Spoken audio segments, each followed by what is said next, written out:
Lin Xin thought this would be the happiest day of his life. Flowers in hand, he was ready to celebrate 1 month with the girl he loved. Instead, she dumped him on the spot, and seconds later, another man arrived in a luxury sports car and pulled her into his arms. Everyone laughed at Lin Xin. They called him the school lapdog, mocked him for working overtime just to buy her gifts, and reminded him of the one thing he could never change, his boy. Humiliated and completely broken, Lin Xin swore he would never love another woman again. And that was exactly when everything changed. A mysterious system suddenly appeared for him, giving him access to TRLONs and counterattack money. There was only one rule. He couldn't spend a single cent on himself. The money could only be spent on women. But every time Lin Xin spent it, part of that money became his personal fortune.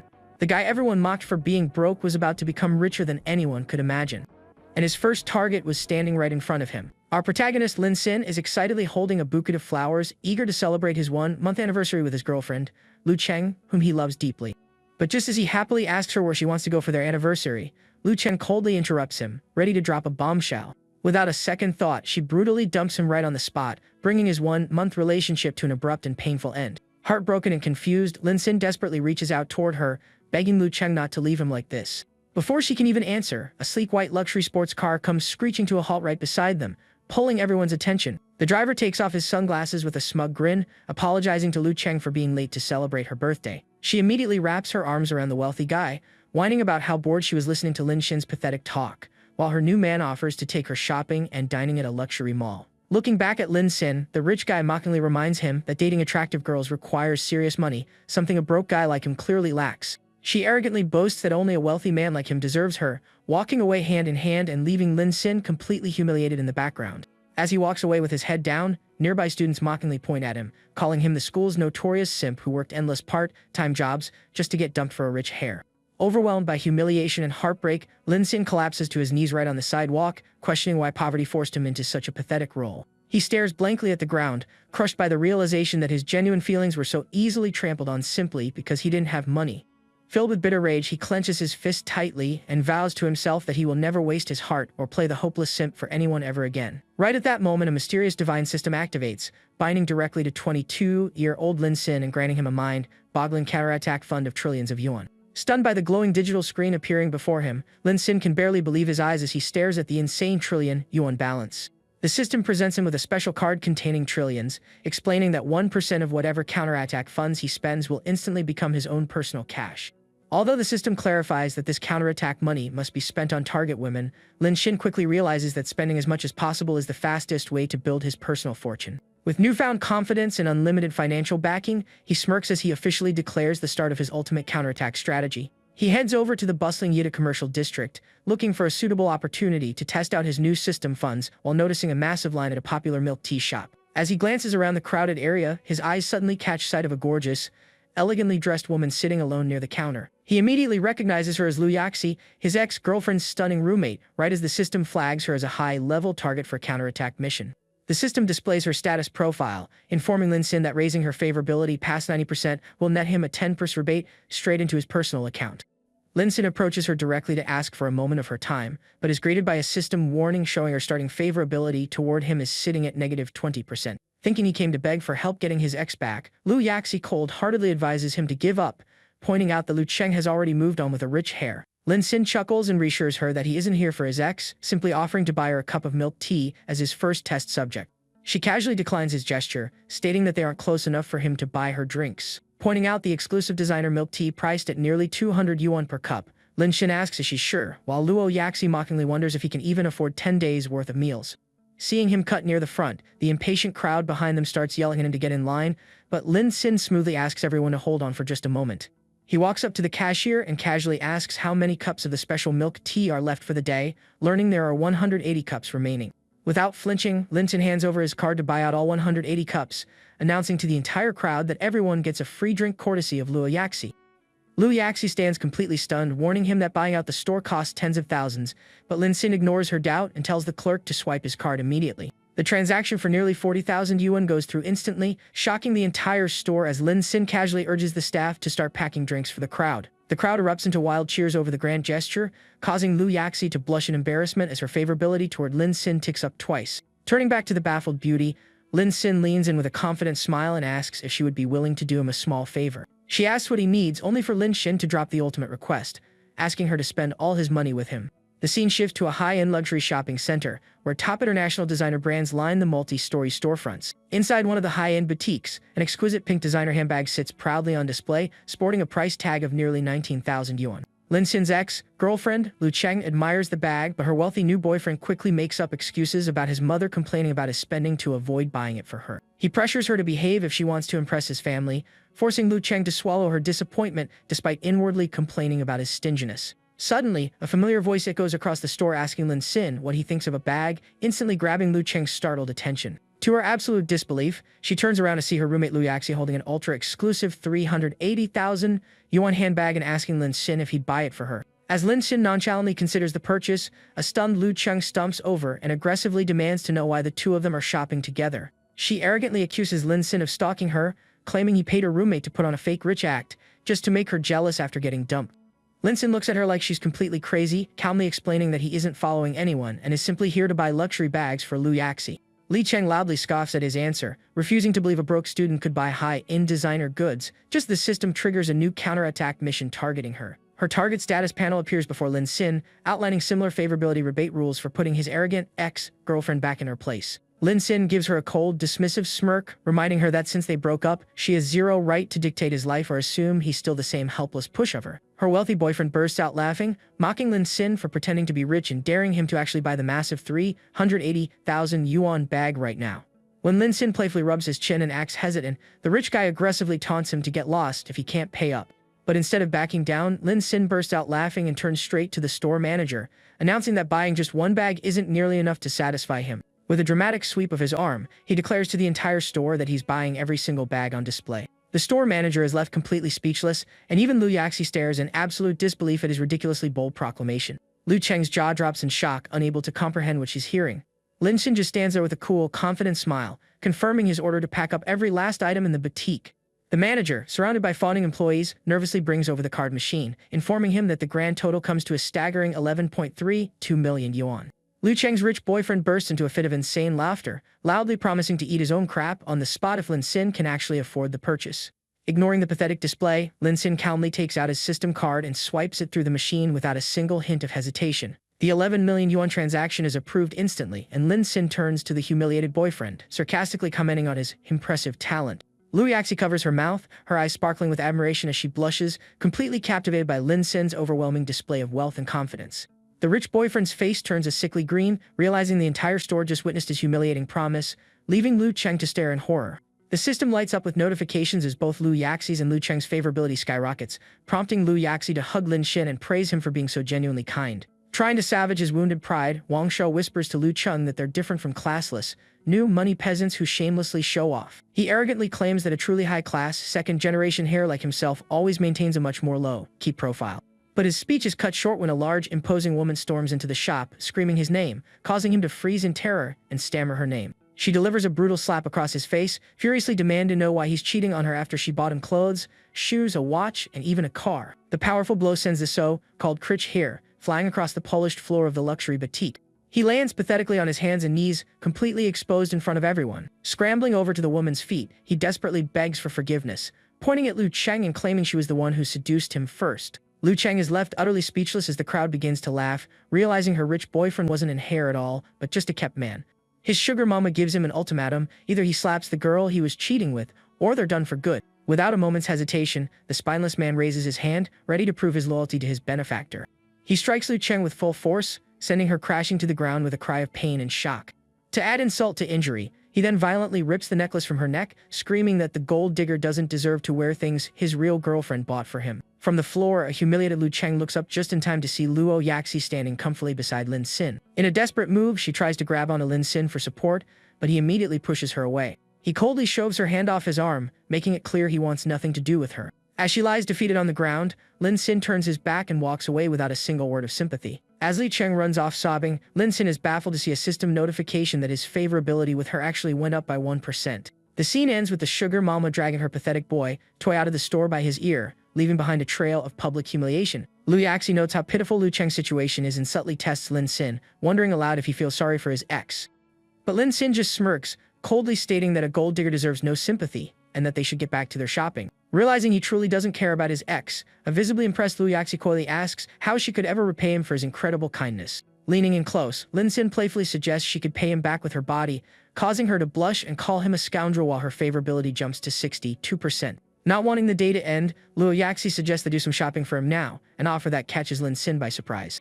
He double-checks if she's serious about spending her own money on him. A moment later, they find themselves in a high-end men's clothing store, with Lin Xin looking slightly out of place. Liu Yaxi takes the lead, enthusiastically picking out a new outfit for him to try on while the store staff looks on. She personally helps him adjust the collar of a stylish new shirt, telling him how good it looks on him. She then confidently walks to the counter and spends over 10,000 yuan of her own money to buy him a complete new wardrobe. Lin Xin emerges from the dressing room completely transformed, looking sharp and sophisticated in his new designer coat. The other customers in the store can't help but stare, whispering to each other about how incredibly handsome he is. Liu Yaxi is equally stunned, realizing he's a true hidden gem. Her favorability soars to 72% as she silently vows to make him hers. Looking at his reflection, Lin Xin admits he never realized his own potential, crediting the system for his newfound confidence and appearance. Later that evening, Lu Cheng is back in her room, blow-drying her hair while still processing the day's disastrous events. Liu Yaxi enters and, with a look of fake concern, asks if Lu Cheng's face is okay after being slapped. Lu Cheng reassures her that she's fine, dryly thanking Lin Xin for exposing what a fraud Wang Xiao really was. Liu Yaxi then presents her with the expensive handbag, saying she hopes this gift prevents Lu Cheng from falling for another loser in the future. She insists that Lu Cheng take the bag, claiming that Lin Xin had bought it for her anyway. Lu Cheng accepts the gift, and the two share a hug, pretending to be good sisters who have each other's backs. However, their inner thoughts reveal a completely different story, as both women now see each other as direct rivals in the silent battle for Lin Xin's affection. Walking back down the hallway of the men's dormitory, Lin Xin sighs in exhaustion, realizing that taking women shopping in person to spend his counterattack money is far too tiring, and that he needs a better method. On his way up the stairs, he runs into a few of his dorm mates, including an older student who casually greets him. The senior Wang Jin looks at Lin Xin's fancy new outfit and sneers, assuming Lin Xin bought cheap knockoff brands just to pose as a rich heir. Wang Jin wraps an arm around Lin Xin's shoulder with a smug grin, mentioning that he heard all about what happened to him earlier that day. He mockingly reminds Lin Xin that spending fortune on a girl who dumped him was stupid, suggesting it's much better to throw money at online live streamers who will actually obey every command. The other guys join in, boasting that sending a few thousand yuan to live streaming goddesses makes them instantly fawn over you, mentioning that a popular streamer named Cao Cao is currently live. A light bulb immediately goes off in Lin Xin's head as he realizes that streaming platforms might be the easiest and fastest way to dump massive amounts of money. With a bright smile, Lin Xin taps his senior's shoulder and sincerely thanks him for the brilliant idea. Wang Jin and his friends laugh at him, assuming Lin Xin is just an idiot who didn't realize he was being mocked, before hurrying off to watch a big dunner named Young Master Chu flex his cash in the stream. Unbothered by their taunts, Lin Xin heads straight to his dorm room, lies down comfortably on his bed, and pulls out his phone. He quickly downloads and opens the popular streaming platform, Leopard Tooth Live. After creating a new account under the username, Pure Asmoni, he browses through the platform, noticing the top-ranking streamers. Remembering the streamer his dorm mates mentioned earlier, he types Xiao Tao into the search bar. He taps into her live stream room and finds her dancing energetically in a tight outfit, surrounded by a flood of flirty chat comments from male viewers. Seeing how attractive she is, Lin Xin gets excited, wondering if sending gifts to online streamers counts toward his system's counterattack missions. A system prompt informs him that while live filters prevent official mission triggers unless met offline, he can still freely spend his funds, which is more than enough for Lin Xin since he just wants to burn cash. Right on cue, a flashy gift animation lights up Top Cao's stream as young Master Su drops 5 golden leopards worth 10,000 yuan. Sitting comfortably on his couch with a cigarette, young Master Shu smiles arrogantly as Cao Cao profusely thanks him, while the chat hypes up his big spending. Young Master Shu announces in chat that a battle match against another popular streamer named Shuang is about to start, while Lin Xin figures out how the gift system works. When Lin Xin asks in the chat whether he should buy a gift or a title first, Wang Jin aggressively tells him to shut his mouth while young Master Shu is talking. Annoyed by the newcomer's presence, young Master Shu orders Cao Cao to immediately kick Lin Xin out of her stream room. Eager to please her biggest donor, Cao Cao doesn't hesitate to ban Lin Xin, focusing entirely on relying on young Master Shu to win her battle. Finding himself kicked back to the home screen, Lin Xin isn't angry at all and actually finds the entire situation hilariously foolish. Without care, he simply switches over to watch the opponent Shuang instead. The lead PK battle between Cao Cao and Shuang officially begins on screen. Cao Cao cockily tells Shuang that she stands zero chance of winning and suggests she give up now to spare herself a harsh punishment dance. Dressed in a cute cat girl outfit, Shuang snaps back, telling Cao Cao to stop talking big and just start the match. As the timer starts, Cao Cao's viewers shower her with expensive gifts while Shuang's fans try their best to keep up with smaller donations. Cao Cao takes an overwhelming early lead with nearly 600,000 points compared to Shuang's 200,000, smugly drinking milk on stream.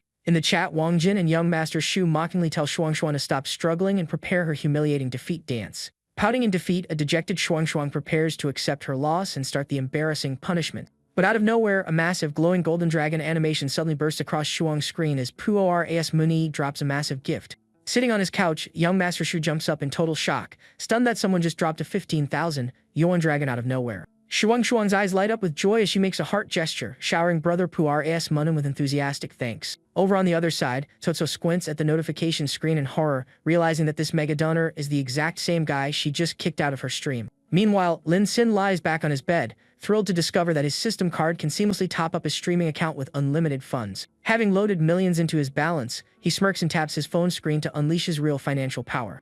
An endless wave of golden dragons erupts across Shuang's stream in rapid succession, completely obliterating Tao's score as both streamers gape in shock. Overwhelmed by the sudden barrage, Shuang nervously leans into her camera, telling him to save his money for the double-point round instead of wasting it now. Young Master Shu and Wang Jin mock him in chat, calling him a clueless amateur who panicked and burned all his cash too early without knowing the match rules. Unfazed by their comments, Lin Xin continues to spam the screen with a mind-boggling multiplier stack of golden dragons that keeps climbing into the hundreds. Young Master Shu and his friends stare at their phone screens with bulging eyes and gaping mouths, completely frozen by the terrifying display of wealth. Lin Xin rests comfortably in bed with a relaxed smile as the gift counter rockets all the way up to an unbelievable 1,600 golden dragons. Young Master Shu drops his hands in trembling horror, realizing that while he spent 3 million over 3 whole years, this mysterious wild just dropped millions in a few seconds. Cao Cao sits frozen in her chair with goosebumps covering her skin as she calculates that 1,600 golden dragons equals a staggering 24 million yuan. Shuang goes wild with excitement, dancing in her cat ears and shouting her love for brother Puoras Muni, while the chat ruthlessly mocks Cao Cao for kicking him out. Having secured an absolute victory, cat girl Shuang smugly demands that Cao Cao accept her punishment dance without any excuses. Cao Cao bites her lip in deep regret and humiliation, unable to back out in front of thousands of laughing viewers. She stands up and reluctantly performs an embarrassing, energetic jump dance on stream, begging Mr. Puoras Muni for forgiveness while the chat explodes with laughter. Sweating profusely and completely exhausted from jumping up and down, Cao Cao bitterly curses herself for listening to young Master Shu and kicking out a multi-millionaire super whale. Lin Xin's massive donation spree instantly crowns him as a level 27 king rank on the platform, stunning all the viewers as his top-tier status lights up the entire stream. Realizing he has been completely outclassed and humiliated, young Master Shu rage quits and leaves the stream room. The chat explodes in absolute awe over brother Puoras Muni becoming famous in a single battle, as Shuang is officially declared the winner of the PK match. Shuang makes a cute heart gesture with her hands, winking at the camera and showering brother Puoras Muni with endless gratitude for helping her win.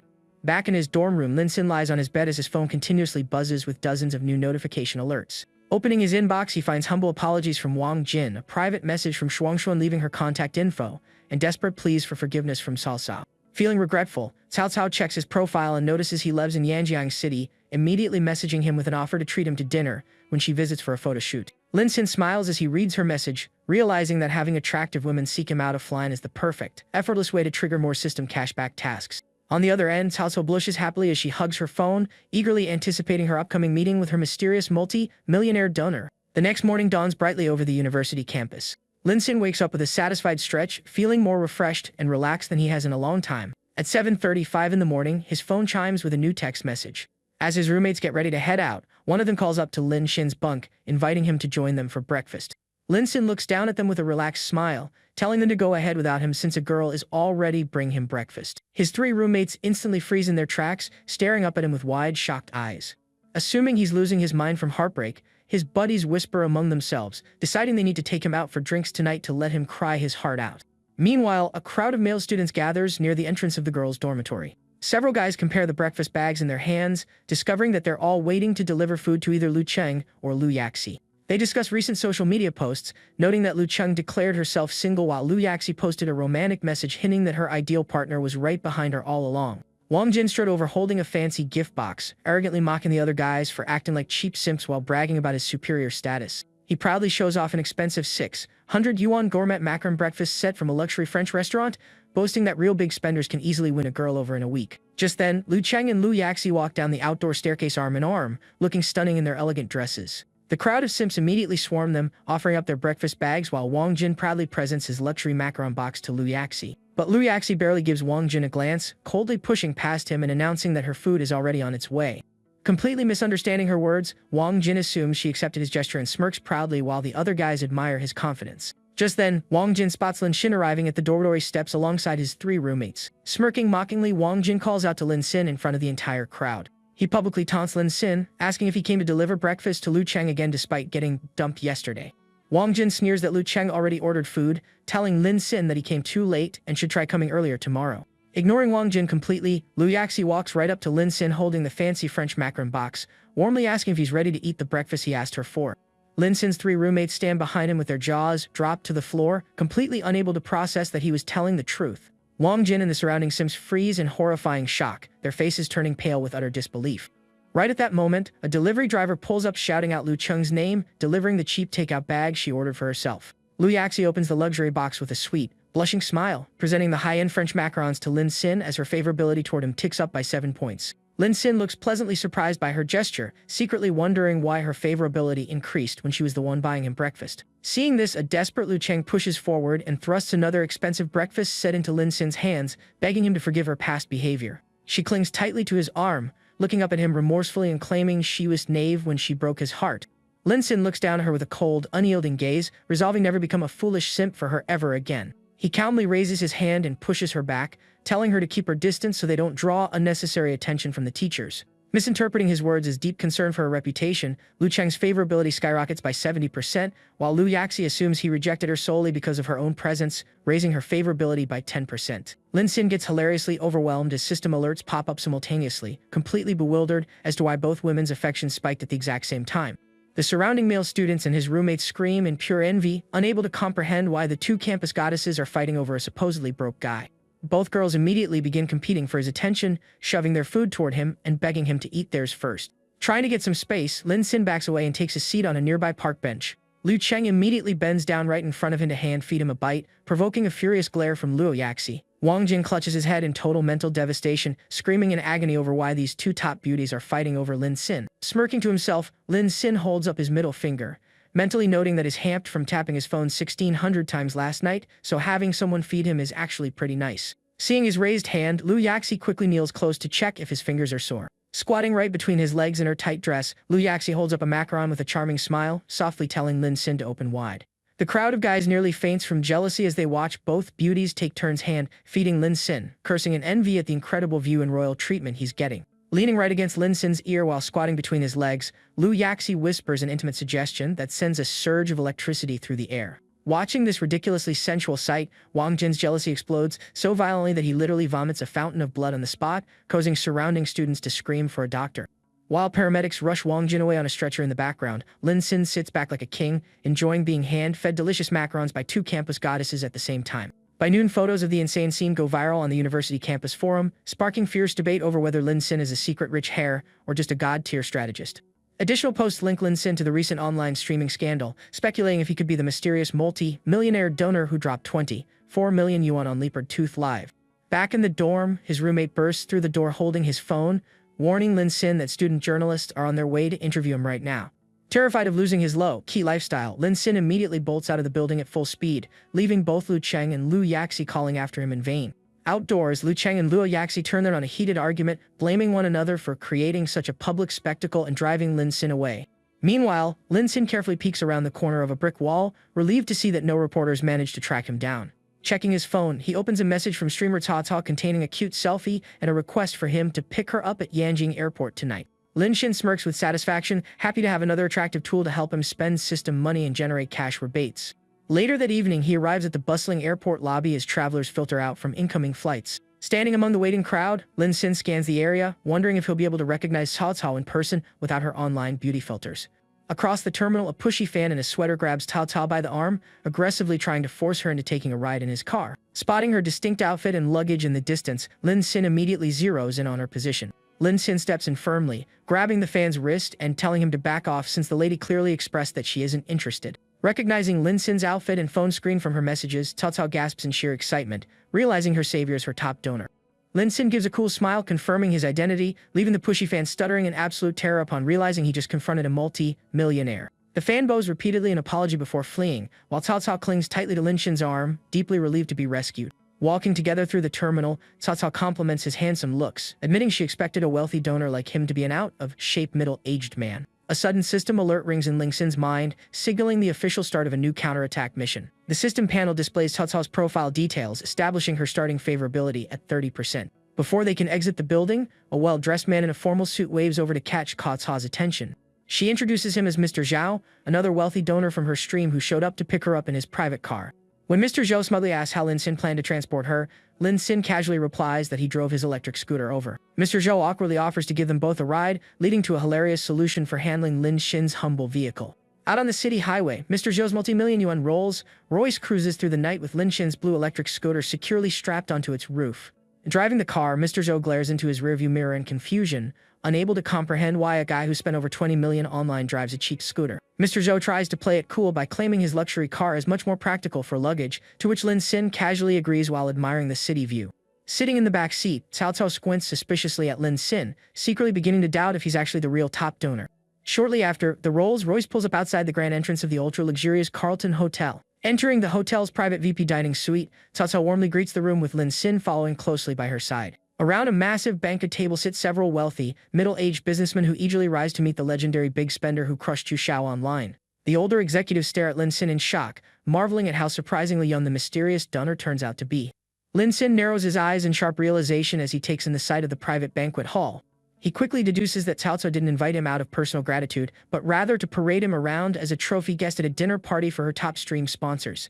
At the table, the executives laugh hysterically when Mr. Zhao reveals that Lin Xin arrived on an electric scooter, assuming it's just an eccentric joke made by an ultra-rich playboy. An influential executive named President Chen strokes his chin, reasoning that if someone can throw away 20 million on a stream, their net worth must exceed 1 billion yuan. President Chen then places a firm hand on Lin Xin's shoulder, pointing out that despite calling himself Mr. Qian online, his real surname is Lin. Leaning in close with a predatory grin, President Chen smugly asserts that there isn't a single prominent billionaire family named Lin in the entire city. The entire table immediately turns hostile, with Mr. Zhao furiously accusing Lin Xin of being a broke fraud who tricked him into hauling a scooter on his Rolls-Royce. Sitting beside him, Cao Cao silently eats her food with chopsticks as her favorability toward Lin Xin instantly drops by 10 points. Recalling his account activity, Cao Cao wonders if Lin Xin is actually a vengeful rich guy who used a fake profile just to humiliate her for kicking him out earlier. Deciding to test him herself, Cao Cao leans intimately close to Lin Xin, asking the table if he could perhaps be the young master of the elite Lin family from Shanghai.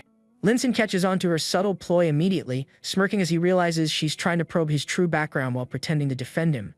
Taking a smooth sip from his glass, Lin Xin boldly declares that while he isn't part of that Shanghai family, his wealth far surpasses theirs. The older businessman burst into loud laughter, mocking him for acting tough and asking how many luxury supercars he owns if he's really that wealthy. Lin Xin casually admits that he doesn't own a single car, causing Cao Cao to freeze beside him in total dismay. Turning toward Cao Cao with an irresistible smirk, Lin Xin gently pulls her close and whispers asking what kind of luxury car she likes, promising to buy it for her right now. The room erupts into chaotic mockery as the older bosses ridicule his absurd promise, convinced that President Chen has completely exposed him as a broke pretender. Xiao Chao rests her head sweet against Lin Xin's shoulder, promising him a special reward if he buys her a 15 million yuan Ferrari, even as her actual favorability plummets by 15 points. Lin Xin smirks inwardly, noting that despite her enthusiastic surface acting, her plummeting favorability proves she's just a gold digger putting on an act. Acting completely unbothered, Lin Xin gets up from the banquet table and casually announces that he's going outside to buy the car. Half an hour later, the wealthy bosses walk out of the hotel with Cao Cao, laughing at Lin Xin for being a lying clown and inviting her to karaoke.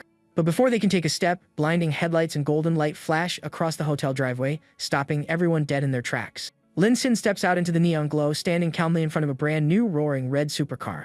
Everyone's eyes bulge in pure horror as they behold an entire fleet of multi-million-dollar supercars parked along the street just for him. Lin Xin apologetically explains that the local dealership owner Boss Nu insisted on bringing over his top inventory after verifying Lin Xin's billion-yuan Dragon Bank Black Diamond card. The older executives tremble in fear, realizing that Boss Nu only boasts to true power and that Lin Xin is an actual multi-billionaire. Lin Xin turns towards Cao Cao and gently informs her that the 15 million yuan model she wanted is far too cheap for a gift from him. He looks at her with an irresistible gaze, declaring that he's giving her 32 million yuan Ferrari LF instead. As Boss Nu respectfully swipes the system card, a transaction confirmation confirms the 32 million yuan purchase on the spot. Cao Cao stands completely frozen with goosebumps covering her body, her face flushing crimson at receiving a 30 million yuan dream supercar. The arrogant businessmen cringe in absolute terror, berating President Chen for messing up their standing with an ultra-wealthy tycoon who spends 50 million in 2 days. When Boss Nu asks if he wants to buy a car for himself, Lin Xin rejects the dealership's inventory, casually stating he prefers buying even more expensive models elsewhere. Cao Cao looks up at him with teary and enamored eyes, thanking him profusely for gifting her the absolute car of her dreams. Lin Xin simply smirks, reassuring her that spending 30 million is nothing more than pocket change to him. Touched by his generosity and class, Cao Cao's favorability skyrockets by 50% as her heart pounds out of her chest for him. The older executives immediately crowd around Lin Xin, bowing submissively and begging for his forgiveness while offering massive discounts on future deals. Clinging tightly to his arm, Cao Cao sweetly asks Lin Xin to accompany her for a test drive, but he suggests she take the wheel herself. Leaning right against his ear, Cao Cao blushes furiously and whispers that she wants to pay him back for the car in private installment payments. Lin Xin blushes slightly, amused by her creative proposal and looking forward to seeing how hard she's willing to work for him. Dust fills the air as the red Ferrari roars down the street, leaving the bowing dealership bosses coughing in its wake. The sleek supercar tears through the night highway as Cao Cao drives them out onto the open road. Inside the passenger cabin, Cao Cao hands Lin Xin a marker and coyly asks him to write his name directly on her leg. Lin Xin reaches over and gently pulls back her skirt, resting his hand against her soft thigh. As he prepares to write, Lin Xin blushes in surprise at what he discovers already written on her skin. Written right above her garter belt are the words, "My brother, I'm sorry," serving as the official record of her first installment payment. Looking at him with bedroom eyes, Cao Cao blushes and asks if he's satisfied with her creative way of keeping score. Speeding through the glowing city night, Lin Xin smirks and admits that he's actually quite satisfied with her progress. The scene shifts to the luxurious skyline surrounding the Carlton Hotel in Yanjiang City. Cao Cao posts an update about her 30 million yuan gift, sending online live stream communities into a complete frenzy over Mr. Qian's terrifying wealth. Outside the hotel, President Chen and local tycoons respectfully invite Lin Xin into their exclusive elite networking group, which Lin Xin casually accepts. Later, Lin Xin receives a phone call from his old high school classmate, Lao Li, inviting him to a class reunion in Yanjiang City tomorrow. Lao Li mentions that the drop-dead gorgeous campus goddess Shi Yuxuan will also be attending, prompting Lin Xin to eagerly confirm his attendance. The next day, Lin Xin arrives at the ultra-luxurious 5-star Meridian Hotel riding his humble blue electric scooter. Spotting his former classmates at the entrance, Lin Xin waves hello and asks where he should park his scooter. Suddenly, his electric scooter lets out a loud puff of dark smoke and sputters out right in front of everyone. Lin Xin kicks the broken vehicle in frustration, wondering why his trusty ride suddenly gave out on him. He realizes that Boss Zhao must have accidentally damaged the engine when he hauled the scooter on top of his Rolls Royce last night.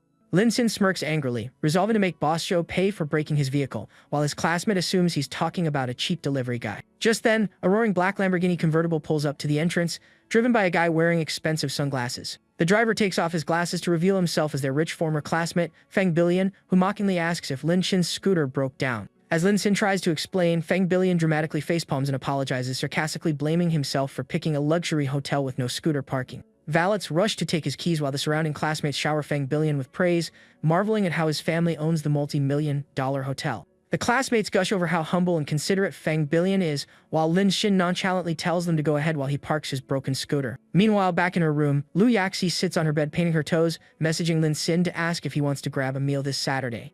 Lin Xin texts back that he's busy with his reunion, casually telling her to take care of her body and drink hot water after she hints at being out of commission. Surprised by his blunt yet caring straight man response, Lu Yaxi smiles softly as her favorability toward him increases by 2%. The system announces that Lu Yaxi's favorability reached 91%, completing the first counterattack mission and depositing a massive 1.13 million yuan rebate straight into Lin Xin's personal bank account. Opening his personal attribute interface, Lin Xin sees his baseline level 1 stats right before the system rewards him with a +1 upgrade across all attributes and a free skill draw. Instantly, a surge of power boosts his strength, dexterity, physique, and intelligence to level 2, washing a pleasant warmth through his entire body. Feeling the surge of energy, our MC moves on to the skill draw, hoping for a lucky pull as he taps the prompt screen. The system gives him 3 random choices, but looking at options like lightning whips and dancing rap, Lin Xin wonders what kind of useless skills these are supposed to be. Deciding to put the choice on hold for now, he arrives outside a luxury hotel for a classmate gathering, realizing he needs to buy a car soon while grumbling about his cash restrictions. Stepping inside the private dining room, he finds his former classmates already gathered around a large, elegant banquet table. Taking a seat next to a classmate, Lin Xin casually asks if Shi Yuxuan has made it to the party yet. Hearing him, an arrogant guy named Lian immediately scoffs, mockingly telling Lin Xin that an elite literature department beauty like her is completely out of his league. Curious, Lin Xin asks about her background, and his classmate explains that her family comes from a prominent, scholarly lineage that keeps a very low profile. The rest of the table chimes in, revealing her family even owns the city museum, as they sneer that only wealthy lion has any right to pursue someone of her status. Lin Xin just sips his drink silently while the door to the dining room suddenly opens behind him. Xie Yuxuan enters the room looking stunning in an elegant dress, apologizing to everyone for her late arrival due to traffic. Seeing her walk in, the guys at the table are visibly captivated by her effortless beauty even without heavy makeup. Scanning her appearance, Lin Sin's system evaluates her face value at 94 points, confirming she meets the high standard needed for his counterattack system. Lion quickly stands up to invite her to sit near him, but the female classmates instantly push him aside to greet the campus beauty themselves. Taking advantage of the moment, Lin Sin calmly raises his hand and calls out to Shi Yuxuan, pointing to the empty chair right beside him. To everyone's surprise, Shi Yuxuan actually walks over to his table and politely greets Lin Sin as she sits down right next to him. Lin Sin jokes that he thought she had forgotten him, but she warmly replies as she remembers all her former classmates, triggering a system alert in his mind. The counterattack target panel binds to Shi Yuxuan, detailing her stats and rules for cash back rewards as her current favorability starts at 0%. Meanwhile, the rest of the group is completely shocked, stunned that a regular guy like Lin Sin had the nerve to invite her over, and even more amazed that she actually accepted. Lion glares at Lin Sin with pure envy and rage, furious that his attempt to show off was completely upstaged. As the atmosphere grows tense, Lian calls out Lin Sin's name to drag him into a public confrontation. Smirking, Lian maliciously brings up Lin Sin's past relationship, mocking him about the girlfriend he pursued for 3 years and asking why she isn't here. Lin Sin plainly states that they broke up yesterday, but the others immediately mock him, claiming he's lying just to make a move on Shi Yuxuan. The snobbish girls at the table quickly join in, accusing Lin Sin of acting like a dishonest scumbag, though he maintains his calm and says he is simply telling the truth. Hearing the gossip and drama, Shi Yuxuan lowers her head uncomfortably, causing her favorability rating toward Lin Sin to drop by 1%. Noticing the deduction, Lin Sin realizes he needs to change the subject fast before his reputation tanks any further with her. Seeing Lin Sin go silently and smirk smugly, believing he has completely humiliated his rival in front of everyone. Pivoting to flex his wealth, Lian addresses Shi Yuxuan, mentioning her love for cultural relics before bragging about acquiring a rare painting by Defitch from a Shanghai collector. He points toward the framed masterpiece hanging on the wall, inviting Shi Yuxuan to take a closer look and admire his pricey acquisition. Intrigued by the artwork, Shi Yuxuan gets up from her seat and walks over to the wall while Lian eagerly follows close behind. Before moving away, Lian leans in and angrily threatens Lin Sin, warning him that he'll blacklist him from finding any job in the city if he keeps hitting on her. Unfazed by the threat, Lin Sin watches as Lian enthusiastically talks up his passion for art, even mentioning an upcoming city auction for another artwork. Shi Yuxuan asks if she can inspect the painting closer, making Lian secretly rejoice that all the tedious research he did on her highbrow hobbies is finally paying off. Suddenly, Lin Sin steps right between them and takes the framed painting down, casually declaring that he is also extremely interested in Big Fitch's artwork. Offering a friendly smile, our MC politely asks if they can inspect the piece together, completely disrupting Lin's romantic move. At that exact moment, Lin Sin activates the system interface and selects the A-level Relic Appreciation skill he had drawn earlier. Lion smugly agrees, inwardly snickering that an uncultured guy like Lin Sin is only setting himself up for massive embarrassment. While Shi Yuxuan wonders if Lin Sin genuinely appreciates classical art, Lian mockingly puts him on the spot, telling him to share his expert thoughts on the piece. As the Cultural Relic Appreciation skill activates, analytical data floods Lin Sin's vision, and he bluntly declares the painting to be a complete fake. With full expert knowledge unlocked, Lin Sin breaks down the technical flaws, explaining how the real artist used thin castor oil glazes to create translucent strokes, whereas this canvas uses heavy, opaque pigments. Shi Yuxuan listens in awe as Lin Sin effortlessly points out the crude shading and rigid brushwork that failed to replicate the original master's subtle style. Looking Lian dead in the eye, Lin Sin finishes his flawless analysis by delivering the verdict that Lian spent his money on a worthless counterfeit.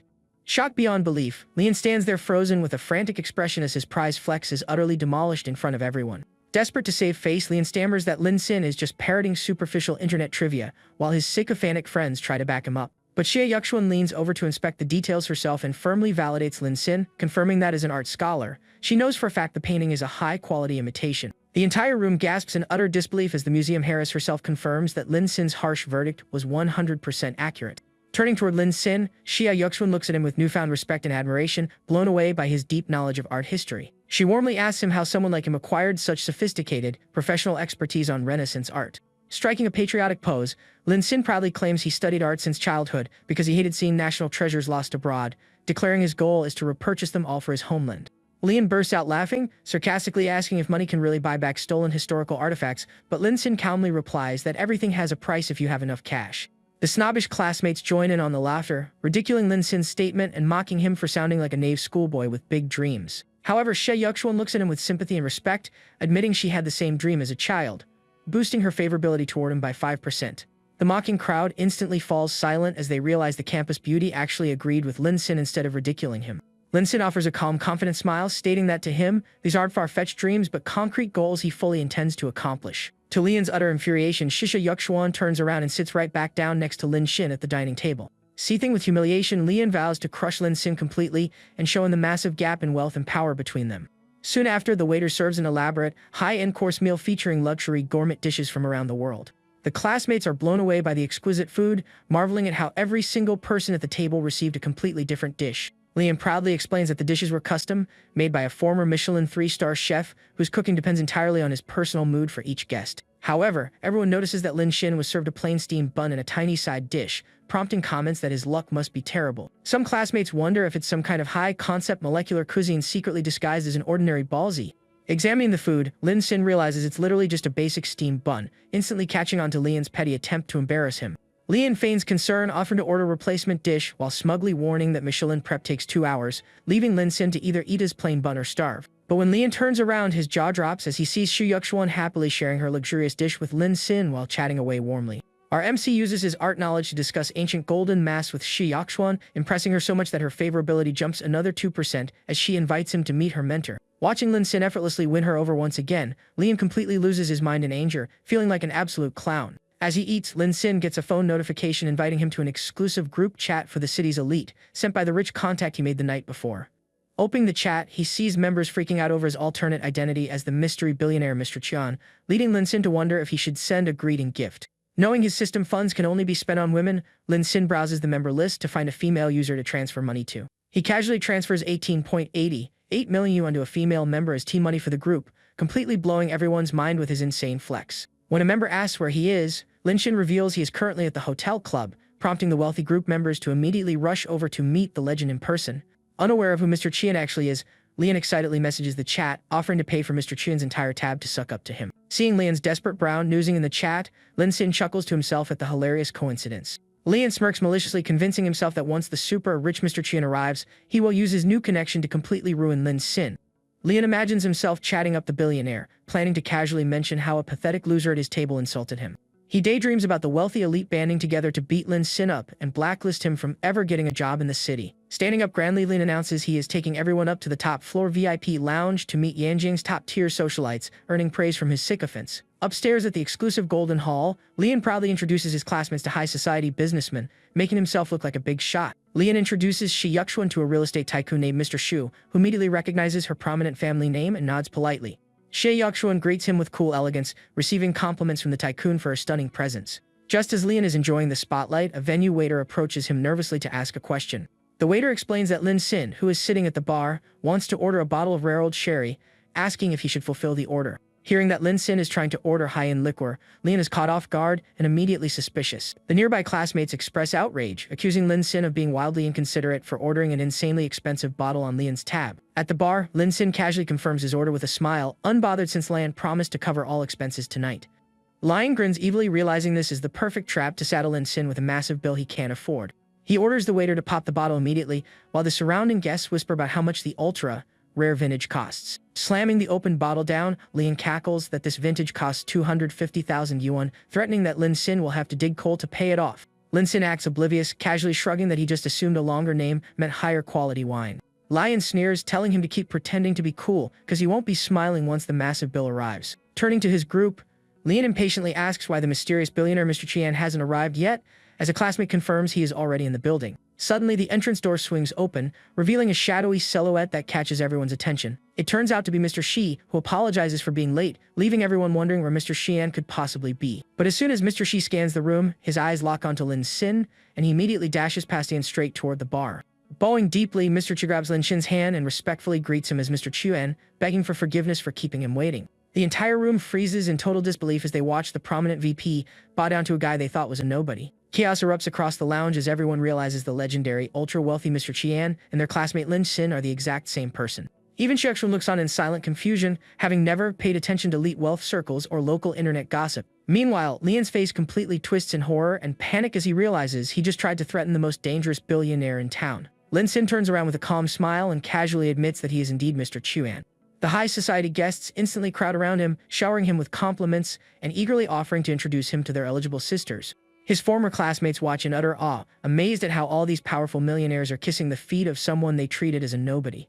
Refusing to accept reality, Lian screams in anger, accusing Lin Xin of being a fraud and claiming his parents are just poor working class laborers. Outraged by his disrespect, Mr. Chu loses his temper and yells at Lian to shut his mouth, calling him absolute trash. He exposes Lian in front of the entire crowd, revealing that despite leeching off his parents' allowance, Lian has failed every single investment he ever attempted. The other wealthy socialites join in, shaming Lian for losing money on all his stock trades and calling him an embarrassment to their circle. While Lin Sin calmly sips his wine, Mr. Shi snaps at Lian, demanding to know how a worthless parasite like him dares to insult a real billionaire. Banished from the elite group chat on the spot, Lian cowers in panic as his precious social status evaporates right before his eyes. Taking advantage of Lian's earlier promise, Lin Sin raises his glass and orders the most expensive drinks in the venue for everyone present on Lian's tab. The entire venue erupts in ecstatic cheers, lavishing praise on Mr. Chia and for treating them to a night of luxury. Realizing he just got saddled with an astronomical bill he can't possibly afford, Lian collapses onto the floor in tears.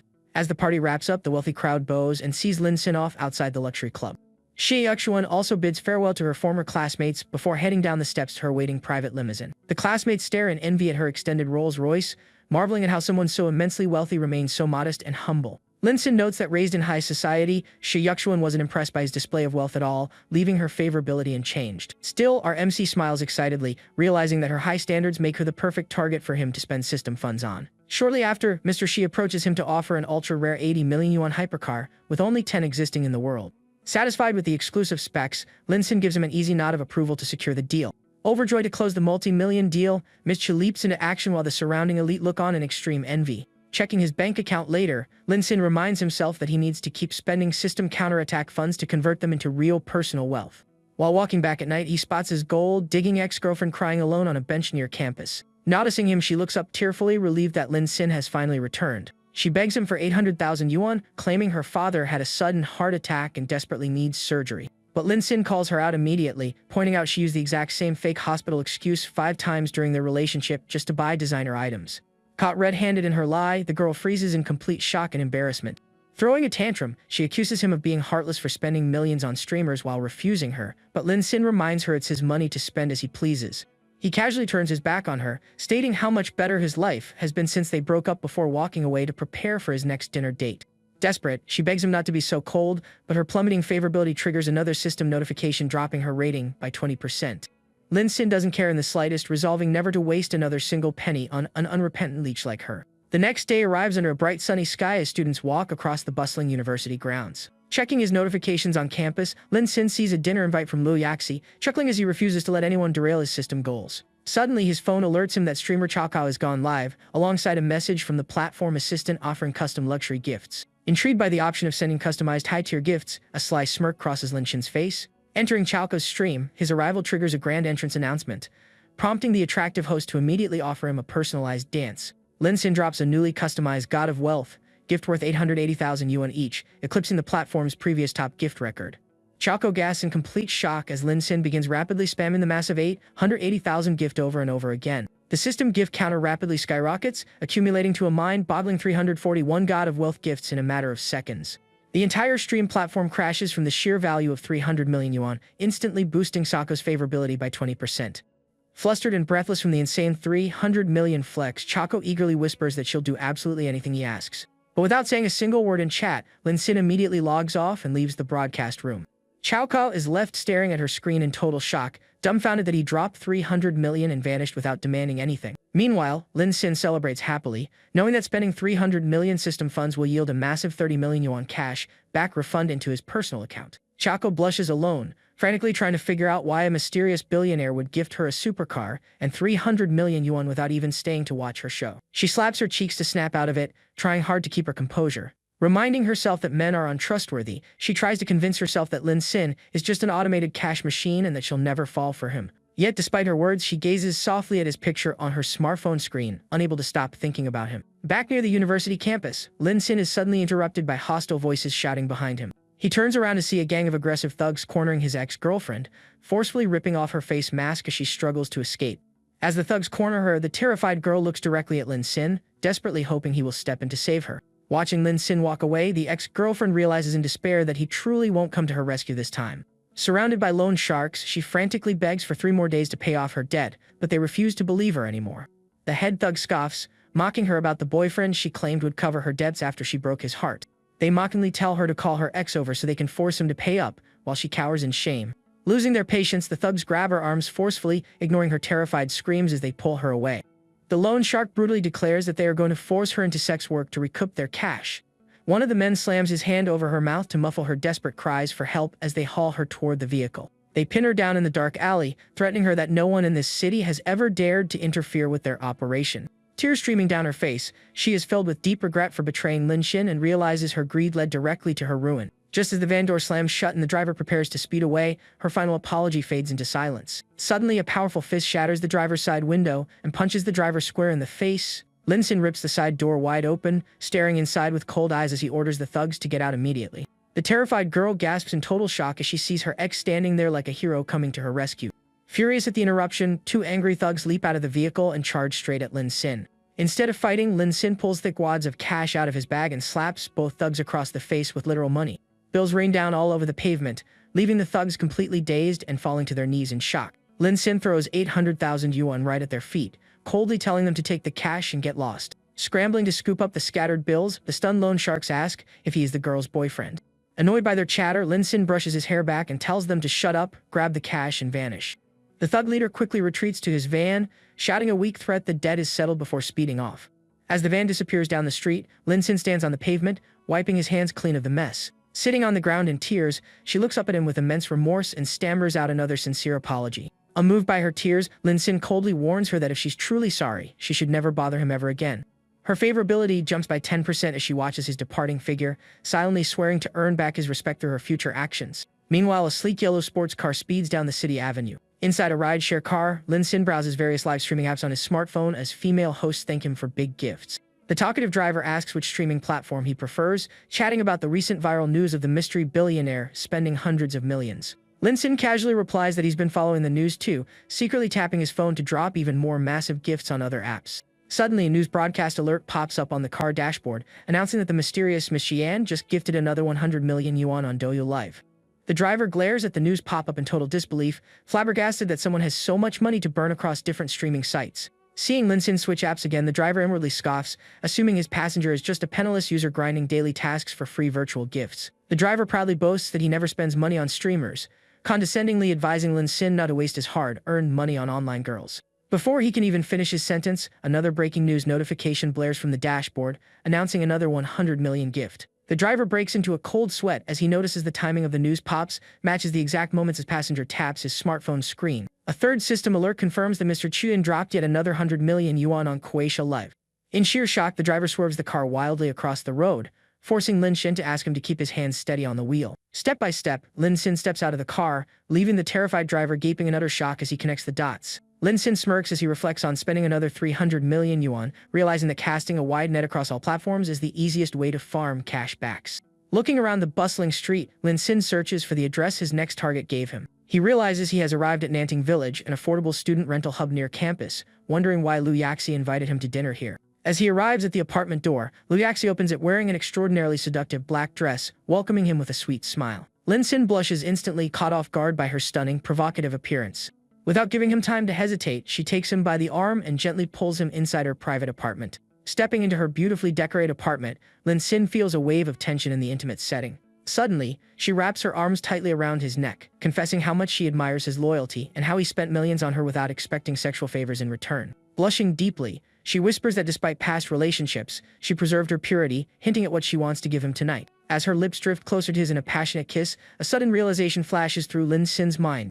He remembers her favorability reached 91%, which means she is genuinely head over heels in love with him. Smiling warmly, our MC decides to embrace the moment, figuring there's no reason for a grown man to refuse a beautiful woman throwing herself into his arms. Leaning into his touch, Lu Yaxi lets out a soft sigh as the romantic atmosphere completely consumes the room. In an intimate embrace, Lin Xin gently apologizes if he was too forward, but Lu Yaxi softly blushes and gives him her consent. Giving into the heat of the moment, they share a passionate kiss as she lets out a soft sigh of pleasure.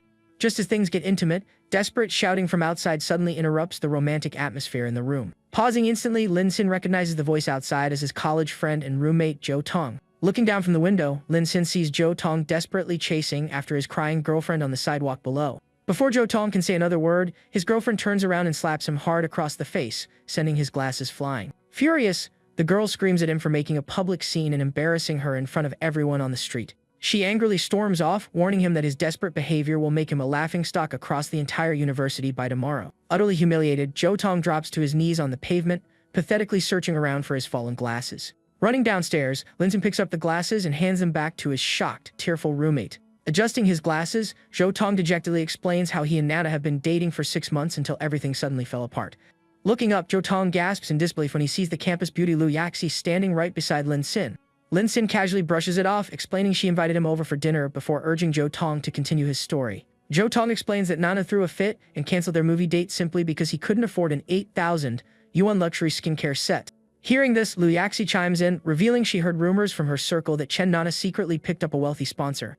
Zhou Tong immediately denies it in disbelief, refusing to accept that his sweet girlfriend would ever cheat on him. Lu Yaxi stays confident in her intel, while poor Zhou Tong continues to cry in total denial. Seeing his friend's heartbreak, Lin Xin steps in, telling Zhou Tong to offer to buy the cosmetics while asking Lu Yaxi to track down the rival guy. A sharp smirk forms on Lin Xin's face as he resolves to help his bro expose Chen Nana's true gold, digging colors once and for all.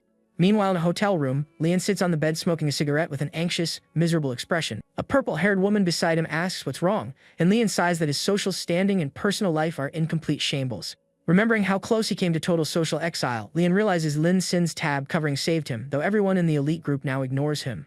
Depressed, Lian feels like he is falling into a dark abyss, terrified of losing his wealthy lifestyle forever. Suddenly, his phone on the bedside table chimes with an incoming notification. Grabbing the phone, Lian stares at the screen with wide eyes, completely stunned by the message he sees. He leaps up on the bed in pure joy, cheering that he finally found a golden opportunity to redeem his reputation. In the group chat, Mr. Qian asked if anyone owns a shopping mall to help his roommate, and Lian enthusiastically offered his family's Silver Moon Plaza. When Lin Xin accepts Silver Moon Plaza, Lian gushes with gratitude, while the other rich members express jealous envy at his luck. The following morning, Lian drives his luxury car to pick up Mr. Qian, secretly bringing a girl along to prove to Lin Xin that he gave up on Shi Yuxuan. Pulling up to an unassuming street-side food stall, Lian spots the billionaire eating breakfast outdoors. The girl curiously asks where the legendary billionaire is, and Lian excitedly points toward a wooden table. Sitting on a cheap wooden stool in casual shorts and flip-flops, Lin Xin quietly enjoys a 5 yuan bowl of noodles. While the girl is dumbfounded by his humble look, Lian aggressively flatters Lin Xin, marveling at how a true tycoon radiates presence anywhere. Lian gushes over Lin Xin's unpretentious lifestyle, before inviting him to head straight over to Silver Moon Plaza to execute the plan. Under the bright morning sun, the bustling cityscape of Yanjiang comes alive. At Silver Moon Plaza, crowds of shoppers gather around the massive commercial shopping center. Zhou Tong waits anxiously outside the mall gate per Lin Xin's plan, hoping to see whether his girlfriend is truly cheating on him. To his absolute heartbreak, Zhou Tong watches as Chen Nana passionately kisses an older middle-aged man right in broad daylight. Overcome with rage, Zhou Tong charges forward, screaming at her for betraying their relationship for an ugly older guy. The middle-aged sugar daddy smirks condescendingly, mocking Zhou Tong for being the broke college boyfriend Nana complained about. Zhou Tong tells him to get lost, but the rich older man laughs arrogantly, claiming he has the power to banish Zhou Tong instead. Calling a plaza security guard over, the older man orders the guard to remove Zhou Tong for disturbing his shopping date. A towering security guard immediately blocks Zhou Tong, sternly ordering the distressed student to leave the premises. Chen Nana snuggles up against her older sponsor's arm, coldly telling Zhou Tong to stop making up lies. Heartbroken, Zhou Tong cries out in agony, unable to grasp how 6 months of genuine love lost to a rich stranger. Chen Nana coldly lectures him on economic reality, boasting about her new lover's VIP status and telling Zhou Tong to focus on making money before pursuing women. Completely broken, Zhou Tong sinks under the heavy weight of financial reality and betrayal. Just as Zhou Tong hits rock bottom, the roaring engine of a sleek black Lamborghini supercar echoes across the plaza entrance. Recognizing the vehicle, the older man boasts to Chen Nana that the car belongs to the young owner of Silver Moon Plaza himself. As Lian steps out of the supercar and walks over, the older man quickly bows, assuming the mall owner came over to personally greet him. Unexpectedly, Lian steps out of his sports car and enthusiastically hugs Zhou Tong like a VIP guest.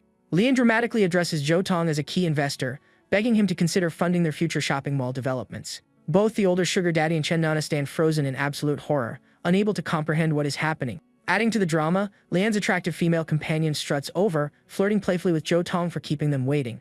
She clings affectionately to Zhou Tong's arm, sweetly pleading for him to buy her designer bags from Bali's new spring collection. Turning around, the glamorous woman delivers a devastating insult to Chen Nana, leaving her sputtering in rage and confusion. Glancing toward the plaza entrance, Zhou Tong spots Lin Xin standing nearby, casually sipping a juice box. Seeing Lin Xin's reassuring wink, Zhou Tong realizes his rich roommate orchestrated this whole spectacular show to give him ultimate revenge. The girl complains to Lian about the older man, pointing out how his rude behavior ruined their mall inspection. Furious, Lian orders his security guards to immediately revoke the older man's VIP status and banish him from the plaza. Realizing his entire construction business is on the line, the old man shoves Chen Nana to the ground and tearfully begs Zhou Tong for forgiveness. Smirking alongside Lian, Zhou Tong orders the mall manager to permanently blacklist both the old man and Chen Nana from Silver Moon Plaza. Stripped of their prestige and public dignity, both gold diggers collapse onto the floor in total despair.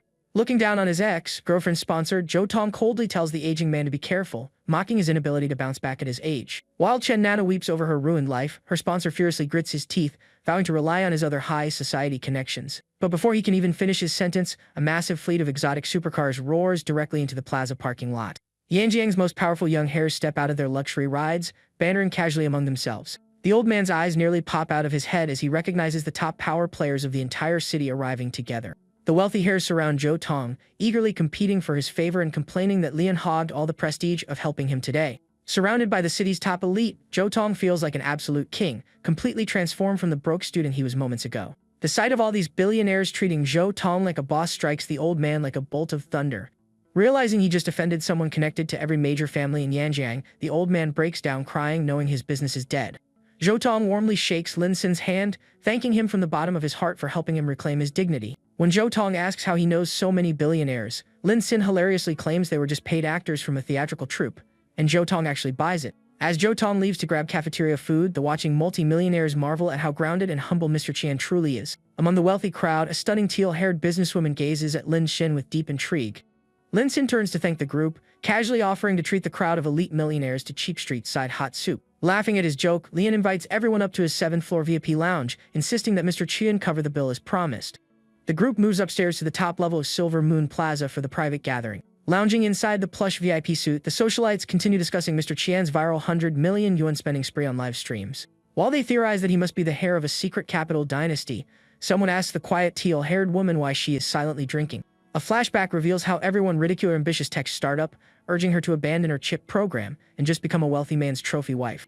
Refusing to abandon her dreams, she slams her glass onto the table, determined to secure funding no matter what.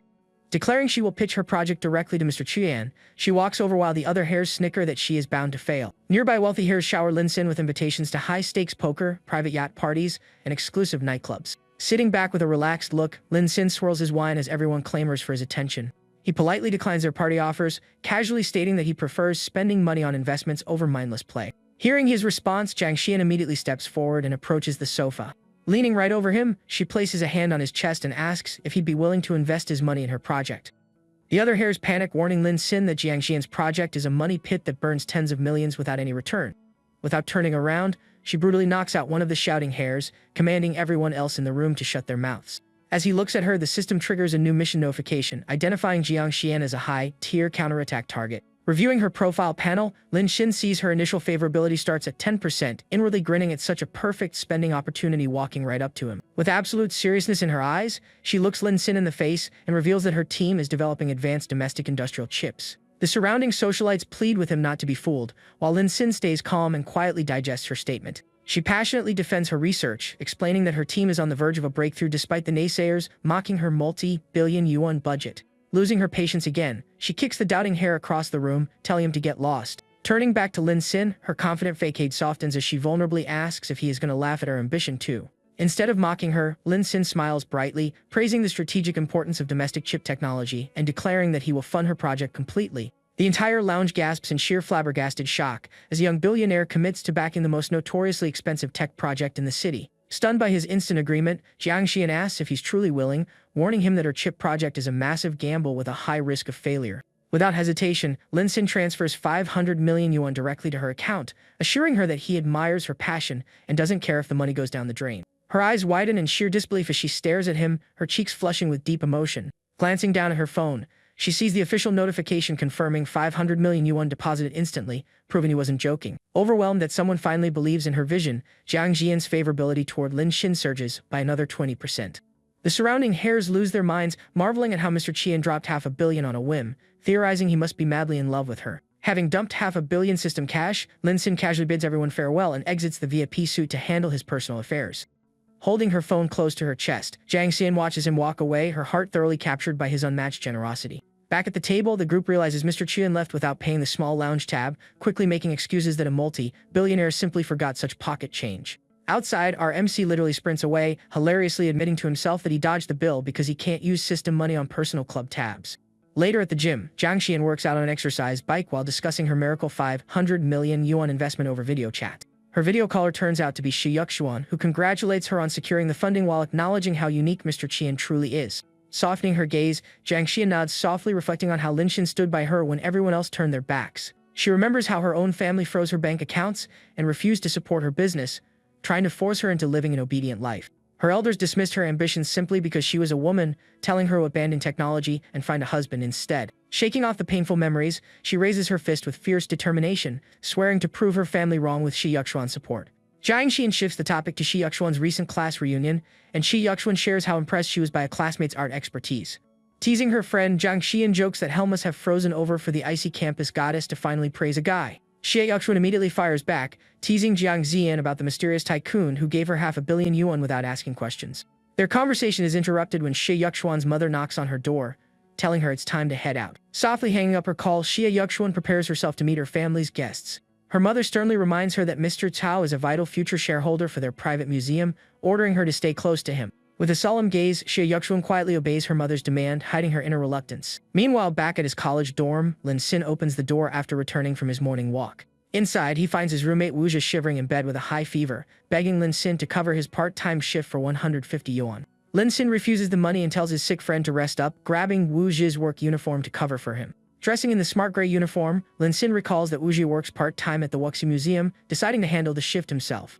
Telling his sick roommate to stay in bed, Lin Xin locks the door and heads out. A short while later, he arrives outside the Grand Facade of Wujiang Museum. Finding the museum lobby completely empty due to a private booking, Lin Xin sits at the front desk and pulls out his phone to gift streamers. Outside, an arrogant middle-aged man in a brown suit steps out of a luxury sedan with his assistant, exuding an air of self-importance. The museum manager bows obsequiously, informing Mr. Cho that the Xia family is waiting for him upstairs. As the manager escorts Mr. Cho through the lobby, they walk right past the front desk where Lin Xin is working. Suddenly, Mr. Cho stops in his tracks and barks out an angry shout, pointing directly toward Lin Xin. He aggressively berates the staff, accusing Lin Xin of being a blind fool for not standing up to bow and greet him the moment he walked in. Lin Xin gives a lazy casual welcome, while the manager sweats nervously and apologizes that Lin Xin is just a part-time student. Mr. Chow sneers, mocking Lin Xin's future and demanding that a peasant student should bow 90 degrees before a wealthy benefactor. Lin Xin casually responds that his university taught him respect, but never taught him to bow to arrogant fools. Enraged, Mr. Chow orders the manager to fire Lin Xin on the spot, refusing to tolerate an insubordinate employee. Screaming furiously, Mr. Chow boasts that even Director Xia must bend to his authority, demanding Lin Xin's immediate termination. As the manager ushers the angry VIP upstairs, Lin Xin realizes this museum is owned by Shi Yuxuan's family, seeing a great opportunity to find her. Upstairs, Director Xia welcomes Mr. Cao with open arms, standing alongside Shi Yuxuan and her mother. The two men shake hands warmly, exchanging formal greetings about art preservation and corporate sponsorship. Director Xia calls his daughter over, instructing Xia Yuxuan to act as Mr. Cao's personal tour guide through the exhibition. Turning to her, her father quietly whispers that the museum's entire financial future depends on her pleasing Mr. Cha. Xia Yuxuan leads him toward the central gallery, completely unaware of Mr. Cao's creepy, predatory gaze fixed on her. Stopping before an ancient Tang Dynasty calligraphy scroll, she passionately explains the poetic history behind the masterpiece. Her face lights up with genuine passion as she breaks down the emotional depth hidden within the ancient brushstrokes. Suddenly, Mr. Cha steps up from behind and grabs her bare shoulder, leering creepily while pretending to admire the art. Disgusted by his sleazy hands, Xia Yuxuan instantly knocks his hand away and demands to know what he thinks he's doing. The sleazy Mr. Cho creeps closer to Yuxuan, admitting he finds her too beautiful to resist, while she calls him out for having zero genuine interest in cultural relics. Chow just laughs off her accusation with an arrogant grin, making it clear that as far as he's concerned, hobbies are useless compared to making money. Disgusted by his sheer greed, Yuxuan angrily insists that real artifacts are priceless, unable to believe her father allowed a man like him to invest. Mocking her passion, Cao asks if she thinks she's living in a fairy tale, though he creepily admits that her innocent attitude only makes him desire her more. Wanting to crush her pride, Cao offers her father 600 million yuan to buy the museum, but under one despicable condition, Yuxuan must marry him. Her father, Uncle Mao, stands there completely stunned alongside his wife, stammering that Cao's extreme proposal is going way too far. Furious at being treated like a bargaining chip, Yuxuan glares directly at Cao and firmly states she will never marry a bastard like him. She urges her parents to call security to throw the creep out immediately, but her father hesitates, completely stunned by the massive 600 million yuan figure. Defeated, her father drops his head and reveals that the museum hasn't made any profit in 2 years, leaving them facing total bankruptcy if they don't sell. As Yuxuan gasps in disbelief, Cao smugly adds that no other investor will save their failing business, arrogantly claiming he is their only remaining salvation. Desperate, Yuxuan tearfully clings to her mother, asking if they really plan to sell her off, but her parents sorrowfully admit they have no other way out. Horrifying thoughts fill Yuxuan's mind as she imagines their priceless artifacts being liquidated on the black market while her family sinks into ruin. She remembers back to her childhood when her father taught her that every single artifact holds the soul of its creator and carries priceless historical value. Looking at the museum displays, she had always felt a deep, genuine passion for the craftsmanship and effort embedded in each ancient masterpiece. Throughout her life, she grew to despise wealthy elitists who cared nothing for history and only saw precious cultural relics as investments to flip for profit. Rich suitors had constantly tried to woo her with expensive perfumes and luxury cars, foolishly assuming that money could buy absolutely anything in the world. She had proudly held onto her strong morals for years, determined never to let wealth define her worth or control her future. But now, forced to face harsh financial reality, she realizes just how fragile those high ideals truly are when survival is on the line. Seeing her spirit break, so smugly promises to treat her well, even offering to buy her another museum as long as she gives him a son. Looking at the ancient calligraphy on the wall, Yuxuan realizes she has to make the ultimate sacrifice to protect her family and the museum. Holding back her overwhelming grief, she solemnly closes her eyes and accepts her miserable fate. Relieved that their bankruptcy problem is solved, her father tells her to sign the acquisition paper, while her mother silently weeps in guilt. The attorney presents the document explaining that once signed by both parties, the acquisition agreement becomes legally binding and completely unchangeable. Her parents hand her the pen with heavy hearts, urging her to place her signature on the dotted line to finalize the takeover. Meanwhile, Cao watches like a predator in the shadows, licking his lips in triumph as he prepares to claim his prized bride. Her hands trembling, Yuxuan presses the fountain pen against the paper, her voice cracking as she whispers that she will sign it. Tears stream down her face, heartbroken over the fact that she has to throw away her entire future just to clear her family's debts. But just as the pen touches the paper, the door suddenly slams open, and Linxin casually walks into the room asking about the museum sale. Stepping inside with absolute composure, our MC makes his entrance, calmly looking over the surprise group. Yuxuan turns around in complete shock, barely able to process seeing Linxin standing right in front of her. Enraged by the interruption, To immediately points at Linxin, screaming at the top of his lungs for security guards to throw him out. The museum assistant nervously steps up and stammers that Linxin is actually the only security guard working the night shift. Losing his temper completely, Cao curses under his breath and lunges forward to strike Linxin himself. But our MC doesn't even flinch, effortlessly dodging the sloppy swing before landing a devastating right hook straight to Cao's face. The sheer force of the blow sends Cao flying across the room, crashing hard onto the floor with a painful scream. Holding his bruised jaw, Cao shouts in anger, threatening to sue Linxin and ruin his life for daring to lay a finger on him. Completely ignoring the loudmouth on the floor, Linxin walks straight past him toward Yuxuan, reaching his hand out as she stammers in confusion.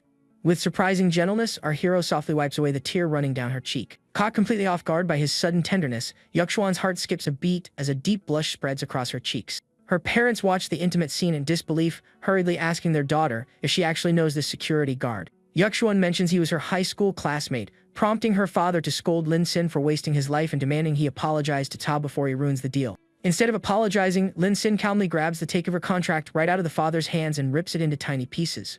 Everyone in the room freaks out in sheer horror, screaming in absolute panic as the legal document gets completely destroyed. Her father drops to his knees in utter despair, frantically trying to grab the shredded paper fragments off the floor. Standing tall over the panicked old man, Linxin coolly announces that he will buy the museum himself for 1 billion yuan. Cao laughs hysterically at the claim, swearing he'll eat filth if a broke student has 1 billion yuan, but Linxin just casually brushes off his stupid bet. Her mother nervously whispers to Yuxuan to ask if her classmate is secretly rich, but Yuxuan admits she has no idea about his background. Furious, Ka pulls out his phone to call his head enforcer Qiangzi, ordering him to bring a gang of thugs inside to beat Linxin to a pulp. Seeing an opportunity, her greedy father steps in and tells Linxin that if he can provide a 500 million yuan down payment, the museum and Yuxuan are his. But if Linxin fails to deliver the cash, the old man declares he will proceed with Ka's deal, leaving Yuxuan's fate hanging completely in the balance. The lawyer hands Linxin a newly drafted contract, explaining that the terms are identical to the previous version, with only the purchase amount and buyer's name updated. Linxin glances at the document, mentally summarizing all those thousands of legal words as nothing more than ugly agreement for a father to sell off his own daughter. Cao grunts angrily nearby, warning our MC that he won't let him walk away empty-handed and threatening that his thugs will arrive shortly to break his bones. Paying zero attention to Chao's barking, Linxin sighs to himself, finding the whole greedy situation to be a massive pain in the neck. His eyes drift toward the ancient calligraphic scroll on the wall, feeling a strange and unexpected emotional connection to the deep poetry written upon it. Reaching out to touch the frame, Linxin softly remarks that this profound artwork represents the true strength and character of real cultural heritage. Cao the lawyer and Yuxuan's parents all freeze in complete silence, utterly bewildered by the security guard's sudden philosophical outburst. Suddenly, Linxin dramatically strikes a pose and extends his hand, loudly declaring that he wants to modify the specific details of the contract right now. He orders the assistant to adjust the agreement on the spot, assuring the nervous lawyer that he won't reduce the purchase price by even a single penny. Linxin points back at the artwork, clarifying that the huge 1 billion yuan price tag is strictly for the museum building itself, meaning the artifacts inside are not included in the deal. Everyone in the room gags in sheer shock, unable to fathom why anyone would pay 1 billion yuan while leaving the actual treasures behind. Yakshuan looks on in awe as Lin Xin explains that since the cultural relics are priceless heirlooms, they should remain under the rightful ownership of the Xia family. He further decrees that since Yakshuan truly loves these artifacts, she will receive full management rights to run the museum, while he simply remains the primary decision-making shareholder. Leaning close to a blushing Yakshuan, Lin Xin softly reassures her to contact him if she ever needs money or runs into trouble, causing her favorability toward him to jump by 20%. Without skipping a beat, our MC pulls out a black card and swipes it on the terminal, instantly completing the astronomical 1 billion yuan transaction. Chao and Yakshuan's parents grab their heads in utter disbelief, screaming in panic as the terminal confirms the payment went through without a hitch. Sweating profusely, Tao realizes in sheer terror that a guy who can casually throw around 1 billion yuan on a whim must possess unimaginably terrifying wealth. As the lawyer stares at the bank notification confirming the money, Yakshuan turns to Lin Xin and softly asks why he went out of his way to help her family. With a calm smile, Lin Xin reminds her of his goal to retrieve China's lost historical relics, stating that national treasures belong to the people, not greedy merchants. Picking himself up, To snorts in disdain, mocking Lin Xin for spending a fortune on a mediocre collection and daring him to prove his grand goal at the major auction in Japan next month. Chao taunts that priceless national masterpieces worth over 1 billion each will be up for grabs there, warning Lin Xin to put his money where his mouth is instead of just boosting. Unbothered by the challenge, Lin Xin smirks and accepts the bet, declaring that anyone who chickens out from attending is a coward. Embarrassed and defeated, Cao shouts at his assistant to leave, hastily rushing out of the museum hall. Outside, Tao's thugs ask if they should still beat the guard up, but Cao angrily orders them to stand down, admitting he can't mess with someone powerful enough to casually drop 1 billion yuan. As Tao walks toward his car, his phone suddenly begins ringing in his pocket.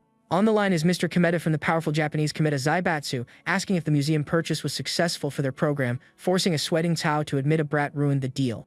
However, Tao quickly reassures the caller that he tricked Lin Xin into attending next month's auction in Japan, giving Kometa the perfect chance to crush the kid personally. On the other end, Kometa chuckles darkly in his traditional room, quoting an ancient Chinese proverb while eagerly anticipating the upcoming showdown. Chao flatters the Japanese executive, claiming he looks forward to witnessing Kometa's overwhelming power put the brat back in his place. With the contract officially finalized and signed, Lin Xin officially becomes the sole primary shareholder of Wujiang Museum. Overjoyed by their salvation, Yakshu's parents repeatedly bow in gratitude and offer to treat Lin Xin to a fancy dinner at the Marriott, suggesting Yakshuan accompany him for drinks. But our MC coolly turns down the lavish dinner offer, nonchalantly stating that he can't go because he still has to finish his night guard shift. Seeing his funny work, dedicated reaction, Yakshuan giggles softly behind her hand, causing her favorability rating to climb another 10%. Following him down the stairs later, Yakshuan asks if he really intends to go to Japan next month, and Lin Xin reassures her that he never makes empty promises. Struck by his confidence, Yakshuan poses sweetly and happily asks if she can tag along with him when the time comes. The scene shifts to the bright daylight of the university campus the following morning. Lin Xin walks into his classroom dressed in casual clothes, telling someone on his phone that Yakshuan stayed up chatting with him for half the night during his shift. He chuckles, remembering how she suddenly fell fast asleep right in the middle of their conversation. With dark circles under his eyes, our MC groans about how he was stuck sitting there staring at her all night, leaving him completely exhausted. Seeing his dead, tired face, Liu Yaxi and another wealthy classmate immediately approach him, expressing deep concern over his apparent severe insomnia. Nearby male students pull out slices of watermelon, laughing among themselves as they prepare to enjoy the inevitable romantic drama about to unfold. Gently caressing his neck, Liu Yaxi urges Lin Xin to ditch class and come back to her rented apartment so he can get some proper, cozy rest. The blonde girl angrily cuts in, telling Yaxi to curb her wild desires before offering to sit next to Lin Xin in class instead. Blushing heavily, the blonde girl sweetly suggests that Lin Xin can rest his head on her lap during the lecture so he can sleep while listening. Exhausted, Lin Xin asks what she's doing here again, but the girl interrupts him, claiming she remembers every single harsh word he said to her in the past. Tearfully confessing her feelings, she admits that she has completely fallen for him and doesn't care whether he's rich or poor, begging him to take her back. Holding out a golden origami crane, she tearfully asks if they can move past their history and start over from the very beginning. Looking at the shiny paper crane in her hands, she promises to cherish him from now on and make up for all her previous mistakes. Seeing the intense public confession, the surrounding classmates cheer for him to accept her, while Luo Yaxi clicks her tongue in pure irritation. The blonde girl remorsefully reminds him that he once made her 999 cranes that she threw away, revealing that her favorability sits at 86% as she hands him 1,000 handmade cranes to win him back.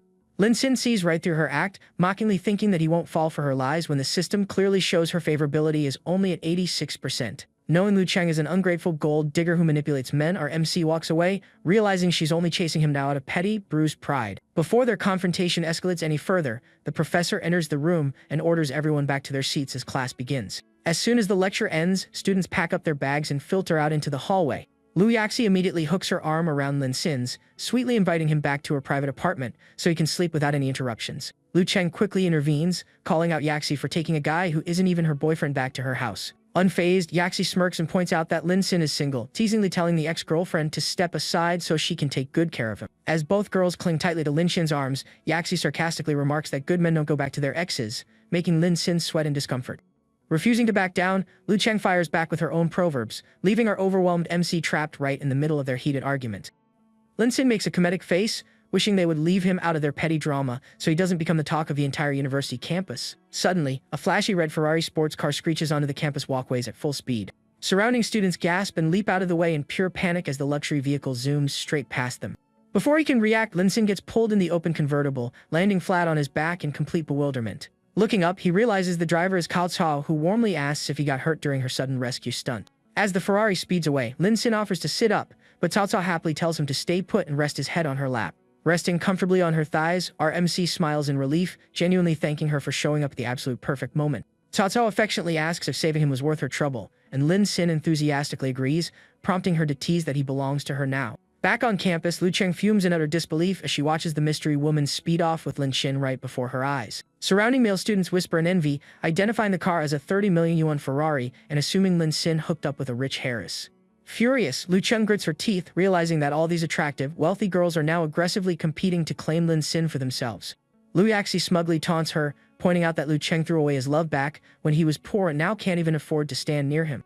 Lu Cheng retorts that the rich Harris in the supercar is far wealthier than either of them, meaning she poses a threat to Yaxi as well. But Yaxi casually smiles, confidently boasting that those other girls don't compare because she and Lin Xin have already made deep, romantic progress. Hearing that, Lu Cheng's eyes widen in sheer horror as she demands to know what kind of progress they made. Grabbing Yaxi by the shoulders, Lu Cheng frantically presses her for details, but Yaxi playfully refuses to reveal her secrets. As Yaxi walks away laughing, Lu Cheng tries to convince herself it's a lie, though deep down, anxiety begins to consume her. She imagines Lin Xin surrounded by seductresses, worrying that his simple, innocent nature won't survive under such intense siege.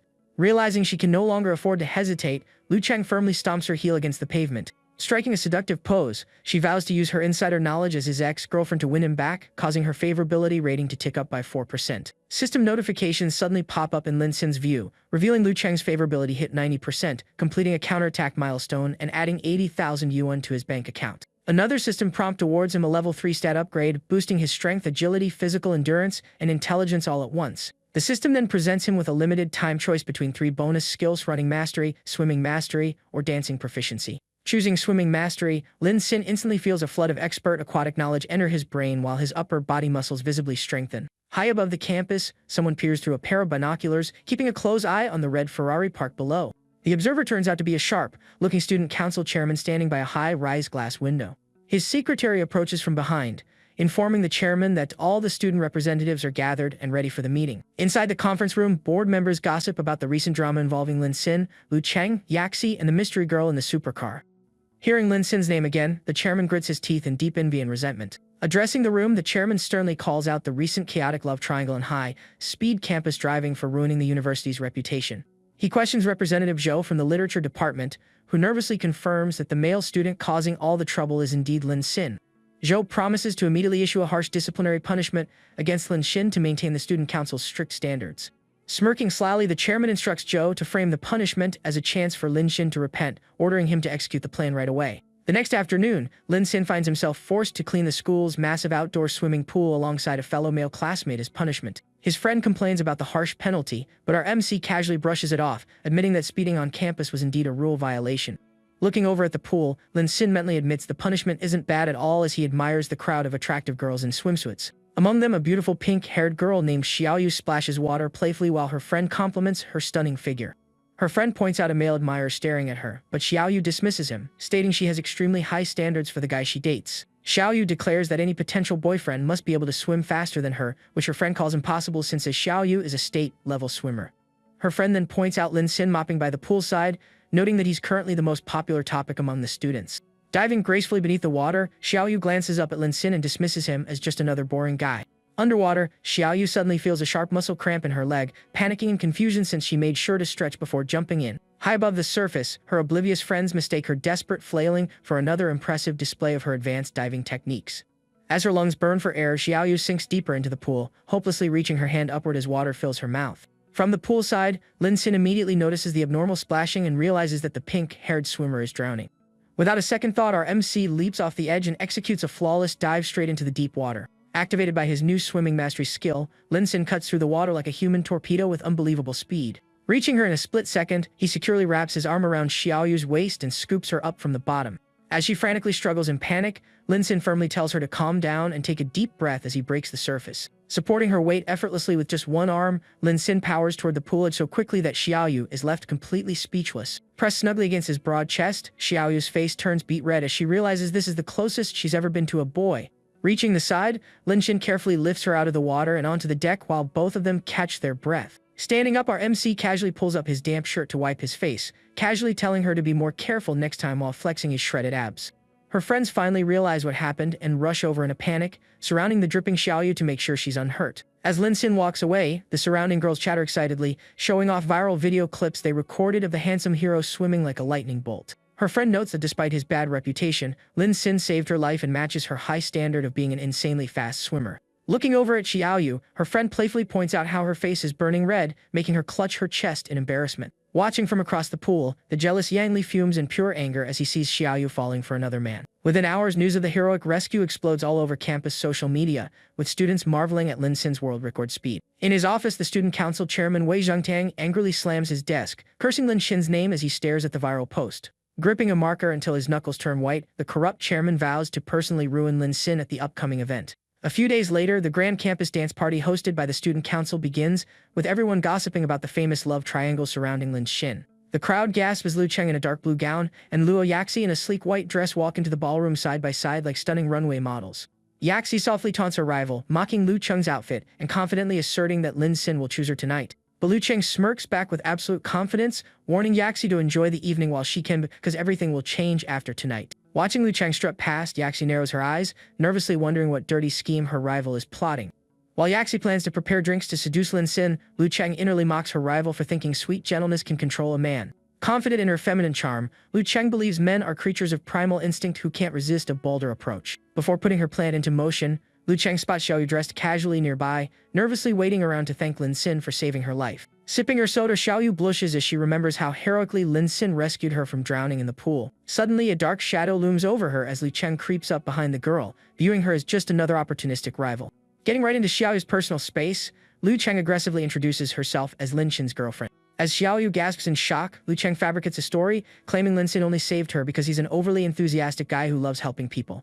She arrogantly brags that Lin Xin begged her for 3 years before she agreed to date him, boasting about how deeply in love they currently are. Leaning down, Lu Cheng sternly informs the intimidated girl that there is no need for her to ever thank Lin Xin again. Pushing Xiaoyu back against the wall, Lu Cheng aggressively warns her to stay away because Lin Xin is far too busy dating her. With a terrifying, dark glare, Lu Cheng coldly asks the trembling swimmer if she clearly understands her warning. Terrified by the scary encounter, Xiaoyu stammers out an apology and frantically runs away through the crowd in tears. Smirking arrogantly over her victory, Lu Cheng's ruthless territorial display causes her favorability toward Lin Xin to creep up by another 1%. Back in his dorm room, Lin Xin is gaming when a system window pops up, leaving him flabbergasted that Lu Cheng's favorability somehow hit 91%. His suited classmate enters and asks why he isn't ready for the dance, prompting Lin Xin to complain about the student council assigning his class trash cleanup duty. His classmate warns him that the council targeted him on purpose, confirming Lin Xin must have provoked someone high up recently. Dressed in a sharp black suit, Lin Xin steps outside, immediately identifying the corrupt student council president,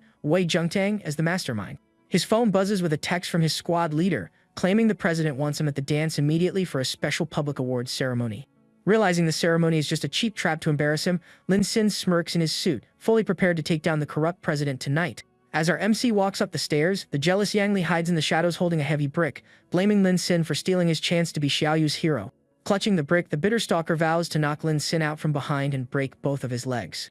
Yang Li leaps out of the darkness with a wild scream, swinging the heavy brick directly at the back of Lin Xin's head. Thanks to his enhanced reflexes, Lin Xin effortlessly steps the sneak attack, leaving a blurred afterimage in his place. Swinging into empty air, Yang Li loses his balance and stumbles forward in complete shock. In one swift, fluid motion, our MC grabs the attacker and slams him face first onto the concrete ground. Looking down at the defeated attacker, Lin Xin recognizes him as the classmate of the girl he rescued from the swimming pool yesterday.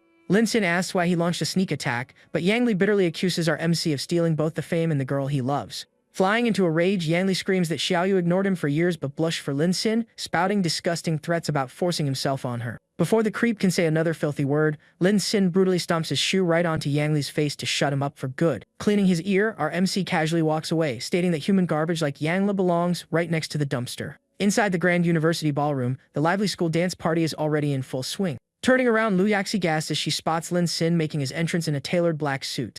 Yaxi excitedly greets him, and Lin Xin apologizes for being late, mentioning he heard a dramatic show was about to start tonight. Offering her his hand, Lin Xin takes Yaxi onto the dance floor, dipping her smoothly into a romantic dance. As Yaxi wraps her arms around his neck and ol, Lin Xin mentally notes how much his enhanced attributes improve his physical coordination. The surrounding crowd watches in complete fascination as the couple performs flawless, high-level ballroom moves across the floor. When another girl tries to cut in, Yaxi quickly defends her spot, telling the senior student to take a rest while she continues dancing with Lin Xin. Soon, a swarm of female students circles around Lin Xin begging for a dance, sending nearby male students into a fit of extreme jealousy.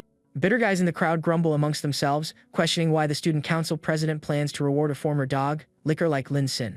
Right on cue, President Wei Zhengtang walks over holding 2 canned drinks, pretending to be a generous and supportive leader. Addressing Lin Xin directly, the president praises his heroism and offers a toast on behalf of the entire student council.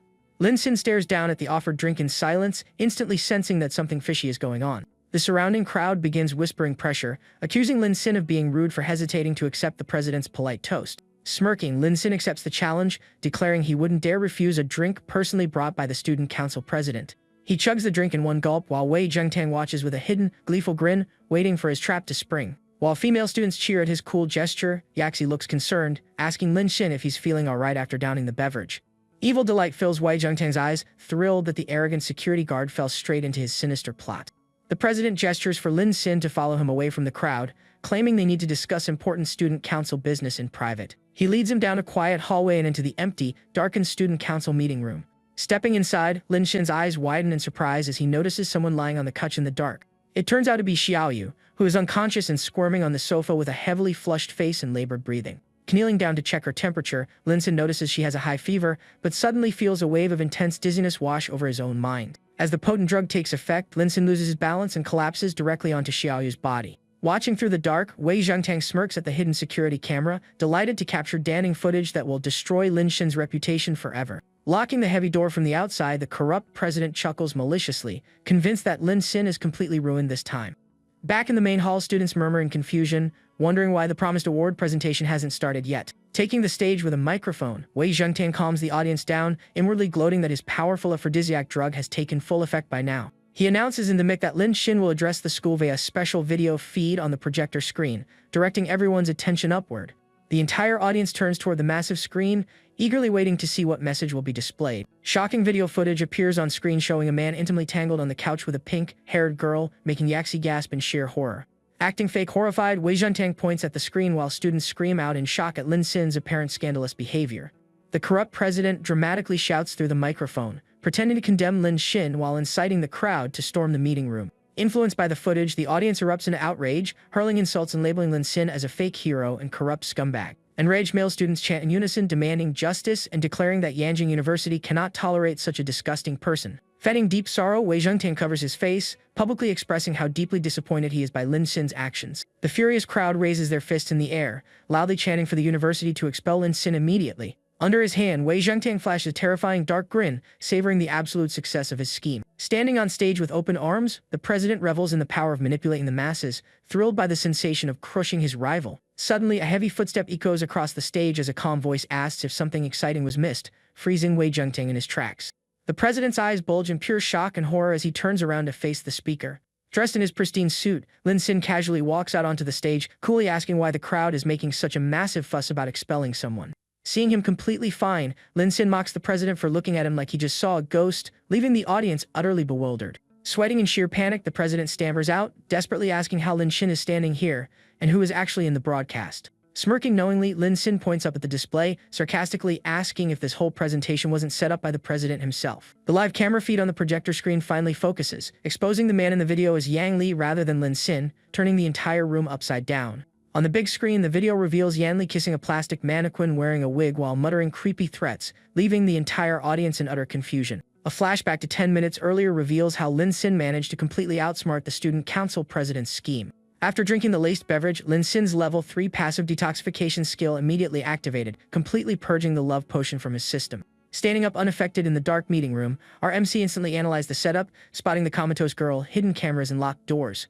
Scooping up Xiaoyu in a bridal carry, Lin Sin uses enhanced level 3 strength to kick open the heavy locked door with a single strike. He gently placed the heavily drugged Xiaoyu inside the women's bathroom to ensure she remained safe and hidden from the president's cronies. Returning to the room, Lin Sin watches the intoxicated Yang Li crept inside from the hallway, desperately searching for Xiaoyu in a daze. Deciding not to let the president's elaborate trap go to waste, Lin Sin prepared a substitute actor to take his place on camera. Grabbing a mannequin in a pink wig from the nearby dressing room, Lin Sin placed it in Yang Li's arms, letting the delusional creep embrace the dummy. Striking a cool pose, our MC smirked in satisfaction, ready to head out and begin his grand counterattack. Back in the present, Lin Sin mockingly points out to the audience that Yang Li was put on display with a plastic doll, leaving Wei Zhengtang pale with horror. Refusing to accept his plan's failure, the frantic president screams into the mech, insisting he personally saw Lin Sin fall onto the girl. Lin Sin steps up close with a razor-sharp smirk, mocking the president and forcing him to slap a hand over his own mouth. The surrounding crowd gasps in sheer shock, suddenly realizing the president accidentally exposed his own insider knowledge. Towering over the trembling president, Lin Sin coolly demands to know how he could possibly know what happened inside a locked private room. Lin Sin presses him further, aggressively asking why he's suddenly speechless after getting caught red-handed. Suddenly, Teacher Sun, the oldest and strictest faculty member from the literature department, angrily marches onto the stage. Pointing an accusatory finger, Teacher Sun berates Lin Sin for questioning the student council president and labels him an unreasonable troublemaker. Unfazed by the corrupt faculty member, Lin Sin crosses his arms, sarcastically asking how the president plans to explain his shady claims. Teacher Sun screams directly in Lin Sin's face, defending the president's hard work and aggressively demanding that our MC be disciplined to protect the school's image. Watching from the sidelines, the president's student council lackeys smirk, confident that the biased teacher will crush Lin Sin.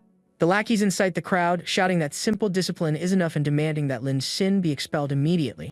Influenced by the corrupt faculty, the mob raises their fists and chants in unison for Lin Sin to be kicked out of the university.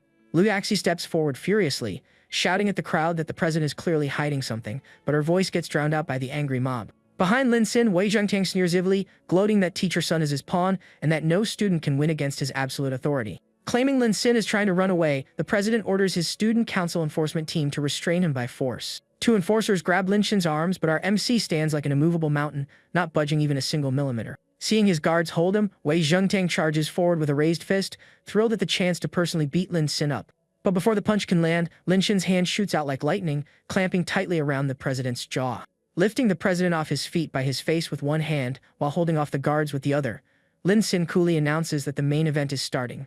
Panicking, Teacher Sun frantically orders the campus security guards to rush in with batons and beat Lin Sin down. A guard leaps up from behind with a raised nightstick, aiming a heavy blow directly at the back of Lin Sin's head. Before the baton can strike, a booming, authoritative voice commands everyone to stop, freezing the entire stage mid-fight. The crowd gasps as the university director arrives in the hall, flanked by official aides and leaning on his walking cane. As Lin Sin drops the president onto the floor, Teacher Sun nervously greets the director, wondering why he made a sudden appearance. The director huffs in anger, sternly stating that if he hadn't arrived, this whole situation would have spiraled completely out of control. Try to cover his tracks, Teacher Sun points at Lin Sin, lying to the director that they were merely detaining a student who caused a massive scandal. Enraged by the blatant lie, the director roars in fury and forcefully smacks Teacher Sun across the face with his heavy wooden cane. As the corrupt teacher clutches his bruised face, the director shouts that greedy, bribe-taking staff like him are the true disgrace to the university. A panicked Wei Zhengtang crawls over, desperately trying to blame Lin Sin and claiming Teacher Sun was just trying to help him. Turning to the audience, the director officially announces that Teacher Sun accepted bribes from Wei Zhengtang, declaring both of them immediately expelled and fired. Placing a hand on Lin Sin's shoulder, the director praises our MC as an outstanding student who helped expose the corrupt roots plaguing their campus. Cast out in disgrace, Wei Zhengtang and Teacher Sun collapse onto their knees as their entire world comes crashing down around them. The surrounding students stand in utter disbelief, horrified to realize they were manipulated by the very leaders they trusted. Lin Sin then plays a hidden recording on the projector screen from 40 minutes ago, showing the president boasting as he slipped sleeping pills into a drink. The broadcast plays the president's arrogant voice, exposing how he viewed the entire student body as brainless underlings to be manipulated. Watching the undeniable video evidence, the audience erupts into pure fury against the corrupt former president. The enraged mob pelts the stage with drinks and garbage, screaming for police intervention and demanding punishment for the two-faced traitor. Covered in trash on the floor, Wei Zhengtang breaks down in tears of despair, hopelessly blaming Lin Sin for destroying his life. Driven completely insane by rage, the ruined former president pulls out a concealed knife and lunges at Lin Sin from behind with murder in his eyes. Without giving President Wei a single second to react, Lin Sin kicks him straight off the stage in front of the entire crowd. Looking down at the fallen former president with a smirk, our MC casually tells President Wei to go enjoy his long overdue beating. Wei lands flat on his back right in the middle of the floor, leaving the surrounding students completely stunned for a brief moment. Having suffered under his abuse for far too long, the angry crowd instantly pounces on Wei, tearing his clothes apart while he screams for help. Beaten half to death and left in rags on the floor, the students declare that Wei isn't fit to be president and demand he be sent to prison. With the villain finally dealt with, attention shifts back to the stage, where someone points out that the student council urgently needs a new president. Impressed by how bravely Lin Sin handled the situation, the principal places a hand on his shoulder and personally offers him the position. Hearing that the principal personally recommended Lin Sin, the audience erupts into wild cheers, fully supporting him taking over the student council. Lin Sin thanks the principal for the honor, but quickly gives credit to Zheng Hao and Mr. Feng for uncovering the plot and warning everyone in time. He insists the title belongs to Zheng Hao, who was previously suppressed by Wei, adding with a grin that he has zero interest in doing administrative work anyway. The crowd goes absolutely wild over his humble refusal, with girls screaming in admiration and declaring him the coolest guy in school. Watching him dominate the spotlight from afar, the gorgeous blonde woman blushes softly, feeling proud that such an incredible man is hers. As the principal officially invites everyone to continue the dance party, Lin Xin quietly slips away to check if Xiaoyu has woken up. He finds Xiaoyu resting completely unconscious inside a private stall, still heavily affected by the drug Wei gave her. Trying to wake her up, Lin Xin gently holds her and uses an antidote spray, wondering just how much dosage the villains gave her. But right in the middle of treating her, Lin Xin suddenly catches a sweet, unusual aroma drifting through the air. Before he can react, the strange fragrance overpowers his senses, causing him to collapse into Xiaoyu's lap as a woman giggles behind him. Suddenly, a pair of delicate hands roughly grabs Lin Xin by his shirt collar and pulls his dazed body back up. It turns out to be the blonde beauty, who straddles his lap inside the tight stall and tears her own dress to move more freely. Pressing her face dangerously close to his, she locks eyes with our immobilized MC and passionately declares that he belongs only to her. She aggressively pulls Lin Xin into a passionate kiss, completely ignoring the unconscious Xiaoyu sitting right beside them. Grabbing Xiaoyu by the chin, the crazy woman mockingly tells her to wake up and watch, declaring that Lin Xin belongs to her alone. She then turns back to our MC, breathing heavily as she obsessively confesses that she simply cannot live without him anymore. Under the heavy influence of the drug, Lin Xin's breath turns ragged as he firmly grips her shoulder, surprising the woman. His primal instincts begin taking over his mind, making him fight wildly against the urge to lose control right then and there. The woman gasped in overwhelming excitement as Lin Xin suddenly dominates the position, caught off guard by his raw intensity. But just before things cross the line, Lin Xin suddenly snaps back to his senses as his mind instantly clears up. Looking down, he finds both women passed out cold on the stall floor, leaving him completely bewildered by the chaotic situation. Examining the blonde woman, Lin Xin recognizes her as Lu Chen and spots an empty drug bottle lying right beside her head. Before he can figure out what to do next, his phone suddenly starts ringing loudly inside his suit pocket. Checking his screen, he sees group chat notifications showing photos of himself and others boasting about their connection to Mr. Chuen. Lin Xin angrily scratches his head, realizing his passive ability neutralized the poison just in time, leaving him furious at Lu Chen's crazy scheme. Answering the call, a wealthy acquaintance greets him warmly and mentions seeing others brag about helping him out earlier that night. The caller reminds him about an exclusive private yacht party happening tomorrow night along the Tamkang River and strongly invites him to attend. Feeling annoyed by everything that happened in the bathroom, Lin Xin agrees to join the boat trip just to blow off some steam. A short while later, Lin Xin meets up with his friends, clinking canned beers together to kick off their late night outing. The group happily walks down the street, enjoying fresh air and cold drinks while celebrating Zheng Hao taking over as student council president. Thanks to his enhanced physical stats, Lin Xin remains completely sober, but his sharp hearing suddenly catches a woman screaming for help nearby. While his intoxicated friends stagger toward the nearby public restrooms, Lin Xin turns his attention toward the origin of the distress call. Glancing into the nearby trees, he spots a group of sketchy men surrounding a helpless woman and harassing her in the dark. The woman desperately pleads with them to stop and let her go, but the men aggressively tell her to take responsibility for teasing them. She insists that they are only allowed to look at her, but the creepy guy chuckles and admits he likes her feisty attitude even more. Unable to restrain himself any longer, one of the thugs violently lunges forward to grab her, declaring he's going to take what he wants right now. Lin Xin steps up right behind them with his arms crossed, casually asking if they really need to force themselves on someone who clearly said no. The woman and the thugs turn around in utter shock, completely caught off guard that someone actually had the nerve to interrupt them. The thugs aggressively surround our MC, laughing and warning not to play the hero, but Lin Xin calmly asks what they plan to do if he refuses to leave. Infuriated by his calm attitude, the thugs throw heavy punches right at his head, shouting at the arrogant kid to go to hell. Seeing them swing at him, the woman anxiously reaches out her hand to warn him, terrified that the young man is about to get beaten up. But without even flinching, Lin Sin instantly counters, landing two brutal fists directly into the faces of his attackers at the same time. Both attackers slam onto the grass completely knocked out, leaving the remaining thugs staring in absolute terror at the MC's insane strength. Grabbing the last two thugs by the hair, Lin Sin violently slams their heads together in mid-air. Both men crash face first onto the grass completely knocked out cold. Lin Sin stands tall over the unconscious thugs while the woman in purple rubs her sore arm in pain. Shocked by his sheer power, the woman scolds him for taking such a dangerous risk, just as the system suddenly alerts Lin Sin that a high-level target has been detected. A system panel pops up revealing her identity as 24-year-old Shen Odong, along with a counterattack mission promising massive rewards once her favorability reaches 90%. Looking at her innocent appearance, Lin Sin is surprised to trigger a mission, but inwardly assumes she must be working an illicit job given the situation. Walking away casually, our MC advises her to quit this line of work and find an honest job to live freely, leaving her completely bewildered. Left alone on the ground, Shen Odong angrily fumes to herself about how this stranger almost ruined her covered operation while one of her suspects groans for help. Without hesitation, she stumps her high heel directly into the criminal's face to shut him up. Standing over the suspect with her heel on his jaw, team leader Shen contacts her squad via comms to report the suspect is secured and orders everyone back to headquarters. The next evening, a luxurious multi-deck yacht sits glowing on the water as a speedboat approaches it. Lin Sin boards the luxury vessel while his wealthy friend excuses himself to handle business on another boat, promising to catch up later. Inside the yacht, a wild and opulent party is in full swing, packed with wealthy guests and bikini-clad women. As Lin Sin admires the lively venue, team leader Shen is undercover nearby dressed as a rabbit waitress, reporting to her squad that she has her target locked down. Spotting her carrying a tray of drinks, Lin Sin approaches and casually asks if the champagne is free. The moment she turns around, Lin Sin recognizes her immediately, leaving Shen Odong completely shocked to see him on the ship. Our MC praises her for finding a respectable waitress job, while she politely welcomes him outwardly while inwardly praying he doesn't mess up her mission again. Before they can say more, a wealthy, obnoxious man named Boss Jin calls out demanding service. Staying in character, Shen Odong approaches Boss Jin's table and politely offers him champagne. The scantily clad women surrounding Boss Jin tease her, encouraging the new waitress to play along with the powerful billionaire. The surrounding wealthy guests laugh and toast to Boss Jin, admiring his decadent lifestyle. Wanting to try someone fresh and innocent, Boss Jin aggressively throws a stack of cash into Shen Odong's face and orders her to come over. Creepily licking his lips, the arrogant rich man commands her to sit down and entertain him.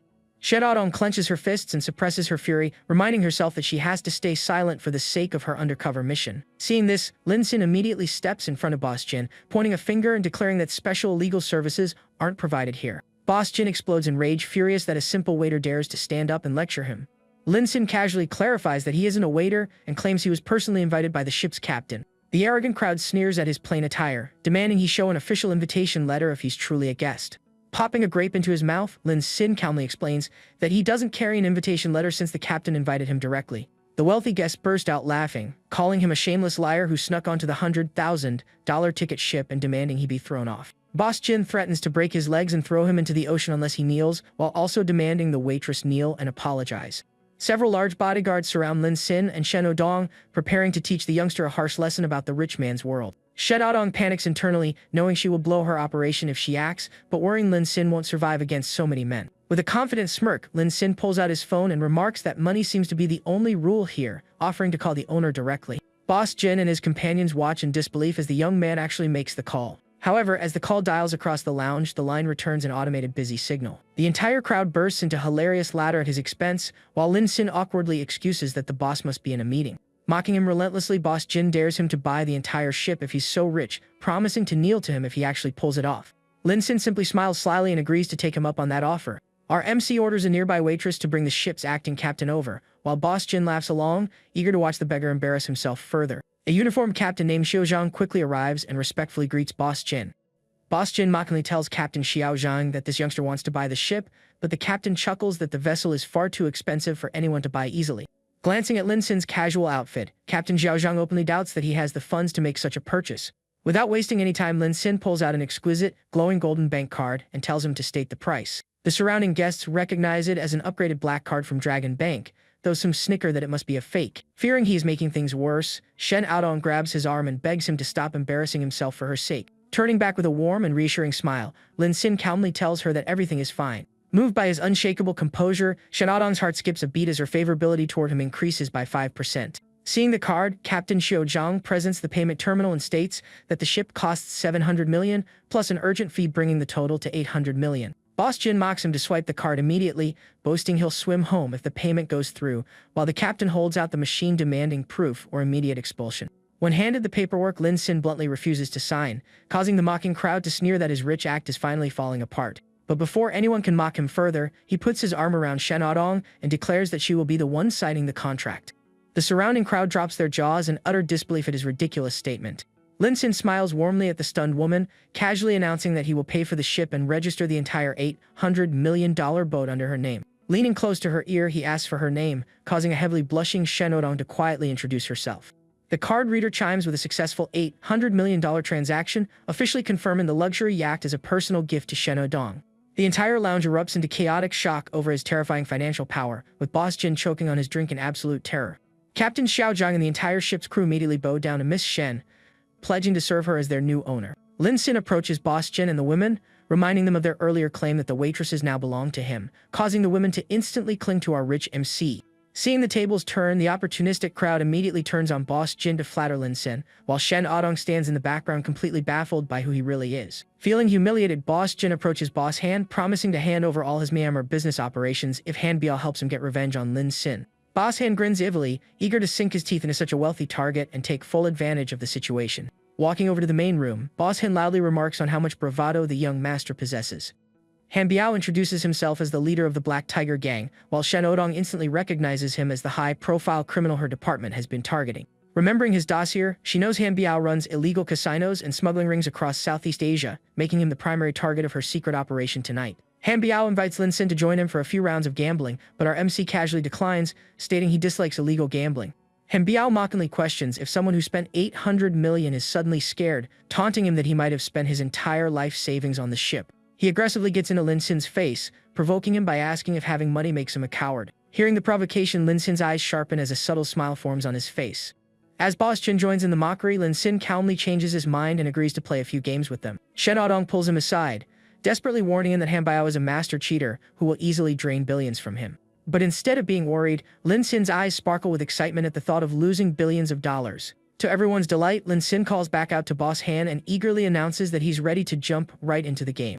He wraps his arm around Shen Aodong, playfully insisting she draw the cards for him and promising that all the potential winnings will belong to her. While Shen Aodong frantically shakes him to stop this madness, Lin Sin secretly rejoices over his system's cash, back perks that profit him whenever he loses counterattack money. Taking their seats at the VIP table, Han Biao and the dealer suggest playing a simple game of blackjack to keep things easy for the young master. Shen Aodong sits beside him, forcing herself to play along to protect her undercover identity, while the crowd whispers that Lin Xin is an easily manipulated rich kid. The seductive purple-haired dealer begins dealing the cards as Han Biao watches with a predatory grin. Han Biao smugly asks if Master Lin wants to raise the stakes right from the start. Without hesitation, Lin Sin carelessly shoves a massive stack of chips into the center, going all in on the very first hand. As expected, Han Biao wins the hand easily, but Lin Sin just grins and nonchalantly brushes off the loss. Raking in the pile, Han Biao gleefully encourages the young master to keep playing. Lin Sin casually ups the ante to $200 million for the next round, asking the dealer to exchange $2 billion worth of chips for him. The surrounding onlookers gasp in shock, stunned by how recklessly he throws around hundreds of millions. Han Biao claps his hands in utter joy, thrilled that this knave rich kid is about to fund his entire smuggling business. Over the next several rounds, Han Biao wins every single hand, quickly draining hundreds of millions from Lin Sin up to a full billion. Just as Lin Sin excitedly prepares to bet even more, Shen Aodong suddenly grabs his collar and physically drags him away from the table. The crowd chuckles at the sight, making crude jokes that the proactive bunny waitress is taking him away for a private session. Dragging him into a quiet corridor, Shen Aodong forcefully slams Lin Sin against the wall, asking if he has completely lost his mind. She angrily scolds him for blindly doubling his bets on a rigged table, causing her system favorability rating toward him to drop by 3%. Flustered by being pinned against the wall by a beauty, Lin Sin blushes softly and tells her not to get so worked up over a minor loss. Shen Aodong stammers that she isn't excited, internally panicking that her emotional outburst almost blew her secret agent disguise. When Lin Sin innocently asks if Han Biao is using movie-style card-rubbing tricks, she facepalms and explains that real-world cheating is far more advanced. She breaks down the rigged setup, explaining how hidden electromagnetic sensors under the table feed card data to the dealer, who signals Han Biao through a hidden headset.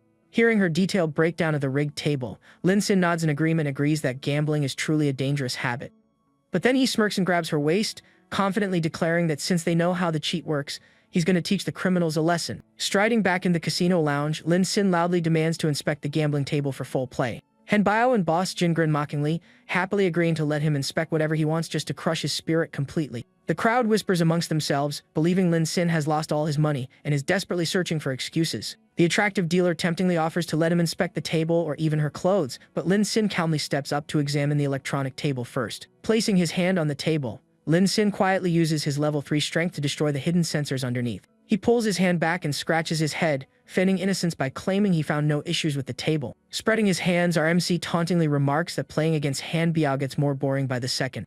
Lin Sin openly mocks Han Biao in front of everyone, calling him stingy for only betting small amounts despite all his previous wins. The surrounding crowd agrees with Lin Sin, whispering among themselves that Han Biao looks remarkably cheap compared to the young master. Provoked by the insults, Han Biao snaps and aggressively shoves a massive stack of $1 billion worth of chips into the pot. The purple hair dealer quickly deals out the cards for the massive $1 billion round. She secretly presses her fingers against the hidden table button, but to her surprise, the cheat system fails to trigger. Noticing the signal missing, Han Biao glares at the dealer in total confusion and alarm. Lin Sin casually waves his hand, urging her to hurry up so he can win his money back. Sweating nervously, the dealer whispers to Han Biao that the table's sensors have suddenly stopped working. Left with no choice, Han Biao forces a confident grin and proceeds, believing the young master won't get lucky anyway. But when the cards are flipped, Lin Sin secures the winning hand, smugly giving a middle finger gesture as he takes the victory. The entire room gasps in disbelief, amazed that Lin Sin managed to win back every single penny he previously lost in one fell swoop. Outraged by the sudden defeat, Han Biao violently slams his fist onto the table and glares at Lin Sin. Lin Sin calmly smirks back, mocking Han Biao for losing his temper the moment he suffers a single defeat. Enraged, Han Biao aggressively points at Shen Aodong, falsely accusing the bunny waitress of being an expert cheater brought in by Lin Sin. As the crowd whispers in doubt, Shen Aodong firmly defends herself and challenges anyone to review the security footage. Refusing to listen, Han Biao suddenly pulls out a sharp hunting knife and slams it deep into the gaming table. Drawing a handgun with his other hand, he points it directly at Lin Shin's head, demanding he cut off a finger and surrender all the cash. Unfazed by the gun pressed against his head, Lin Sin smirks and wonders out loud whether his trained hand speed is faster than a bullet. Shen Aodong panics internally, warning him not to provoke a dangerous gangster who won't hesitate to kill. In a flash of blinding motion, loud impact sounds echo throughout the VIP room. Before anyone can comprehend what happened, Han Biao lies face down on the floor bleeding while Lin Shin sits back calmly. Shen Aodong stares in total shock, her sharp eyes having barely caught his god-like movements. She realizes Lin Sin flicked a poker chip to alter the bullet's trajectory right as the gun was fired. In that exact split second, he delivered 3 lightning-fast punches that knocked the crime boss unconscious before anyone could react. Seeing his ally defeated, Boss Jin panics and screams for the ship's security to arrest Lin Sin for cheating and assault. 2 heavy security guards instantly rush forward, but instead grab Boss Jin and force him onto his knees. Lin Sin stands over him, reminding Boss Jin that as the new owner of the yacht, the security guards follow his orders alone. He then kicks Han Biao's body over, exposing 2 extra cards hidden in his shirt to prove that Han Biao was the real cheater. Baffled by the scene, Shen Aodong asks Lin Sin how he knew Han Biao cheated when the sensors were broken. Leaning close to her ear, Lin Sin whispers that he broke the sensors himself, won by pure luck, and secretly planted those extra cards on Han Biao while knocking him out. Amused by his clever scheme, Shen Aodong giggles warmly as her system favorability toward him surges by 15%. Suddenly, the lounge doors burst open as Mr. Chuan, the wealthy boat owner, rushes inside sweating profusely. Miss Chuan bypasses everyone and frantically checks on Lin Sin, desperately asking if he was harmed by any stray bullets. The crowd gasps in astonishment upon hearing the famous Mr. Chuan address Lin Shin as the legendary Mr. Chuan, while Shen Aodong quietly signals her squad. Mr. Chuan proudly announces to the room that Lin Sin is indeed the distinguished guest he personally invited to the party tonight. Just then, heavily armed police officers crash into the room, flashing badges and ordering everyone to freeze for a major drug and smuggling raid. The officers quickly handcuff Han Biao's unconscious gang, confirming the raid's success to team leader Shen. Looking around the chaotic room, Shen Aodong notices that Lin Sin has completely vanished from the venue. Meanwhile, Lin Sin is already speeding away on a motorboat, chuckling that he had to slip out a window to avoid getting dragged into a police investigation. The scene shifts to the late-night quiet of the university girls' dormitory. Inside her room, a beautiful dark-haired girl dries her hair after a shower, while anxiously staring at her phone for Lin Sin's reply. She debates inviting him over to her apartment for dinner, worrying inwardly if that invitation might sound too bold. Frustrated that their previous meeting was cut short, she resolves to find another opportunity to get closer to him. Just then, Lu Chen walks in wearing her torn party dress and slumps into a desk chair, complaining about how exhausted she feels. Her roommate turns around in surprise, teasingly warning Lu Chen that she looks like someone who got completely taken advantage of. Rubbing her sore waist with a blush, Lu Chen playfully complains about Lin Sin's unexpected wildness while secretly admitting she enjoyed it. Suspicious of her story, the roommate smiles slyly and asks if Lu Chen actually tore her own dress just to tempt him. To prove her point, Lu Chen pulls up her dress to reveal dark red palm prints stamped across her upper thigh. Seeing the massive handprints, Lu Yaxi stares in utter disbelief, realizing the marks are far too large to be self-inflicted. Teasing her stunned roommate, Lu Chen chuckles and tells the shivering Lu Yaxi to put on some clothes before she catches a cold. Without saying another word, Lu Yaxi quickly grabs a cardigan and rushes out of the dorm room in a hurry. Watching her sprint away, Lu Chen smirks to herself, confident that it's far too late for Lu Yaxi to claim Lin Xin for herself. Touching her lips gently, the blonde beauty blushes as she fondly reminisces about Lin Xin's unexpected wildness from earlier. Meanwhile, Lu Yaxi paces anxiously outside the male dormitory late at night, wondering why Lin Xin isn't answering her calls. Knowing Lu Chen wasn't lying, she realizes she must act immediately before other women steal Lin Xin away forever. She imagines Lin Xin surrounded by swarms of beautiful women, knowing a wealthy, handsome bachelor is an irresistible target. Clutching her chest with determination, Luo Yaxi vows to herself that she won't let any other woman take him away. As she waits outside, passing male students gawk at her long legs and wonder why such a stunning girl is standing in the cold. The scene shifts to the bright morning sun rising over the university campus. Having spent the entire night fighting and gambling on the yacht, an exhausted Lin Xin walks back holding a sandwich for breakfast. Approaching the dormitory entrance, he is surprised to spot Luo Yaxi leaning against the wall waiting for him. Nearby students whisper among themselves, revealing that she has been standing outside in the cold the entire night. The moment she spots our MC, Lu Yaxi instantly rushes over and throws her arms around Lin Xin in an emotional hug. Clinging tightly to his shirt, she looks up with tearful eyes and expresses her relief that he is finally back. Lin Xin looks at her in shock, completely stunned that she actually waited outside for him all night long. Burying her face into his chest, Lu Yaxi gently says she understands he was busy and wanted to show him her unconditional support. She softly confesses that she feels inferior to the other women pursuing him, promising to be the most understanding partner he could ever ask for. Overcome by exhaustion from waiting all night, she suddenly gasps and feigns dizziness, collapsing right into his arms. Without hesitation, Lin Xin lifts her up in a princess carry and offers to take her back to her off-campus apartment to rest. Arriving at her apartment, Lin Xin places her gently on the bed, surprised when she sits right back up. Slipping her cardigan off her shoulders, Lu Yaxi gazes at him sweetly and thanks him for being so caring.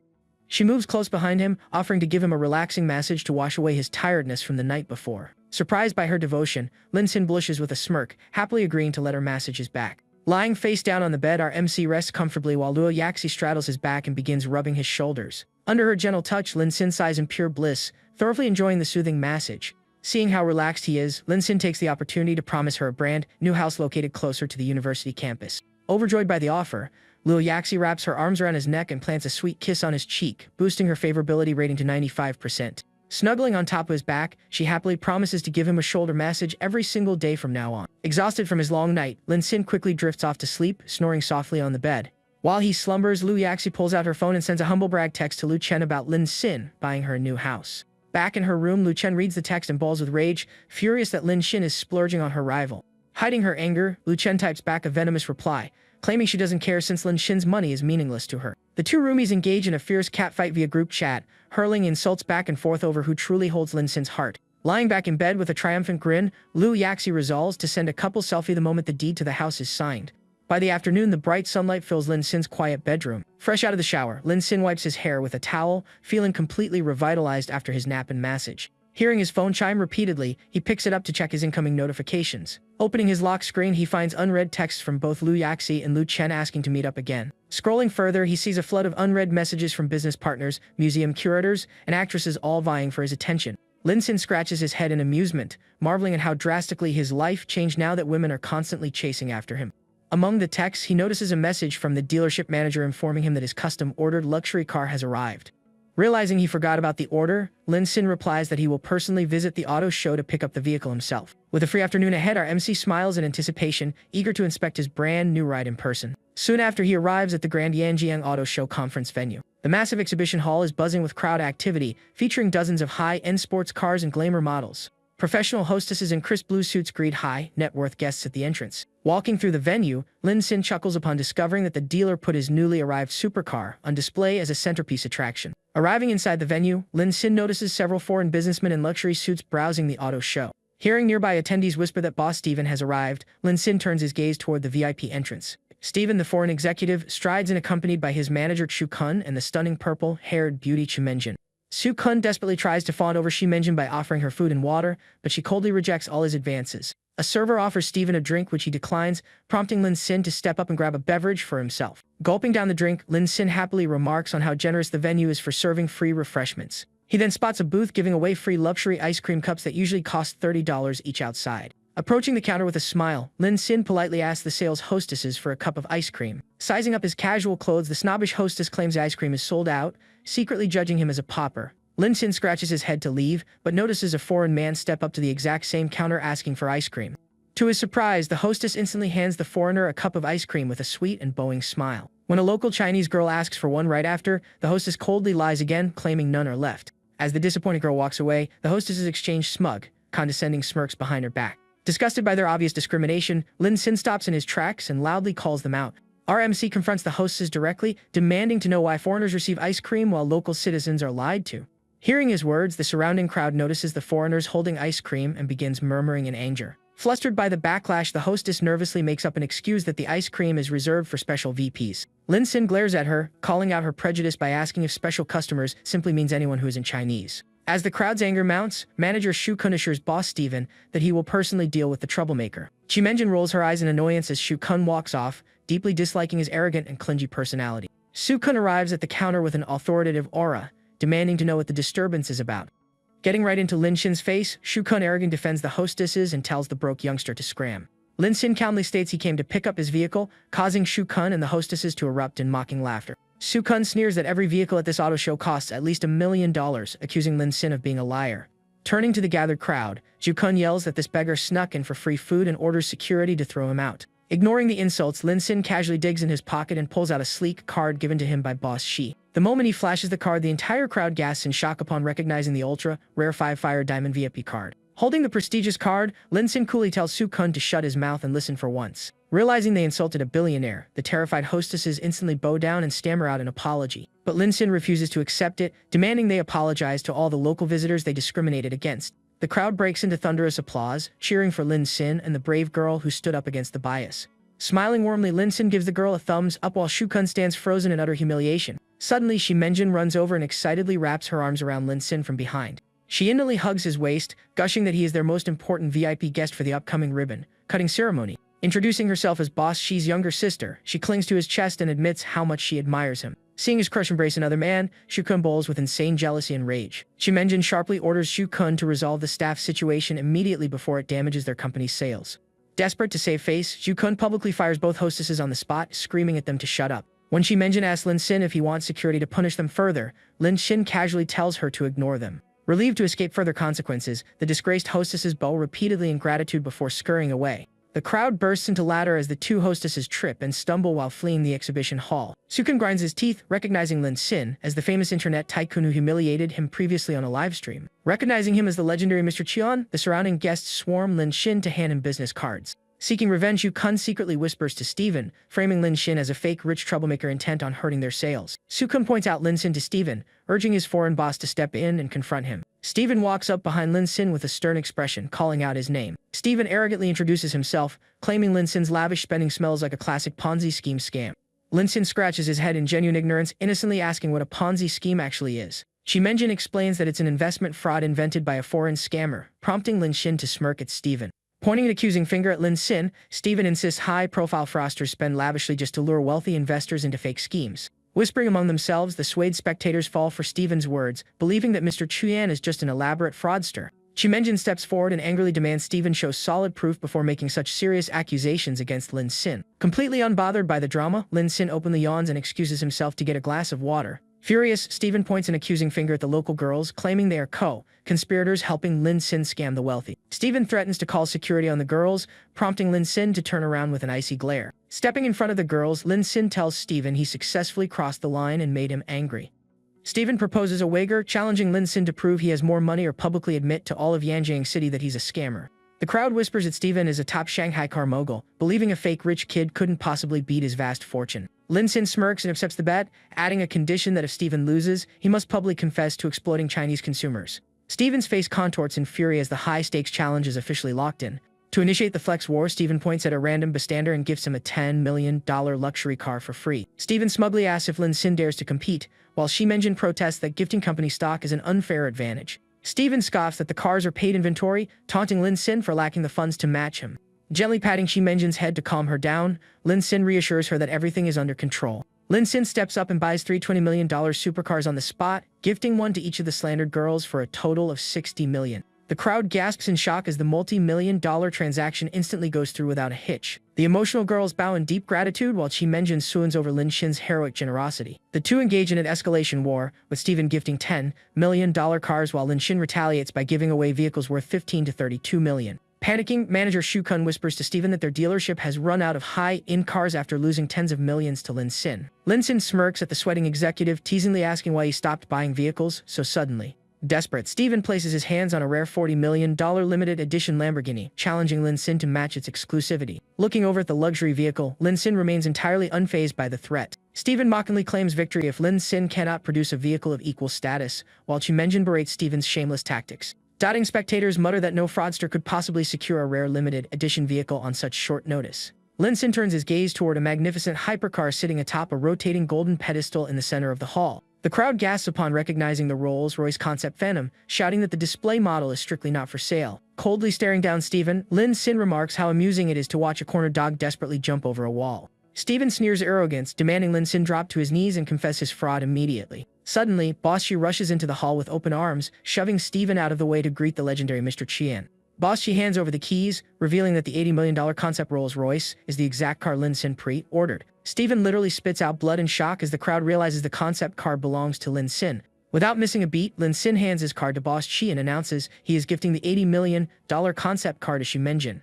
The machine chimes 80 million yuan successful payment, causing Steven to spit out even more blood in sheer defeat. The onlookers go wild, marveling at how easily Lin Sin gave away a vehicle worth double Steven's limited edition model. Overjoyed, Chi-Menjin wraps her arms around Lin Sin's neck and plants a passionate kiss on his cheek in front of her shocked brother. Blushing deeply, the purple-haired beauty stares at our MC with adoration, completely falling in love. Lin Sin mockingly asks if Steven wants to continue, forcing the defeated executive to bow his head and surrender. With a sharp smirk, Lin Sin reminds Steven that it's time to honor his end of the high-stakes wager. Trembling in fear, Steven realizes Lin Shin's financial backing is far beyond anything he could ever comprehend. Forced onto his knees, Steven tearfully confesses to the crowd that he is a greedy capitalist who exploited local consumers for profit.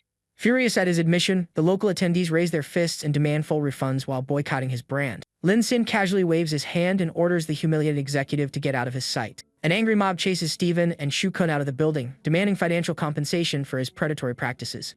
The remaining guests crowd around Lin Sin, showering him with praise for standing up against the foreign scammer. Blushing furiously, Chi-Menjin realizes she has fallen completely head over heels for the charming young billionaire. Mustering up her courage, she prepares to ask Lin Sin out on a romantic date. But before she can speak, Lin Sin answers an urgent phone call and immediately vanishes into the crowd. Frustrated by her bad timing, Chi-Menjin playfully beats her brother's chest while screaming in annoyance. Stepping outside the auto show building, Lin Sin heads toward the outdoor parking lot. He spots the elegant green-haired Yan Bao leaning against a luxury vehicle, greeting her with a warm compliment as she waves him over.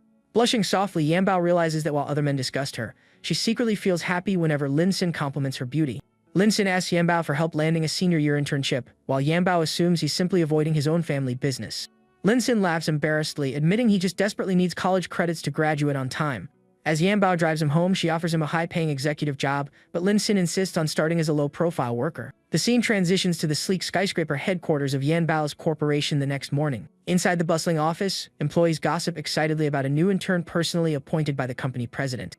The arrogant team leader, Yu Wu, commands everyone to return to their desks while inwardly sneering at her colleagues. The department supervisor gathers the staff to introduce two new interns joining the marketing division today.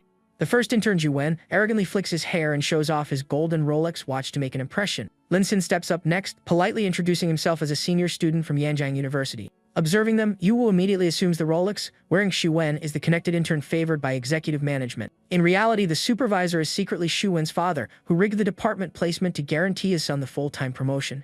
Wanting to curry favor with Ju Wen, Yu Wu dumps a massive, crushing stack of heavy files onto Lin Sin's desk. In stark contrast, she hands Xu Wen a single, lightweight folder with a gentle, flirty smile. Noticing the obvious discrimination, Lin Sin points a finger and asks why his workload is 10 times larger than Ju Wen's.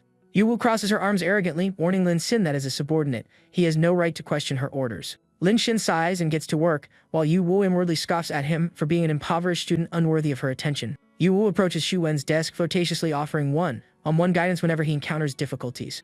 Leaning tightly against his shoulder, Yu Wu gives him personal assistance while Xu Wen smirks at her seductive behavior. By noon, the office clock ticks past 12:30 as the morning shift comes to an end. To Yu Wu's utter astonishment, Lin Sin stands up and presents the entire completed stack of files before lunchtime. Flipping through the documents, Yu Wu is shocked to find every single complex report thoroughly and flawlessly executed. Refusing to let him shine, Yu Wu snatches the completed work and gives it to Zhu Wen to take full credit. Outraged by her blatant corruption, Lin Xin confronts Yu Wu for stealing his hard work and handing his achievements away. Yu Wu turns her back dismissively, claiming an ungraduated intern should be grateful just to have the learning opportunity. Lin Xin smirks at her workplace manipulation, casually asking if she isn't afraid of the CEO discovering her crooked actions. Yu Wu scoffs that a lowly intern will never meet the CEO, while Lin Xin playfully bids her farewell for the day. At the end of the workday, employees begin filing out of the corporate headquarters building. Zhu Wen walks alongside Yu Wu, flattery dripping his voice as he invites her out for an expensive dinner. Giggling flirtatiously, Yu Wu accepts the invitation while Zhu Wen heads off to the VIP parking garage to fetch his car. Heading toward the exit, Lin Xin spots Yu Wu standing right next to where his modest electric scooter is parked. Approaching his vehicle, Lin Xin politely asks Yu Wu to step aside so he can unlock his scooter. Misinterpreting his presence, Yu Wu assumes Lin Xin waited in secret to apologize and confess his feelings away from coworkers. She condescendingly lectures him, calling him an ambitious toad who could never hope to land a high-class woman like her. Lin Xin sighs and tries to explain her misunderstanding, but the narcissistic manager refuses to listen. Crossing her arms, Yu Wu coldly declares that a broke college student isn't even qualified to be her backup option. Ignoring her delusion, Lin Xin simply gets onto his scooter and tells her she is physically blocking his vehicle. Suddenly, a flashy red sports car pulls up alongside them as Zhu Wen leans out to mock Lin Xin's cheap ride. Yu Wu smirks and boasts about riding in Zhu Wen's luxury sports car, mockingly offering Lin Xin a lift out of pity. Zhu Wen smirks from the driver's seat, agreeing to give the poor intern a ride if Yu Wu insists on charity. Completely ignoring both of them, Lin Xin starts up his scooter engine and prepares to take off. He revs the throttle and zooms past, creating a sharp gust of wind that catches Yu Wu off guard. Caught by surprise, Yu Wu loses her balance and crashes face down onto the pavement in front of the building. Zhu Wen rushes out of his car in panic to help her up, both cursing Lin Xin for his reckless driving. Wiping her ruined, expensive makeup off her face, Yu Wu screams in rage, vowing to ruin Lin Xin's career at the company. Cruising smoothly down the street on his scooter, Lin Xin chuckles, content to let the corrupt duo dig their own graves. The next morning at the office, Yu Wu walks up to Lin Xin's desk and arrogantly commands him to go buy coffee for the entire team. Lin Xin looks back calmly and asks why he's expected to run personal errands for everyone. Yu Wu puts her hands on her hips, insisting it's company tradition for newcomers, prompting Lin Xin to point out why Zhu Wen isn't going instead. Yu Wu glares in annoyance, while Zhu Wen joins in mocking Lin Xin for being an ignorant student who doesn't understand workplace politics. Observing the unfair treatment from their cubicles, the other department employees exchange uncomfortable glances, feeling disgusted by the team leader's obvious corruption. Lin Xin sits back at his workstation, giving a polite smile to his quiet coworkers. Zhu Wen creeps up behind Lin Xin's chair, smugly whispering that his high-level connections can easily ensure Lin Xin gets fired after his internship. Unfazed, Lin Xin casually picks his ear, replying that he only needs the credits to graduate and has zero interest in staying at this company anyway. Zhu Wen and Yu Wu scoff, offering to let Lin Xin stay as a lowly errand boy if he bows down and begs for forgiveness. Lin Xin turns his head with a dark smile, remarking that Zhu Wen should actually be thanking him instead. Our MC glares back sharply, cryptically warning Zhu Wen that he saved his life by talking him out of reckless behavior earlier. Enraged, Zhu Wen slams Lin Xin's desk, while Lin Xin innocently throws up his hands and claims a poor student like him can't afford company-wide coffee. Lin Xin cleverly praises Zhu Wen's immense wealth, publicly challenging him to prove his status by buying coffee for all 1,000 employees in the building. Trapped by his own ego, Zhu Wen boastfully accepts the challenge, while Lin Xin cheerfully orders an expensive mocha on his tab.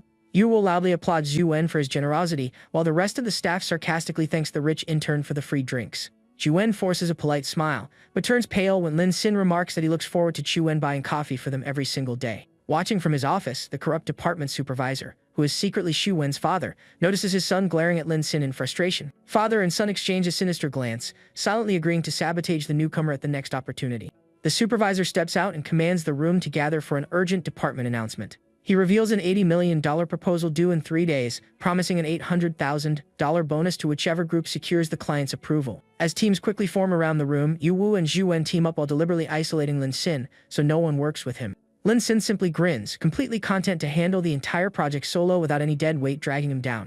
Zhu Wen and Yu Wu sneer at him, confident that a single intern will fail miserably trying to complete such a massive project alone. As the deadline approaches, Lin Xin calmly eats snacks at his desk while his rivals stressfully hunch over their computers. When 5 o'clock hits, Lin Xin immediately leaves on time every day, leaving the rest of the department stuck doing miserable overtime.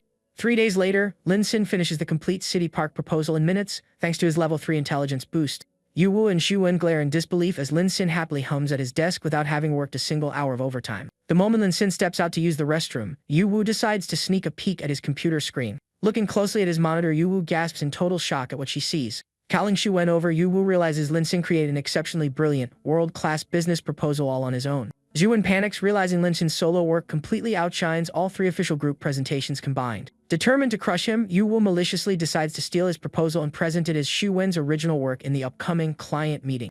When Lin Xin returns, Yu Wu lays to his face, directing him to prepare in conference room while the real meeting takes place elsewhere. Watching him walk into the wrong room, Yu Wu smirks triumphantly, gloating over how easily she hijacked his brilliant proposal. Meanwhile, in conference room B, Xu Wen stands at the projector screen, presenting Lin Xin's stolen proposal to the client executives. Xu Wen confident delivers the presentation, taking full credit for the innovative park development strategy. But as he clicks to the next slide, he freezes in horror upon seeing Lin Xin's name printed clearly as the original project author. Panicking, Xu Wen frantically clicks his remote control to skip past the damning slide before anyone notices. Wiping away his cold sweat, Xu Wen breathes a sigh of relief as the client praises the presentation as the best one yet. Xu Wen arrogantly boasts that his degree from MIT guarantees top-tier quality, earning enthusiastic praise from Yu Wu. Impressed by his background, the client gives a firm thumbs up, declaring the project proposal completely flawless. Standing nearby, the corrupt supervisor grins proudly at his son for pulling off the stolen victory.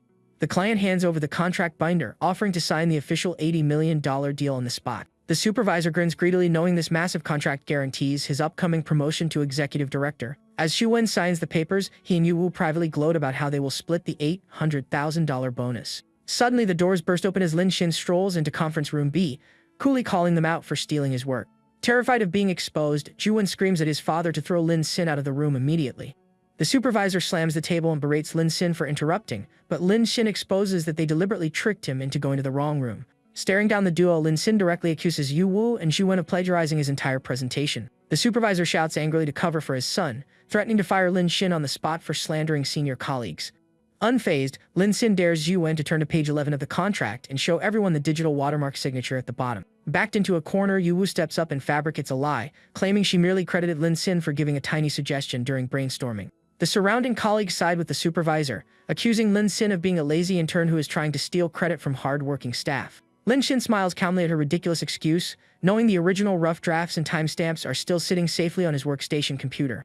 Seeing the tension rise in the office, Yu Wu stays completely quiet, realizing that things aren't going as smoothly as expected. Meanwhile, Supervisor Yudazi sneers to himself, preparing to execute a dirty trick to frame Armin C. Out of nowhere, the supervisor suddenly clutches his chest and screams in fake panic that his expensive watch has gone missing. He immediately points his finger directly at Lin Xin, accusing him of the theft and ordering his son to go search Lin Xin's workstation. Within seconds, his son returns holding a gold watch, loudly claiming he found it at Lin Xin's desk as ultimate proof. Lin Xin remains completely calm and calls them out, pointing out that this pathetic setup is just a cheap tactic to distract everyone. In his head, the supervisor gloats about secretly slipping off his watch earlier, knowing that even if Lin Xin figures it out, he has no proof. Smirking triumphantly, the corrupt boss tells Lin Xin to drop to his knees and beg if he wants to avoid getting handed over to the police. The brainwashed coworkers immediately jump on the bandwagon, demanding that the supervisor call the cops and kick Lin Xin out. Faced with all the false accusations, our MC just glares back with icy eyes, entirely unbothered by their desperate trap. Furious that Lin Xin isn't begging for mercy, Sudaji loses his patience and commands the security guards to throw him out of the building. Two guards instantly step forward and rush toward Lin Xin to drag him away. But before they can lay a finger on him, a sharp voice shouts for them to halt, freezing everyone in their tracks. The crowd turns to see the president's personal secretary strutting down the hallway, leaving everyone completely dumbfounded. Seeing her arrive, the supervisor immediately drops his arrogant attitude and bows down, humbly asking why she came down. Right behind her, the powerful and gorgeous president herself enters the office, instantly shocking every employee in the room. Su Daji instantly begins kissing up to her, apologizing profusely for not preparing a proper welcome for her arrival. Desperate to impress his boss, he starts barking commands at the staff to bring out the finest executive chair and serve tea immediately. Another manager tries to introduce himself, but the secretary swiftly cuts him off, stating the president is only here for important business. The supervisor eagerly offers the luxurious chair and tea to the president, boasting about an 80 million yuan deal he allegedly closed. Ignoring completely, President Jiang walks straight past the supervisor and offers the luxury seat and tea to Lin Xin instead. Seeing their low-level employee treated like royalty by the big boss, Su Daji and his corrupt group instantly freeze in sheer horror. Lin Xin casually takes the tea and mentions that it's a bit too hot, making President Jiang apologize and offer to cool it down for him. Right in front of the entire office, the cold female president gently blows on the tea with a blushing face. Seeing this unbelievable sight, the supervisor and his cronies completely lose their minds, unable to comprehend what is happening. The rest of the office staff watch with wide eyes, questioning whether they have somehow fallen into a bizarre dream.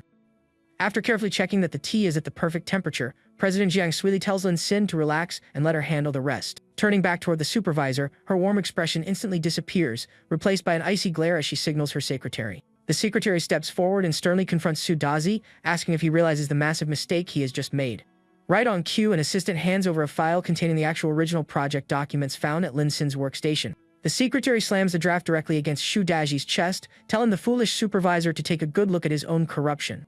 Realizing he's been caught red-handed, the supervisor drops straight to his knees, forced to admit that the proposal was Lin Sin's work all along. The secretary doesn't stop there and exposes his entire list of crimes, including colluding to steal work and illegally promoting Yu Wu. She reveals that he even violated company regulations by sneaking his own son onto the payroll, committing endless shady acts behind the company's back. Hearing the overwhelming list of corruption, the surrounding employees gasp in utter shock at their supervisor's true nature. The secretary then delivers the final blow, informing Shu Daji that he made the fatal mistake of offending Mr. Qian. She reveals that Mr. Qian is the mysterious investor who poured 500 million into the company and holds the majority shares.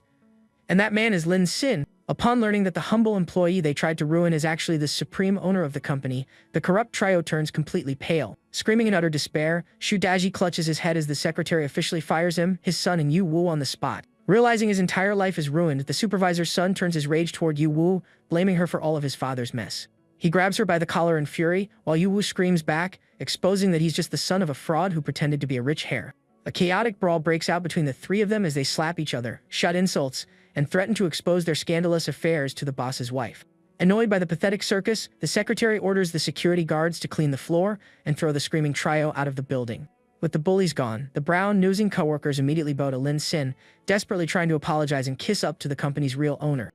President Zhang leans in sweetly to ask if Lin Sin is satisfied, to which he replies that the company needs to hire better people in the future. She apologizes for letting him suffer under corrupt management, but our MC just chuckles, noting that he prefers keeping a low profile anyway. Changing the subject, President Zhang excitedly offers to show Lin Sin the incredible progress made by her top tech research team. She brings him into her private luxury office, explaining that she spends most of her time managing technology ventures. Lin Sin looks over her shoulder at the complex lines of code on her computer, admitting with a smile that he has no clue what any of it means. Impressed by her hard work, our MC casually pulls out his phone and transfers another 500 million directly to her account, spiking her favorability towards him. Thrilled by the massive investment, President Zhang sits down on her office chair and promises Lin Sin that she won't let him down. But the moment she settles in, the wooden chair suddenly snaps with a loud crash. Hearing the commotion, Lin Sin turns around in concern and asks if she is alright.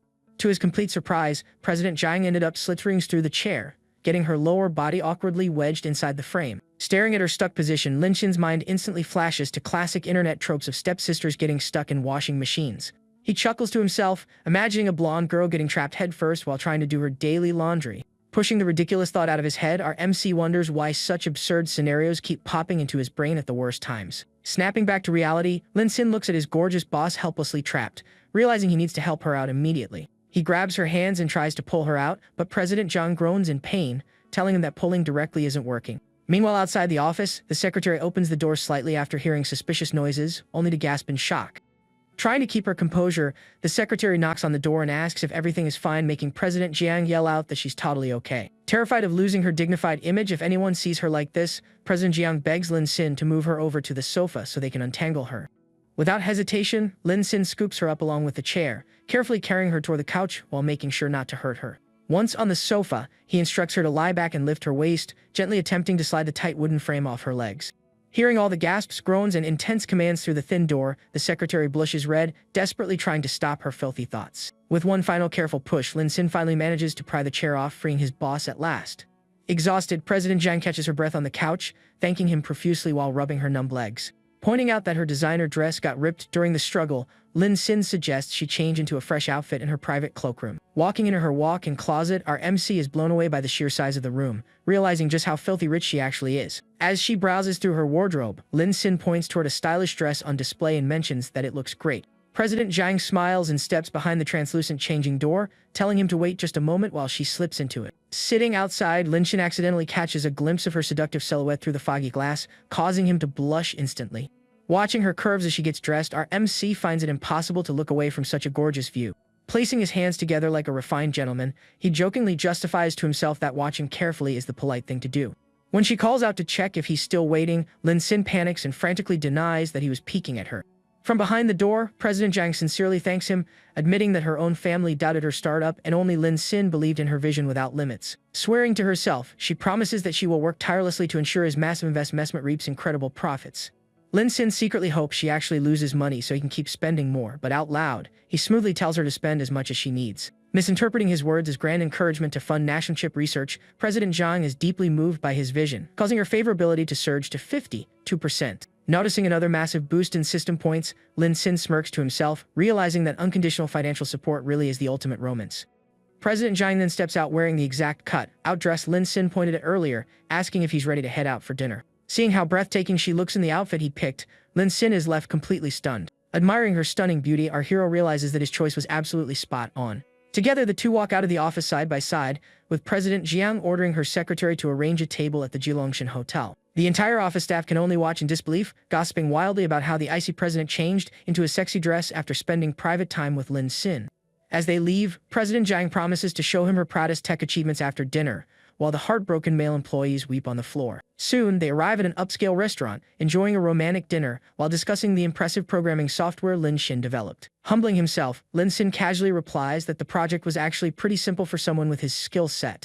Blown away by his effortless genius and charm, President Jiang looks in with sparkling eyes as her favorability jumps all the way to 77%. Meanwhile, over in a luxury bath, blue-haired Yuxuan chats on a video call, admiring how remarkably calm and capable Lin Xin handled everything. Teasing her friend over the screen, Yuxuan asks if their usually cold president has officially fallen head over heels in love. President Jiang sits in her room taking off her stockings, turning the tables by teasing Yuxuan back about her upcoming trip to Japan. She playfully asks Yuxuan if she's too excited to sleep because she gets to travel abroad together with her male classmate. Blushing intensely in the tub, Yuxuan nervously denies it, reminding her friend that they are strictly just former classmates. Unable to handle the teasing any longer, Yuxuan pouts and hangs up the call to get some rest, leaving President Jiang chuckling to herself. Soaking in the warm water, Yuxuan looks up at Lin Xin's image in her mind, secretly feeling like their trip to Japan feels just like a romantic date.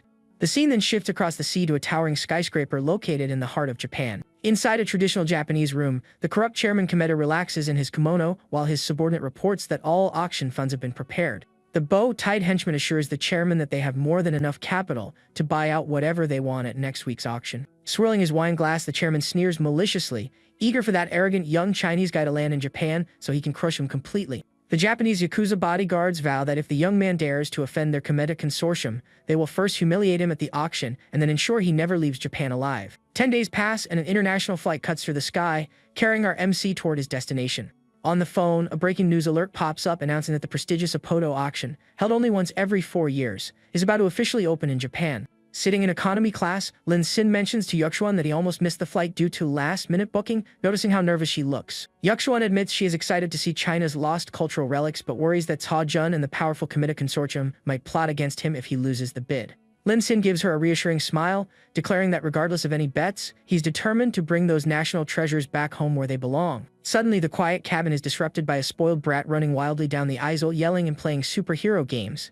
The loud kid runs past the seats, causing surrounding passengers to frown in irritation at the lack of supervision. Without warning, the brat slams violently into the back of Yuxuan's seat, catching her completely off guard. The kid then starts repeatedly kicking her chair, prompting Yuxuan to turn around politely and ask him to stop kicking. Instead of apologizing, the brat gives a nasty smirk and hurls vulgar, inappropriate insults directly at her face.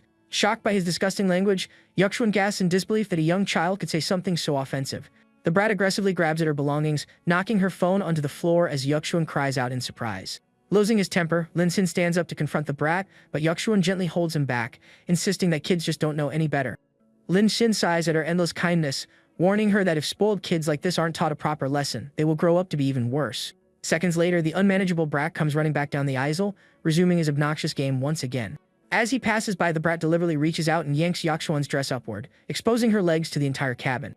Pulling with all his strength, the brat tears her dress fabric completely before losing his balance and tumbling backward onto the floor. Yuxuan frantically clutches her ruined dress in distress, while Lin Xin's anger boils over at the brat's unacceptable actions. Facing the consequences of his own fall, the brat instantly bursts into fake, exaggerated tears on the ground. Hearing the crying, the boy's entitled mother barges through the cabin curtain, screaming fiercely about who dared to bully her precious baby. As the brat falsely points the finger, Lin Xin steps in front of Yuxuan, explaining that her spoiled kid was running recklessly and got his toy caught in her dress. Refusing to take responsibility, the arrogant mother screams at them, claiming there is nothing wrong with a child running around and insulting Yuxuan.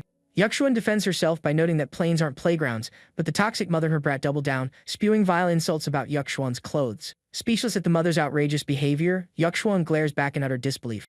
She angrily reminds the mother that everyone has the right to wear what they want, demanding to know if this is really how she raises her child.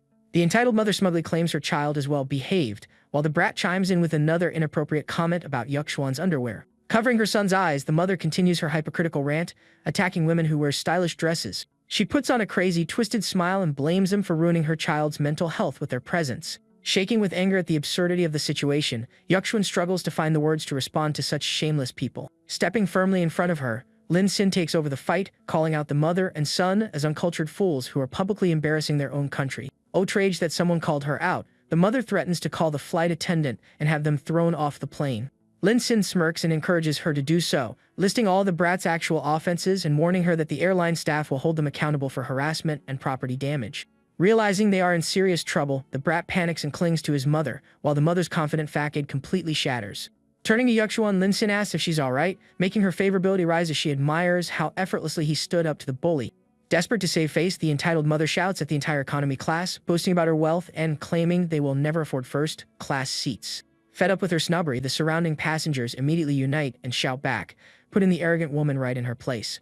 Trapped by the angry crowd, the mother accuses everyone of teaming up against her, while Lin Xin calmly asks for a flight attendant to remove the noisy woman. Meanwhile, in the break area, a blonde flight attendant casually sips her lat, completely ignoring the commotion in the back. Sitting comfortably, she complains about the noisy passengers whining over minor flight issues. Another flight attendant walks in with a snack tray, questioning why Xiaoying is applying so much heavy makeup while on duty. The two argue over who gets to serve the snacks, each desperately trying to get an opportunity to flirt with a wealthy passenger. A third attendant peeks in and tells them to quiet down, revealing that they are all trying to catch the attention of the same rich passenger in first class. They gossip about Mr. Fei, a famous wealthy second-generation businessman who sells airplanes and holds powerful industry connections. Even the plane's captain leaves his post in the cockpit just to bow down and flatter Mr. Fei in the first-class cabin. When the call comes in for someone to deal with the noisy first-class woman in economy, the flight attendants reluctantly tell Xiaoying to go handle it. Annoyed that she has to step away from her wealthy target, Xiaoying heads toward the economy cabin with an attitude. Putting on a fake customer service smile, she asks how she can help, only for Yuxuan to immediately report the entitled mother for disturbing the entire cabin. Lin Xin praises Yuxuan for taking charge and speaking up so firmly, giving her a proud thumbs up that makes her blush. Furious at being called out, the entitled mother tries to pull rank, aggressively boasting that she is the wife of a powerful group chairman to intimidate the flight attendant. Instead of taking the victim's side, flight attendant Xiaoying defends the wealthy woman, claiming a first-class passenger would never come to economy to cause trouble. Lin Xin immediately confronts her biased logic, pointing out that she is openly implying economy passengers are lesser and naturally at fault. Emboldened by the attendant's favor, the entitled mother boasts about her upper-class status, threatening to get Lin Xin blacklisted from the airline while her son laughs at him. Completely unbothered by her empty threats, our MC just picks his nose and smirks with pure disrespect. As the mother continues screaming, Mr. Fei steps out from the first-class cabin, annoyed by the endless commotion in the aisle. Xiaoying instantly bows down to Mr. Fei, profusely apologizing and blaming an economy passenger for ruining his first-class experience. Smirking in triumph, the entitled mother boasts that Mr. Fei is a legendary rich hare whose family sells airplanes and can destroy Lin Xin with a single call. She eagerly struts up to Mr. Fei and extends her hand, reminding him that she's the wife of Chairman Sheng from Good Luck Group. Trying to butter him up, she trash-talks Lin Xin and Yuxuan, claiming she tried to reason with those low-level commoners to no avail. Ignoring her extended hand, Mr. Fei glares directly at Lin Xin while the arrogant woman and flight attendant eagerly anticipate his demise. To everyone's shock, Mr. Fei's eyes light up with pure reverence as he rushes forward to tightly hold Lin Xin's hands, introducing himself as a humble plane seller from Prince's Daughter Group. Playing along with his excitement, Lin Xin pretends to remember him, causing the wealthy businessman to blush with joy for being recognized by the great Mr. Qian.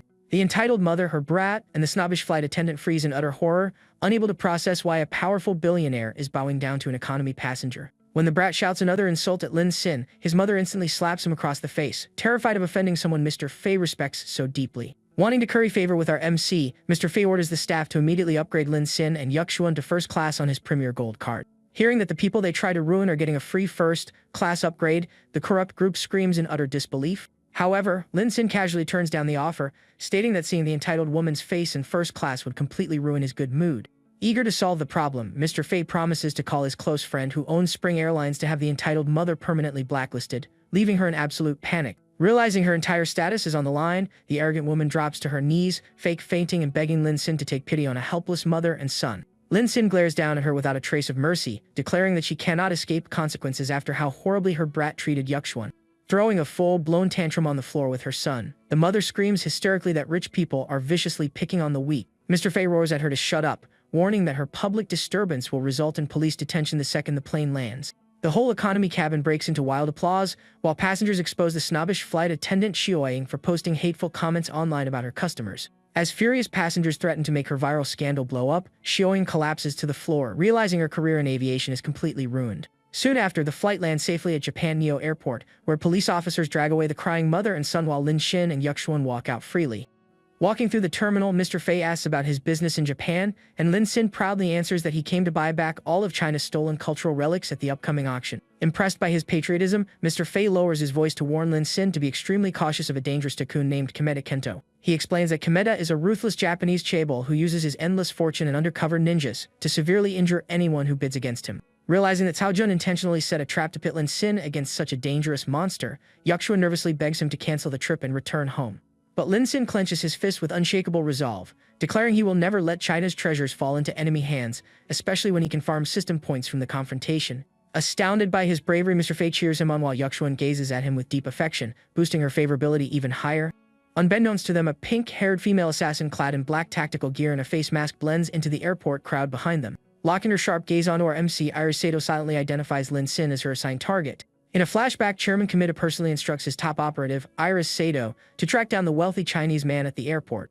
Kneeling loyally, Iris promises her master that she will give Lin Xin a painful warning without killing him, ensuring he arrives at the auction alive to bow before Kameda. Returning to the present, Iris tracks Lin Xin's movements from behind as he walks side by side with Yuxuan through the crowded hall. When Lin Xin steps away to buy a bottle of water, Iris spots her chance and prepares to execute her covert strike. She equips a hidden ring spiked with a lethal toxin designed to cause severe vomiting, weakness, and agony for an entire day. Creeping up silently right behind him like a shadow, Iris prepares to lightly tap his shoulder to inject the poison.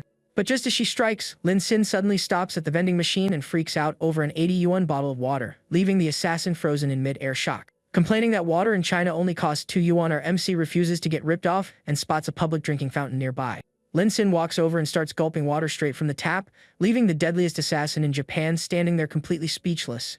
Wiping his mouth with a bright smile, our hero celebrates saving money on free tap water, making Iris question if the stinky guy is really the billionaire who bought a museum. Shaking off her confusion, Iris discreetly follows him outside, hiding behind a newspaper as Lin Xin reunites with Yuxuan at the pickup curb. Yuxuan blushes as she explains she sent Mr. Fei right away because she secretly wants to spend quality time alone with him on public transport. Lin Xin approaches a yellow taxi, but when the driver quotes a baseline fare of 152 yuan, our MC screams in financial agony. Noticing a nearby airport bus that only costs 30 yuan, Lin Xin convinces Yuxuan to ride the bus instead, to which she happily agrees. As the two walk toward the bus stop to enjoy the local views, Iris Sato watches from behind, thoroughly baffled that an alleged multi-billionaire is taking a cheap bus. They eventually arrive at their hotel lobby, where Lin Xin hands the receptionist a stack of promo coupons to shave 10 yuan off their room bill. Feeling immensely satisfied after saving 30 extra yuan with his discount vouchers, Lin Xin struts off happily while the assassin glares at him, convinced he's just a cheap, penny-pinching fraud. Watching Lin Xin use cheap coupons, Iris Sato assumes he's just Yuxuan's poor assistant and wonders where the real billionaire target is. Lowering her face mask, the female assassin decides to interrogate the assistant directly to find out her target's location. Later that night at 10 p.m., Lin Xin is chilling in his hotel room in his shorts, crushing a mobile game when someone knocks at his door. Setting his phone down, our MC walks over to the door and checks through the peephole to see who's outside. On the other side stands Iris Sato, disguised as a busty hotel room service waitress carrying a tray of snacks and red wine. Lin Xin lets her inside, playing along even though he knows he never ordered room service. As she serves the snack platter, Lin Xin casually picks up a fruit slice and takes a bite. Instantly, a system notification pops up warning him that the food contains truth serum, which is immediately purged by his passive immunity skill. Recognizing the military-grade potion, Lin Xin realizes she was sent by Kameda and decides to trick the assassin at her own game. Pretending the serum is kicking in, our MC dramatically clutches his head and complains about feeling dizzy. Seeing him fall for it, Iris Sato smiles in satisfaction, asking him where the wealthy Lin Xin is staying. A system panel pops up displaying her profile as Sato Kite, opening a new counterattack mission with a negative 30% favorability rating. Playing the role of a brainwashed victim, Lin Xin drools foolishly and blurts out that he loves pretty faces and big chests. Iris blushes red and covers her chest in disgust, while Lin Xin secretly laughs at how truth serum makes weak-willed people spill their thoughts. Recovering her composure, Iris puts on a fake sweet persona, asking him again to reveal where his wealthy boss is hiding. Smirking internally, Lin Xin pats the couch space next to him, telling her he's too hungry to remember unless she feeds him directly. Gritting her teeth to complete the mission, Iris reluctantly agrees and sits right beside him on the sofa. She feeds him fruit slices while sitting on his lap, persistently asking if he remembers where his boss is. Pretending to be under a spell, Lin Xin whispers the billionaire refuses to show up until the auction starts to look classy, matching her intelligence report. Believing she got the exact information she needed, Iris leans over him on the couch with a dark smirk. Whispering close to his face, she playfully offers to play an amazing game with him. Without warning, Iris delivers a lightning-fast high kick straight toward his head, but Lin Sin effortlessly blocks her strike with his bare arm. To keep up his act, our MC sticks his tongue out and fakes getting knocked unconscious anyway. Putting her mask back on, Iris looks down at him, satisfied that the potion's memory wipe effect will erase everything when he wakes up. She quietly slips out of the room and slams the heavy door shut behind her. The door locks securely, leaving the hotel room completely silent once again. The moment she leaves, Lin Sin sits straight up and flexes his arm, noting that her kick was surprisingly strong and eager for the auction war to begin. On the day of the grand event, sunlight shines bright over the massive International Auction Convention Hall. Inside the venue, attendees bow respectfully as Chairman Kamita arrives, flanked by his bodyguards and Iris Sato in her assassin outfit. Iris whispers to her master, offering to ambush the target at the entrance, but Kamita coldly turns her down. Smirking arrogantly, Kamita mocks the Chinese billionaire, assuming he's hiding out of pure cowardice and panic. His associate Tao Jun agrees, while Iris Sato adds that Chinese people are wretched, timid mice, citing the assistant she encountered yesterday. Suddenly, Iris notices a massive crowd of guests gathered in the center of the hall, whispering in excitement. Pushing through to look, Iris sees Xie Yuxuan standing next to a sharply dressed man, making Tao Jun scream out in horror. Holding a wine glass with a confident smirk, the handsome billionaire standing beside her is none other than Lin Sin himself. Pointing in utter disbelief, Tao Jun shouts that he's already here, leaving Iris Sato screaming in shock as she realizes the assistant was the billionaire. Striding right up to them, Lin Sin looks Kamita up and down and openly calls him out by name with pure disrespect. Cold sweat drips down Iris Sato's face as she realizes she was completely fooled and played like a puppet. Chairman Kamita glares sideways at Iris with terrifying rage, cursing his top assassin as a useless fool. Tao Jun barks at Lin Sin for disrespecting Kamita, but our hero mockingly bows and invites the old man to enter the hall first. Forcing a fake smile, Kamita welcomes the young Chinese guest, warning him that he better not disappoint him inside. Lin Sin grins back with absolute confidence, promising to give the arrogant chairman a surprise he'll never forget. Inside the main hall, a kimono-clad hostess steps up to the podium and officially welcomes guests to the prestigious Apontang charity auction. She announces that 90% of the funds will go to world relief before introducing the prominent figures attending from across the globe. She first introduces Mr. Takedo Kamita, the influential president of the Kamita Shoji Consortium. Next, she acknowledges Andy John representing England's wealthy elite. She continues introducing Louisiana from France and Babak representing Saudi Arabia's billionaires. Finally, she announces Lin Sin from China, prompting the high society crowd to whisper in confusion over his unfamiliar name. Surrounding snobs snicker among themselves, assuming Lin Sin is just a random nouveau rich who came to show off. Ignoring all the mocking whispers around him, Lin Sin suddenly stands up from his seat and walks directly toward the main stage, leaving the hostess utterly confused. Taking the microphone on stage, Lin Sin politely introduces himself to the crowd and offers a few opening words. As Yuxuan admires him from her seat, our MC boldly declares that he will personally reclaim every single Chinese artifact at this auction, no matter how high the cost. He then announces a wild game to the audience, promising to double whatever amount he spends today and donate it straight to charity. Before stepping down, Lin Sin leaves everyone with a sarcastic warning to raise their bids higher, directly mocking Chairman Kamita in front of the entire hall. The audience explodes into loud whispers, with some calling him an arrogant brat, while others admit his charitable double donation flex is pretty cool. Gritting his teeth, Kamita dismisses Lin Sin's grand speeches as a pathetic bluff from a clueless clown. His assistant leans in to report that foreign billionaires brought up to 5 billion yuan, but Kamita's massive 8 billion fund is more than enough to dominate the room. The assistant reminds him that winning the auction will headline major news outlets, skyrocket his company's stock, and guarantee political victory for his faction. Visualizing himself stomping on Lin Sin like an insect, Kamita smirks evil-mindedly, eager to crush the young man on his path to ultimate glory. Returning to the podium, the hostess officially starts the event, presenting the first item, a Shoto air incense burner starting at 8 million. Kamita's assistant immediately raises paddle number 1, jumping the bid straight to 30 million as the hostess calls for higher offers. Sitting quietly beside his staff, Kamita keeps an eye on the crowd, waiting for the real prize to appear. Sitting next to Yuxuan, Lin Sin flips through the auction catalog and questions if an exported Arhat statue is even worth purchasing. Yuxuan softly explains that ancient artifacts designed for export often possess slightly unique styles compared to traditional pieces. Touched by her deep cultural knowledge, Lin Sin compliments her passion, telling her that serious and intelligent women are the absolute best.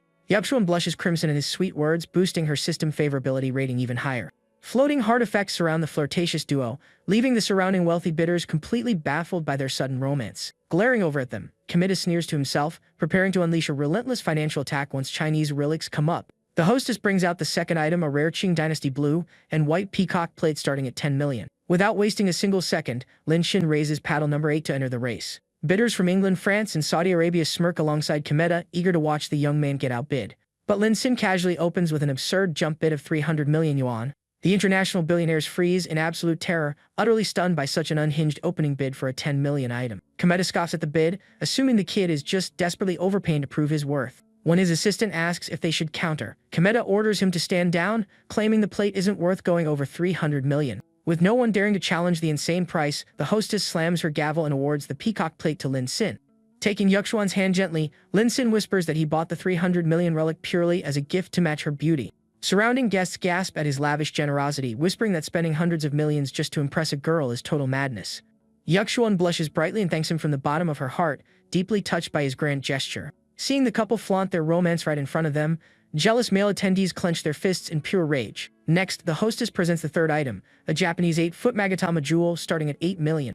Wanting to secure a local treasure, Komeda bids 200 million, only for Lin Sin to instantly raise paddle 8 and quote 500 million. Komeda's entourage panics in anger, realizing the Chinese billionaire is buying Japanese artifacts just to spite their master. Komeda closes his eyes tightly, forcing himself to stay calm while dismissing Lin Sin's provocation as childish games. Uncontested once again, the hostess slams her gavel, declaring Lin Sin the winner of the magatama jewel for 500 million. Standing up from his seat, Lin Sin announces to the entire hall that he is gifting the 500 million jewel directly to Ms. Sato Kite. Hearing her top secret assassin name called out publicly, Iris Sato freezes in complete shock, blushing uncontrollably as Lin Sin thanks her for yesterday's message. Furious, Komeda demands to know if she leaked her identity to the enemy, forcing a panicked Iris to swear she never said a word. When Iris offers to reject the gift, Komeda sternly orders her to accept it, refusing to look like a fool who turns down free money. Iris submissively obeys her master's command, but her annoyance toward Lin Sin drops her favorability by 10%. Seeing her points drop, Lin Sin laughs internally, thoroughly enjoying Komeda's twisted, furious expression. Iris glares back at him in frustration, blaming our hero for ruining her standing with her master. But as she looks at the priceless artifact, her heart softens, realizing this is the very first time anyone has ever given her a gift. As her favorability ticks back up by 5%, Lin Sin checks his system screen in utter confusion. Remembering his previous childish behavior, Iris pouts angrily, dropping her points down by another 3%. Lin Sin drops a sweat drop, completely bewildered by her constantly swinging mood. He crosses his arms in frustration as system notifications rapidly spam positive and negative points back and forth. Leaning back comfortably, Lin Sin mockingly thanks the crowd for not bidding against him and announces he'll sit out non-Chinese items. Komeda sits back in his chair fuming with rage, vowing that the arrogant young man won't be smiling for long. Unaware of the drama, the hostess moves on the next item, presenting Lian Kang, era paint bottles starting at 5 million yuan. Bidding opens for the Japanese paint bottles, with an English buyer raising paddle 7 to bid 8 million. Louisiana from France jumps in at 10 million, followed by Babak from Saudi Arabia who raises the stakes to 30 million. Komeda's assistant raises paddle 1, immediately topping everyone with an 80 million yuan offer. With no further bids, the hostess slams her gavel and sells the Lian Kang paint bottles to Komeda for 80 million. Surrounding attendees applaud respectfully, praising Komeda for his bold purchase and offering their congratulations. Chaojun whispers to Komeda, warning him that the crowd is secretly watching Lin Sin, who dictated the win by barely moving a finger. Furious that his assistant is giving credit to the enemy, Komeda slaps Chaojun hard across the face, telling him to shut up. Clutching his swollen red cheek, Chaojun trembles and apologizes profusely for speaking out of line. Lin Sin rests his cheek on his hand, playfully teasing the room that he's ready to bid now since the next item is a Chinese relic. Komeda crosses his arms and grunts in annoyance, while Chaojun sulks quietly in shame beside him. The hostess presents the fifth item, a priceless 1,000-mile landscape painting from China's late Tang dynasty, starting at 80 million. Bidders across the hall frantically wave their paddles, driving the price up from 100 million to 300 million within seconds. Stepping in aggressively, Komeda raises paddle 1 and jumps the bid straight to 800 million. Yawning lazily, Lin Sin raises paddle 8 and casually throws out a staggering 2 billion yuan offer. Surrounding bidders gasp in utter disbelief, unable to process such an absurd leap in price. Unwilling to back down easily, rival international buyers scream out a counteroffer of 2.5 billion. Enraged by the defiance, Komeda screams at the top of his lungs, matching the 2.5 billion bid with veins bulging on his neck. His assistant panics, reminding him that overspending here ruins their plan to acquire all relics, but Komeda angrily shouts that his family's pride is at stake. Smirking at the old man's meltdown, Lin Sin raises paddle 8 and casually pushes the price to 3 billion yuan. Refusing to be outdone, Komeda leaps up from his chair and roars out a bid of 3.5 billion. With a relaxed smile, Lin Sin immediately responds by raising paddle 8 to 4 billion. The entire hall erupts into chaotic chatter, astonished that an item worth 200 million was just inflated 20 times over. As Komeda goes to raise his paddle again, his assistant and Iris Sato frantically grab his arm to stop him. A sinister, cunning smile slowly spreads across Komeda's face as he realizes the trap he can set. Komeda lowers his paddle and sneers at Lin Sin, mockingly letting him take the painting for 4 billion yuan. The crowd praises Komeda's psychological warfare, assuming he intentionally drove up the price to drain Lin Sin's limited financial resources. Both men stare each other down across the room, each confident that they are playing the other like a fool. The hostess slams her gavel, officially awarding the 4 billion Tang Dynasty painting to Lin Xin. Kameda immediately instructs his assistant to mortgage his real estate and secure an emergency 10 billion yuan loan from partner firms.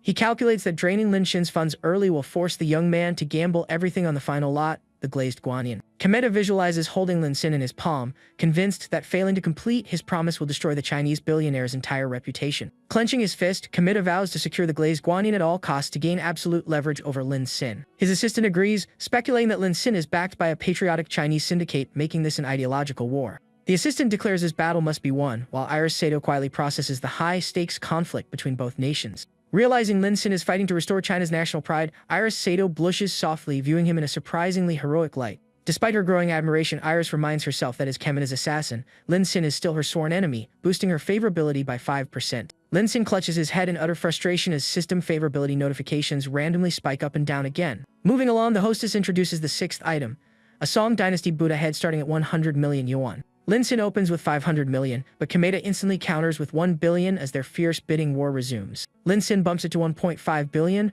while Kameda glares back, vowing to prevent him from getting an easy win. Onlookers marvel at Kameda's relentless strategy, predicting that Lin Xin will financially collapse if he keeps taking the bait. Over the next several rounds, Lin Xin repeatedly wins Chinese relics against artificial price hikes, spending a staggering 6.8 billion yuan. Meanwhile, Kameda intentionally hoards non-Chinese items, amassing a massive remaining war chest of 12.8 billion yuan. Finally, the hostess announces the event's grand climax, the legendary glazed guanyin statue from China's Yuan dynasty. Flanked by guards on stage, the breathtaking white guanyin statue is unveiled with a starting price of 400 million yuan. Envisioning himself executing his rival, Kameda prepares to unleash his entire 12.8 billion fortune to crush Lin Xin once and for all. As the hostess officially opens bidding for the Yuan dynasty guanyin, both rivals prepare to raise their paddles. Raising paddle 8 with a lazy yawn, Lin Xin bids 1 billion, announcing he wants to win this final piece so he can go home. Kameda instantly counters with 1.5 billion, smirking evilly that the real showdown has finally begun. The audience cheers in excitement, eager to watch Kameda release all his accumulated momentum in this final billion-dollar battle.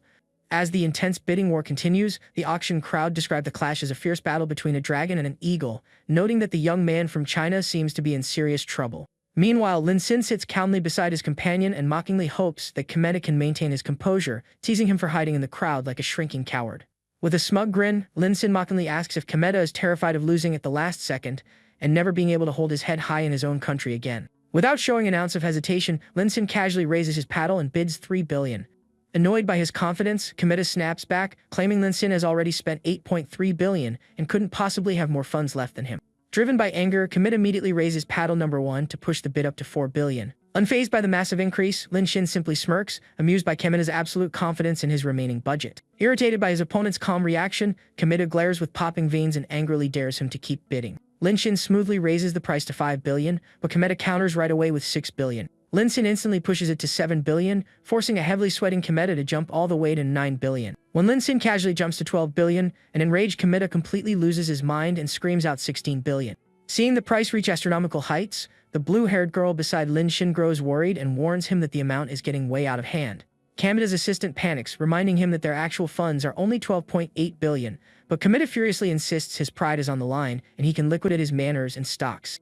The entire audience watches the bidding war in total disbelief, wondering if they are witnessing a battle between gods. Sweating profusely, the auctioneer calls out 16 billion for the first time, asking the hall if anyone else dares to step forward. Kameda glares intensely toward Lin Xin, arrogantly taunting the young man and asking if he's too scared to continue. With no immediate counteroffer, the auctioneer raises her gavel and calls out 16 billion for the second time. Desperate to stop the disaster, the assistant begs Kameda to reconsider, warning that throwing away his last assets for a single item will bankrupt him. However, Kameda secretly schemes that once Lin Xin loses, the group behind him will be forced to buy the relic from him, clearing his debt and netting him massive profits. Hearing the reasoning behind the scheme, Kameda's men suddenly realize what their boss is actually trying to accomplish. But the pink-haired woman points out a massive flaw, asking what happens if Lin Xin simply chooses not to buy the relic from them. Furious that anyone would question his judgment, Kameda snaps at her and declares that Lin Xin will eventually get down on his knees and beg like a dog for it. Right at that moment, Lin Xin cheekily lowers his paddle and announces that he'll kindly let his brother Kameda keep the big treasure. Caught off guard, the auctioneer slams her gavel, declaring bidder number 1 as the winner of the glazed guanyin for 16 billion. The entire hall erupts into applause as the audience celebrates what they believe to be a historic record that won't be broken for 50 years.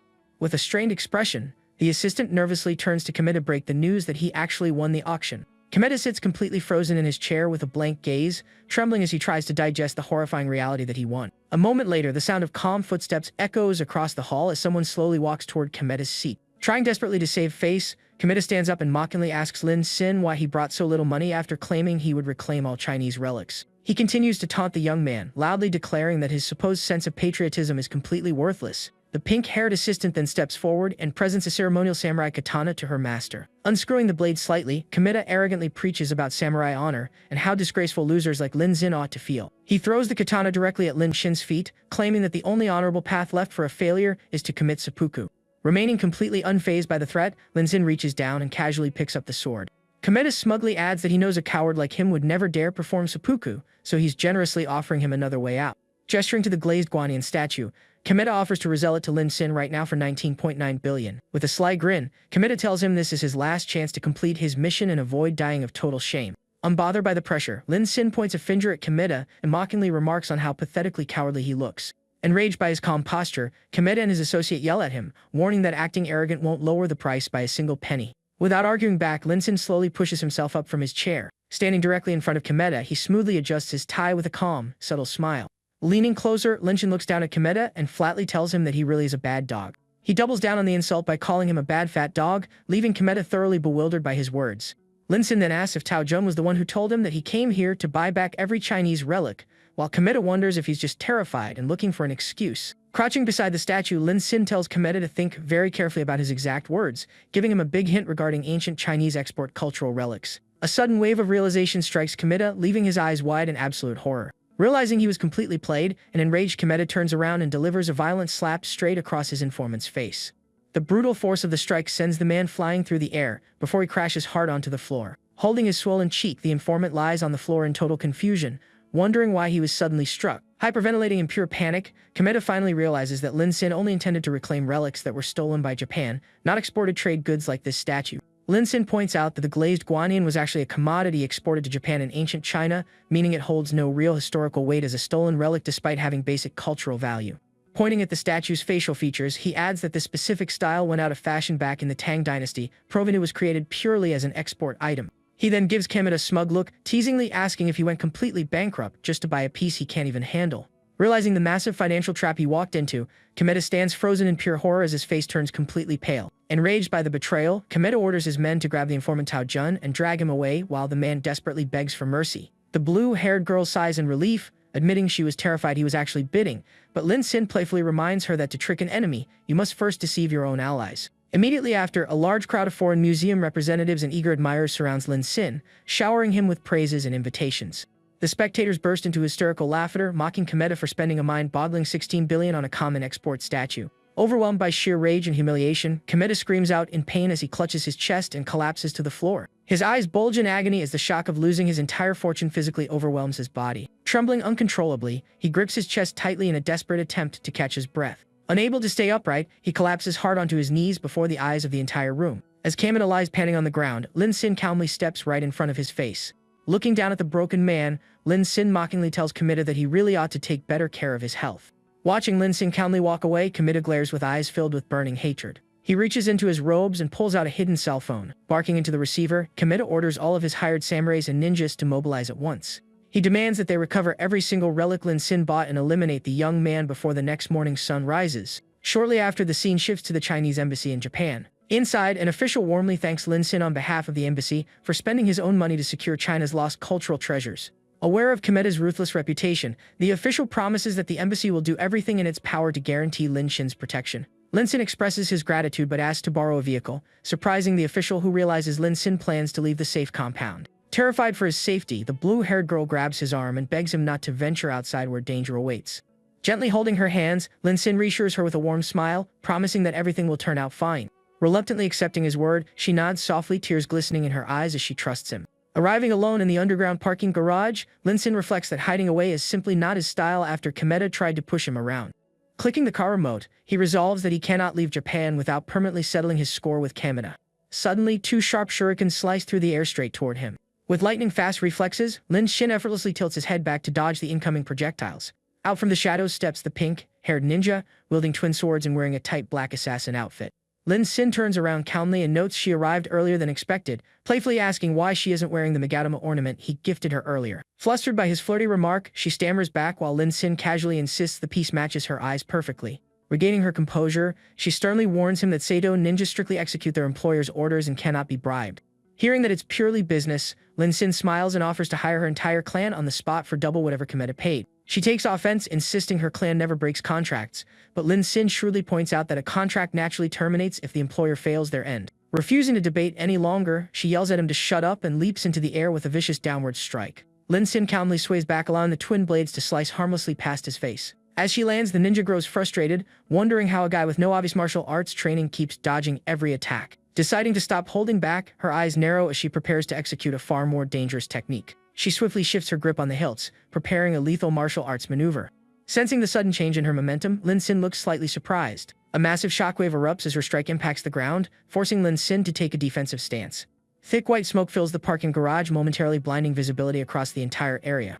Lin Sin scans his surroundings through the dense mist, keeping his guard up. Out of nowhere, the ninja drops from above and wraps her thighs firmly around his neck in a deadly flying grapple. Positioning her dual katanas directly above him, she prepares to deliver a finishing blow. Lin Sin strains under the sudden leverage of her submission lock as sweat drips down his temple. But instead of panicking, Lin Sin firmly grabs her thighs with both hands, completely halting her downward momentum. The ninja is left stunned by his sheer brute force, knowing it should be virtually impossible to exert power from such an awkward position. Realizing raw strength alone won't break her grip easily, she squeezes tighter, knowing the arterial pressure from her leg lock can knock him out cold. To break her tight leg lock, Lin Sin bites down hard on her inner thigh. Stung by the sudden bite, the ninja recoils in pain as Lin Sin breaks free and coughs to catch his breath. Glaring at the fresh bite mark left on her thigh, she angrily curses him for resorting to such a shameless tactic.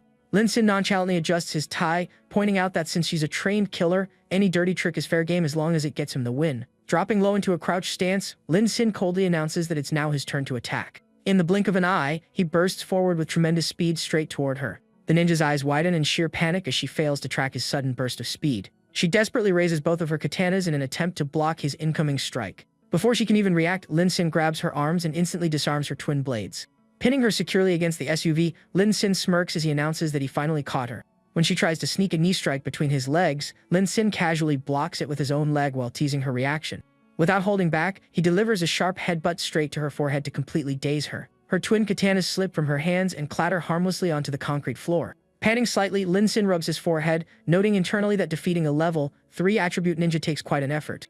Realizing he won't survive against an entire army of samurais and ninjas at once, he knows he needs to come up with a clever plan.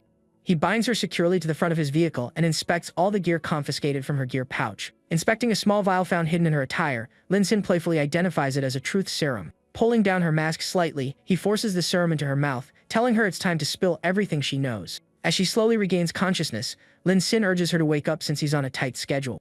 Shocked to find herself tied to the car hood, she panics while Lin Sin cheerfully informs that the interrogation has begun. Defiant, she admits her failure but proudly claims her professional training will prevent her from breaking under any torture. Unbothered by her defiance, Lin Sin simply smirks and asks if that's really true. In one smooth motion, Lin Sin uses her own blade to instantly cut through her bindings. Tossing the weapon aside, he tells her there's no reason to keep her tied up, leaving the assassin stunned that he's releasing her without asking anything. Lin Sin explains that his only concern is how to stop her from hunting him without killing her, since her death would cost him money. Touched and shocked by his genuine concern for her life, her cheeks turn bright red. She shyly turns her head away, wondering why he's being so kind to her, which instantly boosts her favorability toward him. Without waiting for a response, Lin Sin climbs into his SUV and slams the door shut. She rushes to his window and anxiously asks if he's going after Kometa alone, to which he replies that he has no choice since she wouldn't talk. Cracking under her concern for him, she blurts out Kometa's exact villa address and warns him about the 8 armed samurais and 6 ninjas guarding it.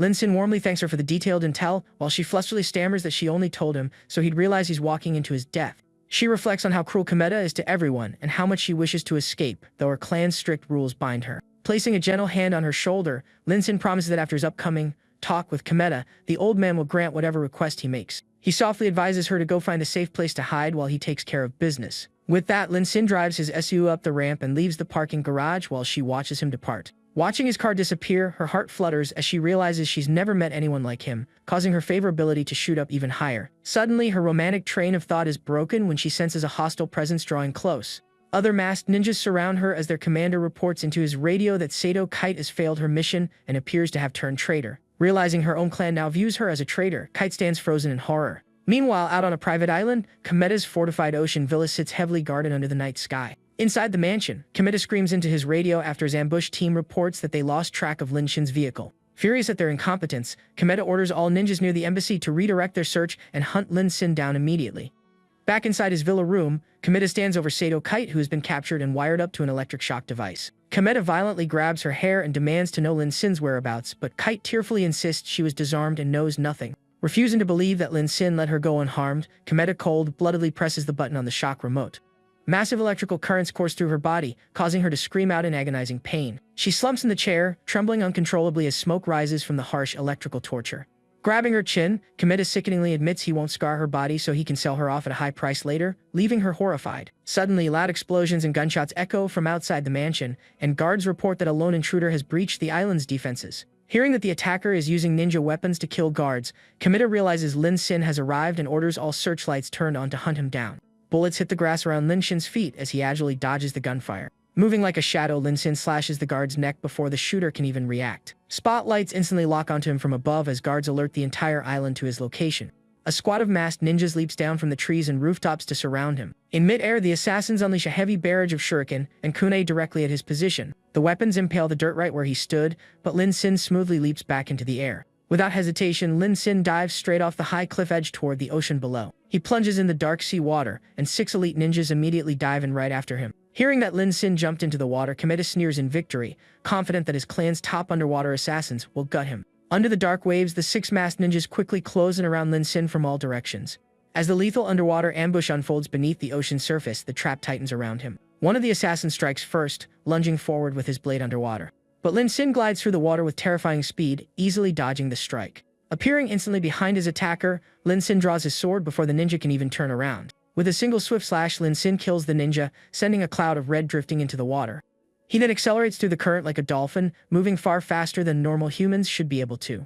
Seeing his unnatural speed, the remaining ninjas frantically use hand signs to signal each other to form a tight defensive circle. But Lin Shin creates a dizzying vortex of speed around them, leaving the assassins horrified by his inhuman mobility. Lin Shin smirks internally, knowing that underwater they lose their hidden weapons and speed advantage while he can comfortably hold his breath for 10 minutes. Wanting to get out of the ocean water as quickly as possible, he decides to end the battle without delay. In an instant, Lin Shin rocket launches upward from the depths with both blades bared. The ninjas begin to panic as their lungs burn from lack of oxygen. Taking advantage of their desperation, Lin Shin swiftly executes them one by one in the dark depths. With a final slash, he dispatches the last ninja, completely wiping out the entire squad. As the dead assassins sink into the abyss, their final thoughts marvel at the fact that Lin Shin didn't run out of oxygen even once. Meanwhile, inside the mansion room, Komeda notices that all the gunfire outside has suddenly fallen dead silent. Assuming his forces executed the intruder, Komeda laughs maniacally, celebrating Lin Shin's presumed death. Hearing his arrogant gloating, Kite bows her head in quiet grief, believing Lin Shin was killed. Turning his attention back to Kite, Komeda picks up a vial drug with a dropper, declaring that it's now her turn. He brutally grabs her jaw and forces several drops of the mysterious aphrodisiac liquid into her throat. He sinisterly boasts that after he finishes with her, he'll sell her off abroad and tell her clan she died during the mission. Tears stream down Kite's face as she remembers Lin Shin's gentle words, regretting that her savior met such a tragic end. Desperate, she prays with all her heart for a miracle to save her from this nightmare. Komeda licks his lips and disgustingly moves in closer, mocking her prayer. But out of nowhere, a cold voice booms from the balcony window, promising to send Komeda straight to hell instead. Lin Shin gracefully lands on the window ledge, completely soaked from the sea but entirely unharmed. Overjoyed to see him alive, Kite gasps his name as tears of relief burst from her eyes, pushing her favorability to 50%.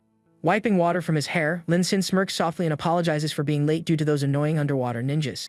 Komeda stammers in utter shock, unable to fathom how Lin Shin survived the entire elite squad. Before Komeda can call for backup, Lin Shin hurls a shuriken straight through the old man's hand, knocking the radio away. Closing the distance in a flash, Lin Shin slams Komeda hard to the ground, mocking his clueless guards who are still watching the shore. As Komeda writhes in agony on the carpet, Lin Shin coldly orders him to be quiet and stop making noise. Using his katana, Lin Shin cuts the wires freeing Kite from the torture apparatus, casually joking about his superior swimming skills. Supporting her flustered, trembling body, Lin Shin hands her a katana and asks if she wants to handle Komeda herself. Seeing the blade in her hands, Komeda immediately grovels on his knees, begging Kite frantically for forgiveness and mercy. Driven by pure vengeance, Kite grabs the old villain by his head and forces the entire bottle of aphrodisiac down his throat. Tossing the empty bottle aside, she coldly declares that a quick blade wound would be too merciful for a monster like him. As they speed away across the ocean on a motorboat, horrifying screams echo from the villa, leading Lin Shin to remark on how terrifying that potion truly is. However, as the boat glides across the water, Kite begins breathing heavily with a deep blush, admitting that Cometa Force fed her some of that same drug earlier. Unable to suppress the potent aphrodisiac any longer, Kite suddenly pounces on Lin Xin, leaving him completely caught off guard. Lin Xin nervously suggests waiting until they reach land, but Kite breathlessly tells him to keep driving while she takes the lead. She wraps her legs around him, giving into the drug's intense heat right there on the moving boat.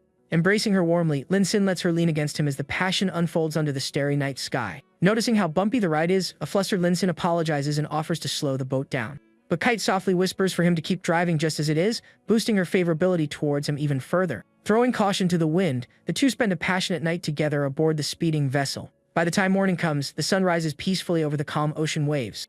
Lin Xin sits on the deck with Kite resting peacefully in his arms, reflecting on how unexpected the whole experience was. Kite mentions that with Cometa dead, she must return to her clan for punishment, but Lin Xin urges her to abandon her assassin life and live normally. With tears forming in her eyes, she explains that Sado ninjas are orphans raised solely to kill, knowing no other way of life. Hearing her plight, Lin Xin pulls out a prestigious VIP bank card and holds it out to her. Handing her the card loaded with $1 billion, he gently pats her head and tells her to spend it figuring out who she truly wants to be. Overwhelmed by his generosity, Kite breaks down in tears and tearfully thanks him from the bottom of her heart. Her favorability skyrockets to 90%, triggering massive system rewards for Lin Xin, including an attribute level up to level 4 and a new skill selection. The next day, news breaks across Japan reporting President Cometa's gruesome death, with authorities suspecting rival chaebols. Meanwhile, at the port, all the reclaimed Chinese cultural relics are safely loaded onto cargo containers bound for home. At the airport, the embassy official shakes Lin Xin's hand, thanking him for his monumental contribution to China before his flight home. Walking toward the plane, Lin Xin jokingly regrets missing Japan's hot springs, while his companion suggests returning under better circumstances next time. Their flight takes off into the clear blue sky, bringing a successful end to his mission in Japan. Down on the ground, Kite stands atop a high skyscraper, gazing up at the departing airplane. Smiling softly without her mask, she promises internally that once her personal affairs are settled, she will travel to China to find him.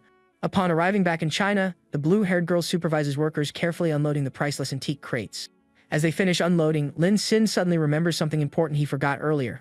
Opening his system interface, he sees the skill reward timer running out after forgetting to select his choice while dealing with Kite. Looking over the choices, he immediately dismisses the useless options and selects the A-level piano proficiency skill. The system confirms his selection, unlocking master-level piano skills instantaneously. A vast stream of musical theory and technique floods into his consciousness, granting him instant mastery over the instrument. Just as he absorbs the skill, a familiar female voice calls out his name from behind. Turning around, he sees Luo Yaxi dressed in a gorgeous purple outfit, who playfully asks if he's surprised she came to pick him up. She leans affectionately against his chest, admitting how much she missed him while he was away. Surprising him with a sweet kiss on the cheek, she ignores the blue-haired girl watching from behind them. She suggests getting dinner before checking out a 90-square-meter apartment worth 1.5 million yuan that she picked out. Hearing the modest price tag, Lin Xin laughs and insists that 1.5 million is far too cheap, proposing to buy the most expensive villa available instead. Excited to splurge and max out Lu Yaxi's 95% favorability, Lin Xin leads her toward the rideshare vehicle he ordered. Seeing him leave, the blue-haired girl calls out in surprise, asking where he's heading off to. Lin Xin stammers out a quick excuse about meeting friends as he flags down his ride. Looking at Lu Yaxi, the blue-haired girl innocently assumes that the person picking him up must be a very close friend. Before Lin Xin can clarify, the blue-haired girl suddenly leans in and plants a soft kiss on his opposite cheek. Blushing heavily, she softly thanks him for risking so much and working so hard during their perilous operation in Japan. As she turns around to manage the shipping crates, Lin Xin touches his warm cheek in disbelief, wondering if he just got kissed back to back. Lu Yaxi calls him over into the car, leaving Lin Xin relieved that he somehow avoided an awkward confrontation between the two women. Soon after, they arrive at Daili Yipan, the premier ultra-luxury villa development in the city. Awestruck by the opulent sales hall, Lu Yaxi gasps in shock, while Lin Xin casually explains that a wealthy friend recommended this exact location. He recalls how the property owner enthusiastically directed him to Dragon Court No. 1, the absolute crown jewel of the development. As a sales representative approaches, Lu Yaxi anxiously whispers that even the cheapest villa here costs over 100 million. Unbothered by the price, Lin Xin directly tells the receptionist that he came to inspect Dragon Court No. 1 villa. Assuming they are just penniless vloggers looking to film content, the receptionist politely passes them off to another agent while handing over a brochure.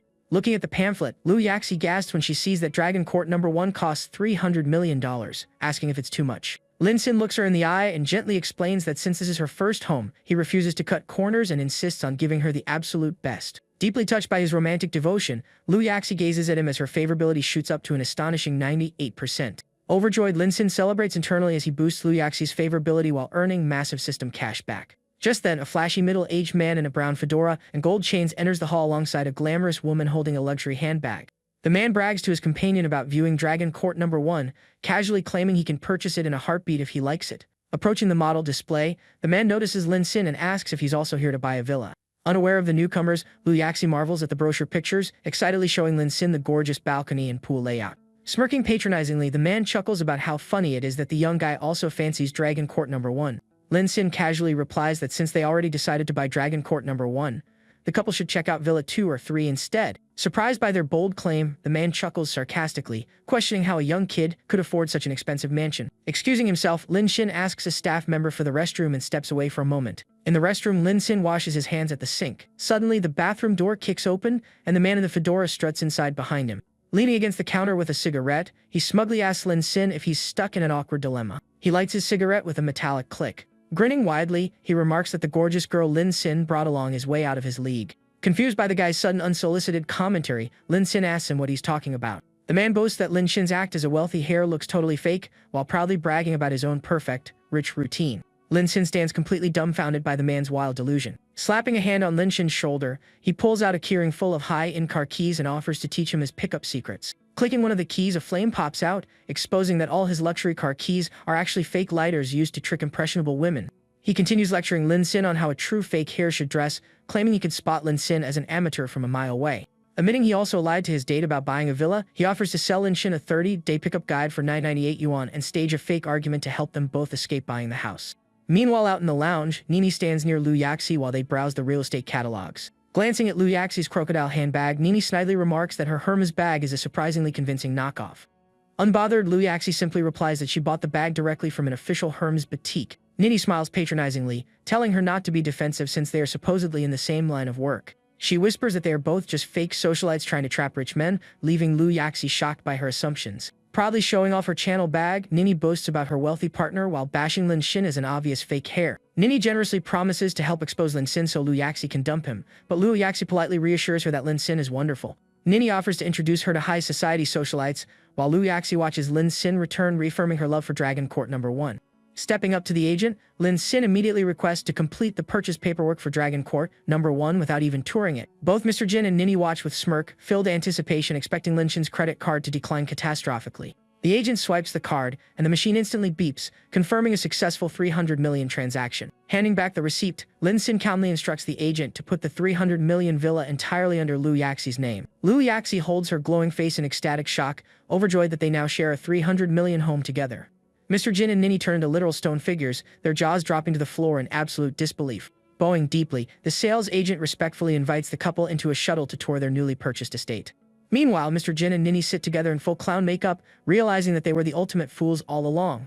The shuttle arrives at Dragon Court No. 1, a breathtakingly vast oceanfront mansion surrounded by lush gardens and fountains. The staff presents Lin Xin with the master keys, officially confirming him as the new master of the estate. Near the entrance gate, a guard wakes up from his nap as he hears footsteps approaching. Spotting two unfamiliar visitors, the guard's face tightens in anger. He aggressively points his baton at Lin Xin, shouting him to leave what he assumes is off-limits property. Before the guard can finish his tirade, the sales agent flies in with a brutal kick straight to his jaw. Dusting off his trousers, the agent proudly declares that he came along specifically to prevent clueless staff from offending the owner. Waving goodbye at the front gate, the agent wishes Lin Xin and Liu Yaxi a wonderful life as they enter the grounds. Inside, a full team of uniformed maids and valets stands in two neat rows, bowing respectfully to welcome their new masters. The tour continues into a private underground wine cellar stocked with thousands of rare vintages. Outside, a pristine infinity pool glimmers under the sun, overlooking scenic ocean views. Liu Yaxi gasps in awe as they pass through a state-of-the-art private gym. Finally, Lin Xin leads a blushing Liu Yaxi into the master bathroom, showing off a tub big enough for 10 people alongside an attached sauna room. Water pours from the overhead shower inside the master bathroom. Hearing a sudden gasp behind him, Lin Xin turns around in surprise. He sees Liu Yaxi drenched from head to toe, bashfully admitting she accidentally bumped the shower switch. Blushing at the sight, Lin Xin suggests she take a warm bath so she won't catch a cold. As Lin Xin offers to go grab her a fresh set of clothes, Liu Yaxi reaches out and pulls his jacket. Leaning against him, she softly asks him not to leave her alone in such a massive villa. Within moments, their clothes drop to the floor as steam fills the room. The two wrap around each other under the hot water stream, giving into the romantic atmosphere. Gazing into his eyes, she passionately confesses her deep love, raising her favorability by another 2%. System screens flash around Lin Xin, confirming that Liu Yaxi's favorability reached 100%, unlocking max loyalty, a full refund of 300 million yuan, all stats plus 1 level, and a B rank skill reward. Realizing Mac's favorability eliminates jealousy completely, Lin Sin smirks internally, knowing he can build his harem without any relationship drama. Before he can pick his new skill, Lu Yaxi pulls him back into her warm embrace under the water. The next morning arrives back at the university campus. In a dormitory room, an attractive blonde student stretches and yawns as she wakes up. Lu Yaxi walks in looking completely exhausted, prompting her roommate to ask where she spent the entire night. Flopping on her mattress, Lu Yaxi weakly tells her friend to just check her social media feed. Curiously, the blonde roommate picks up her phone to see what happened. On her feed, Lu Yaxi posted photos of a luxury villa, a romantic dinner, and held hands with a sweet love caption. Gritting her teeth, the blonde girl stares at the screen in disbelief, unable to accept that Lu Yaxi is with Lin Sin. Smiling dreamily, Lu Yaxi happily adds that Lin Sin bought that entire 300 million villa just for her. Jealous, the roommate snidely warns Lu Yaxi that Lin Sin is likely just playing with her feelings and using his wealth. Completely unbothered, Lu Yaxi replies that her love for Lin Sin is unbreakable, and she wouldn't even mind if he has other women. Shocked by such unconditional devotion, the roommate asks if Lu Yaxi has completely lost her mind. Closing her eyes to rest, Lu Yaxi cheekily tells her she's free to try courting Lin Sin herself if she thinks she can win him over. Biting her nails in anger, the roommate vows internally to win Lin Sin's heart and prove she's superior. A few days later, Lin Sin lies asleep in his dorm room as his phone rings off the hook with incoming birthday messages. Rubbing his sleepy eyes, Lin Sin groggily wonders why everyone is messaging him so early in the morning. Checking his screen, he sees a flood of birthday wishes from Lu Yaxi, Lu Cheng, Jiang Xian, and his fan group. A tear comes to his eye as he realizes it's his birthday, touched that girls are wishing him happy birthday for the first time in his life. He carefully types out a polite refusal, explaining that he already made plans with his dorm roommates for the day. Tossing his phone onto the bed, he chuckles that juggling multiple dates on the same day sounds like a nightmare. His three roommates step forward and generously offer to take him out for a special birthday dinner, which Lin Sin happily accepts. The three roommates exchange a sneaky, knowing glance with each other, clearly hiding a secret surprise. That evening, Lin Sin arrives at the front of a grand luxury restaurant. Looking at the opulent facade, Lin Sin wonders how his broke college roommates could afford such a high-end place. Walking through the familiar grand dining room, he recalls visiting this place before as he heads up to the third floor. Arriving on the third floor, he snaps a quick picture on his phone to let his roommates know he has arrived. He texts his roommates in the group chat, asking if they have reached the third floor entrance yet. Out of nowhere, a vain woman in a blue dress angrily confronts him, accusing him of taking creepy, candid photos of her. Sneering with disgust, she dismisses his denial and insists that all creepers say the exact same thing. Pointing her finger aggressively, she threatens to call the police if he doesn't delete the photo immediately. She loudly vents to the whole hallway, narcissistically complaining about how her beauty makes men sneak photos of her everywhere. Lin Sin flips his phone around to display his screen, proving he only took a photo of himself. Shoving the phone close to her face, he tells her to open her eyes, causing surrounding bystanders to burst into laughter. Right on cue, Lu Yaxi appears down the hallway looking stunning in her purple dress and greets him warmly. Taking Lin Sin's arm affectionately, Lu Yaxi gently leads him away into their reserved private dining room. The crowd ridicules the woman for thinking anyone would creep on her plastic face when he has a gorgeous girlfriend, leaving her boiling with humiliation. Inside the room, Lin Sin asks where his roommates are, and Lu Yaxi sweetly admits she colluded with them to set up a private birthday date. She praises his thoughtful friends who readily gave up their dinner reservation so the two lovers could spend the night together. Presenting him with a high-end luxury watch as a birthday gift, Lu Yaxi wishes him a happy birthday, while Lin Sin smiles in relief that the day ended on a sweet note. Out of nowhere, Lu Yichin shows up wearing a stunning black dress and hands Lin Sin a present, enthusiastically wishing him a happy birthday. Lin Sin is caught completely off guard to see her, while Yaxi, who is sitting right across from him at the table, angrily demands to know why she suddenly appeared. Ignoring Yaxi's outburst, Lu Yicheng leans in close to Lin Sin and presents a high-end designer belt, claiming it is the only gift that truly matches his classy vibe.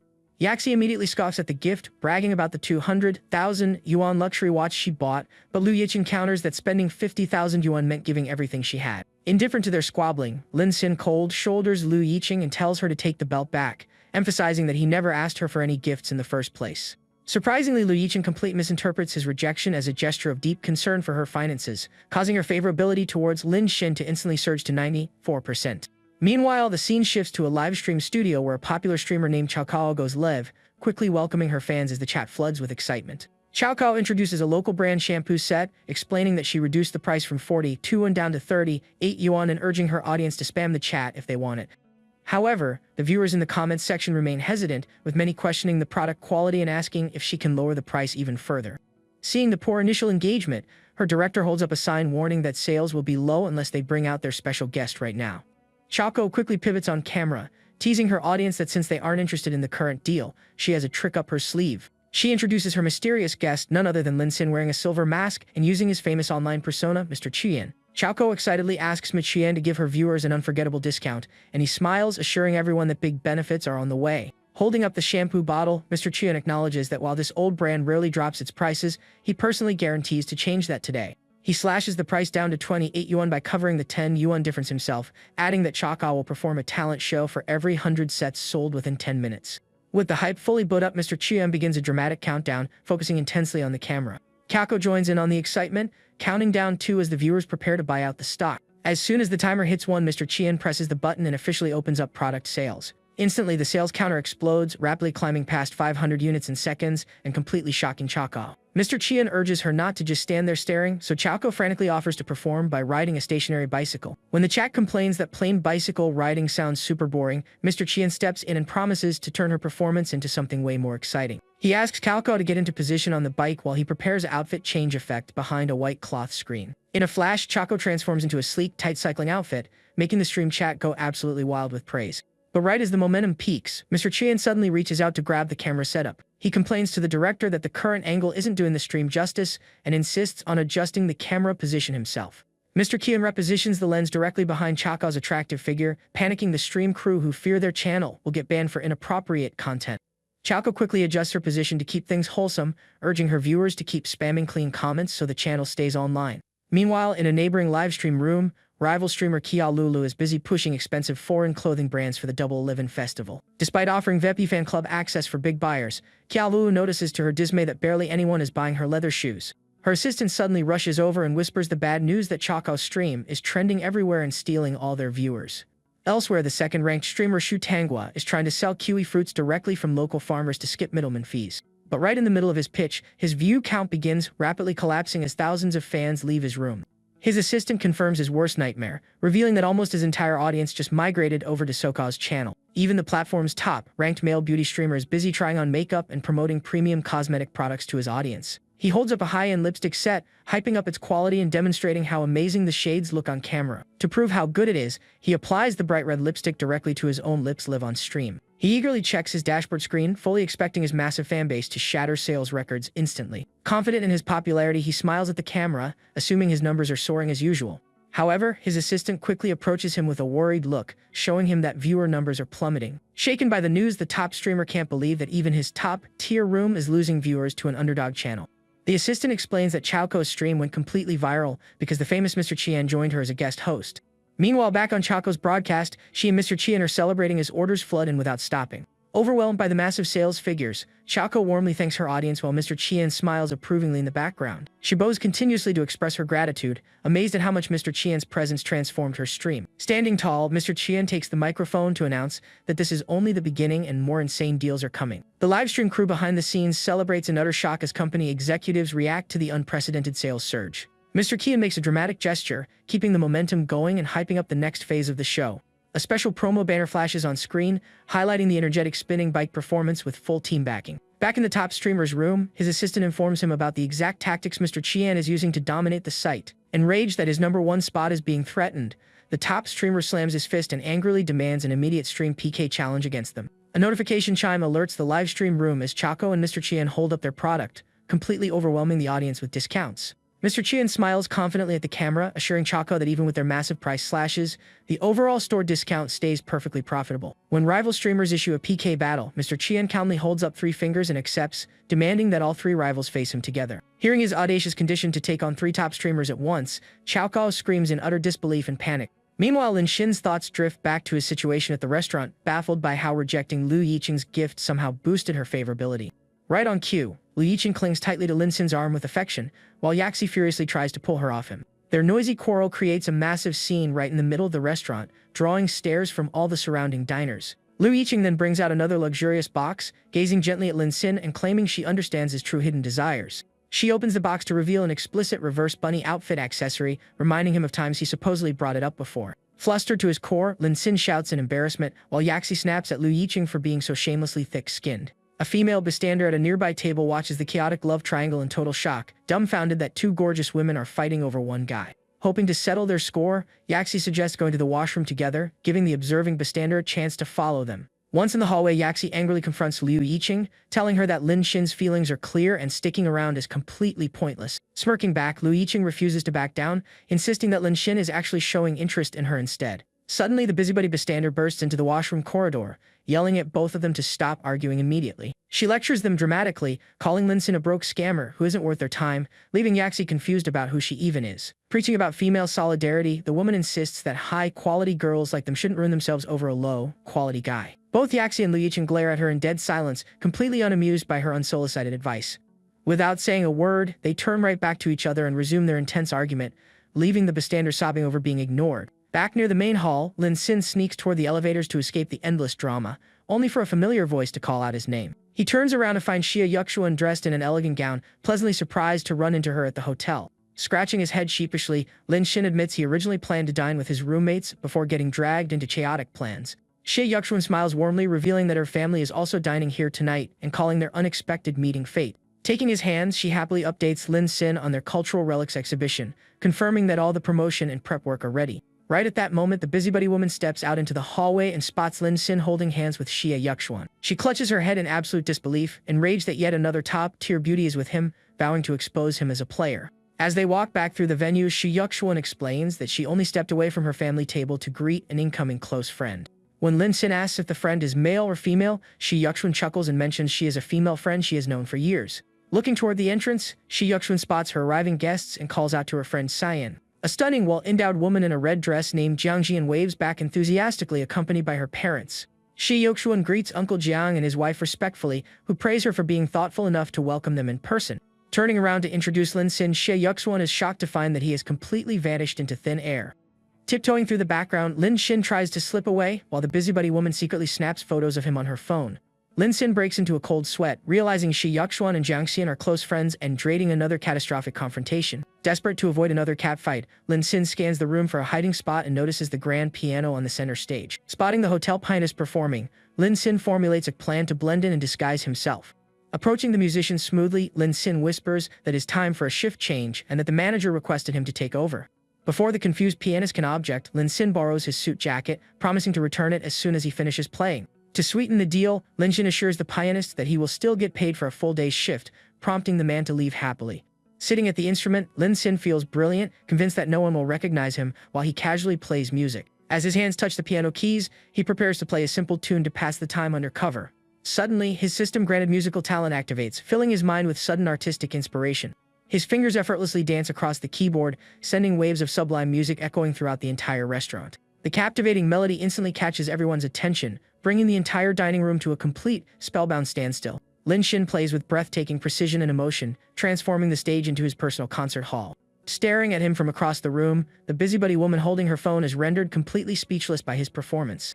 Xia Yuxuan and Jian Yan turn toward the stage and immediately recognizing the song Golden Hour being played flawlessly. Immersed in the music, Lin Xin plays like a master virtuoso, creating an unforgettable atmosphere. The overwhelming beauty of the piece touches the audience deeply, leaving several guests in tears as nostalgic memories flood their minds. Recognizing the figure on stage, Liu Yiqing and Yapsi stare in absolute wonder, deeply moved by Lin Xin's mesmerizing musical genius. Listening to the enchanting melody, both Liu Yiqing and Yaxi stand transfixed in utter awe, amazed to discover that Lin Xin plays the piano so magnificently. On stage, Lin Xin continues to play passionately, completely lost in the song while golden musical notes radiate across the entire room. Nearby, Xia Yuxuan and Jiang Xian watch him with glowing expressions, completely captivated by his unexpected musical talent. Liu Yiqing and Yaxi stand open-mouthed, utterly mesmerized by his brilliant performance. Mesmerized by the song, Xia Yuxuan envisions a romantic dream of Lin Xin holding her lovely in a sunlit field of flowers. In Jiang Xian's mind, a similar romantic fantasy unfolds, picturing herself walking down the Azel in a wedding gown with Lin Xin by her side. Yaxi imagines a passionate getaway at the beach,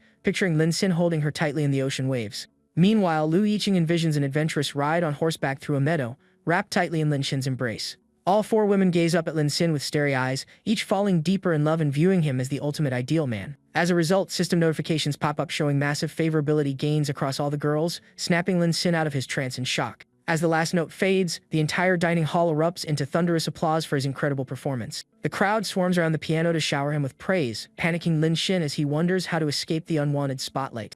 Noticing all four women looking at him with intense affection, Lin Xin realizes his playing accidentally boosted their liking to extreme levels. Suddenly, a group of suit-wearing bodyguards pushes through the enthusiastic crowd to clear a path. Yanjing's most famous piano master Li Didi struts down the cleared walkway wearing sunglasses and a stylish suit. Lowering his shades, Li Didi praises Lin Sin's performance of Golden Hour and offers to take him under his wing to make him famous. However, when Li Didi turns to address him, he is stunned to find the piano bench completely empty. Having used the piano master's grand entrance as a distraction, Lin Sin slips away unnoticed into the night. While the drama-obsessed girl cries over missing her piano prince, Lin Sin catches his breath outside, hoping no one chases after him.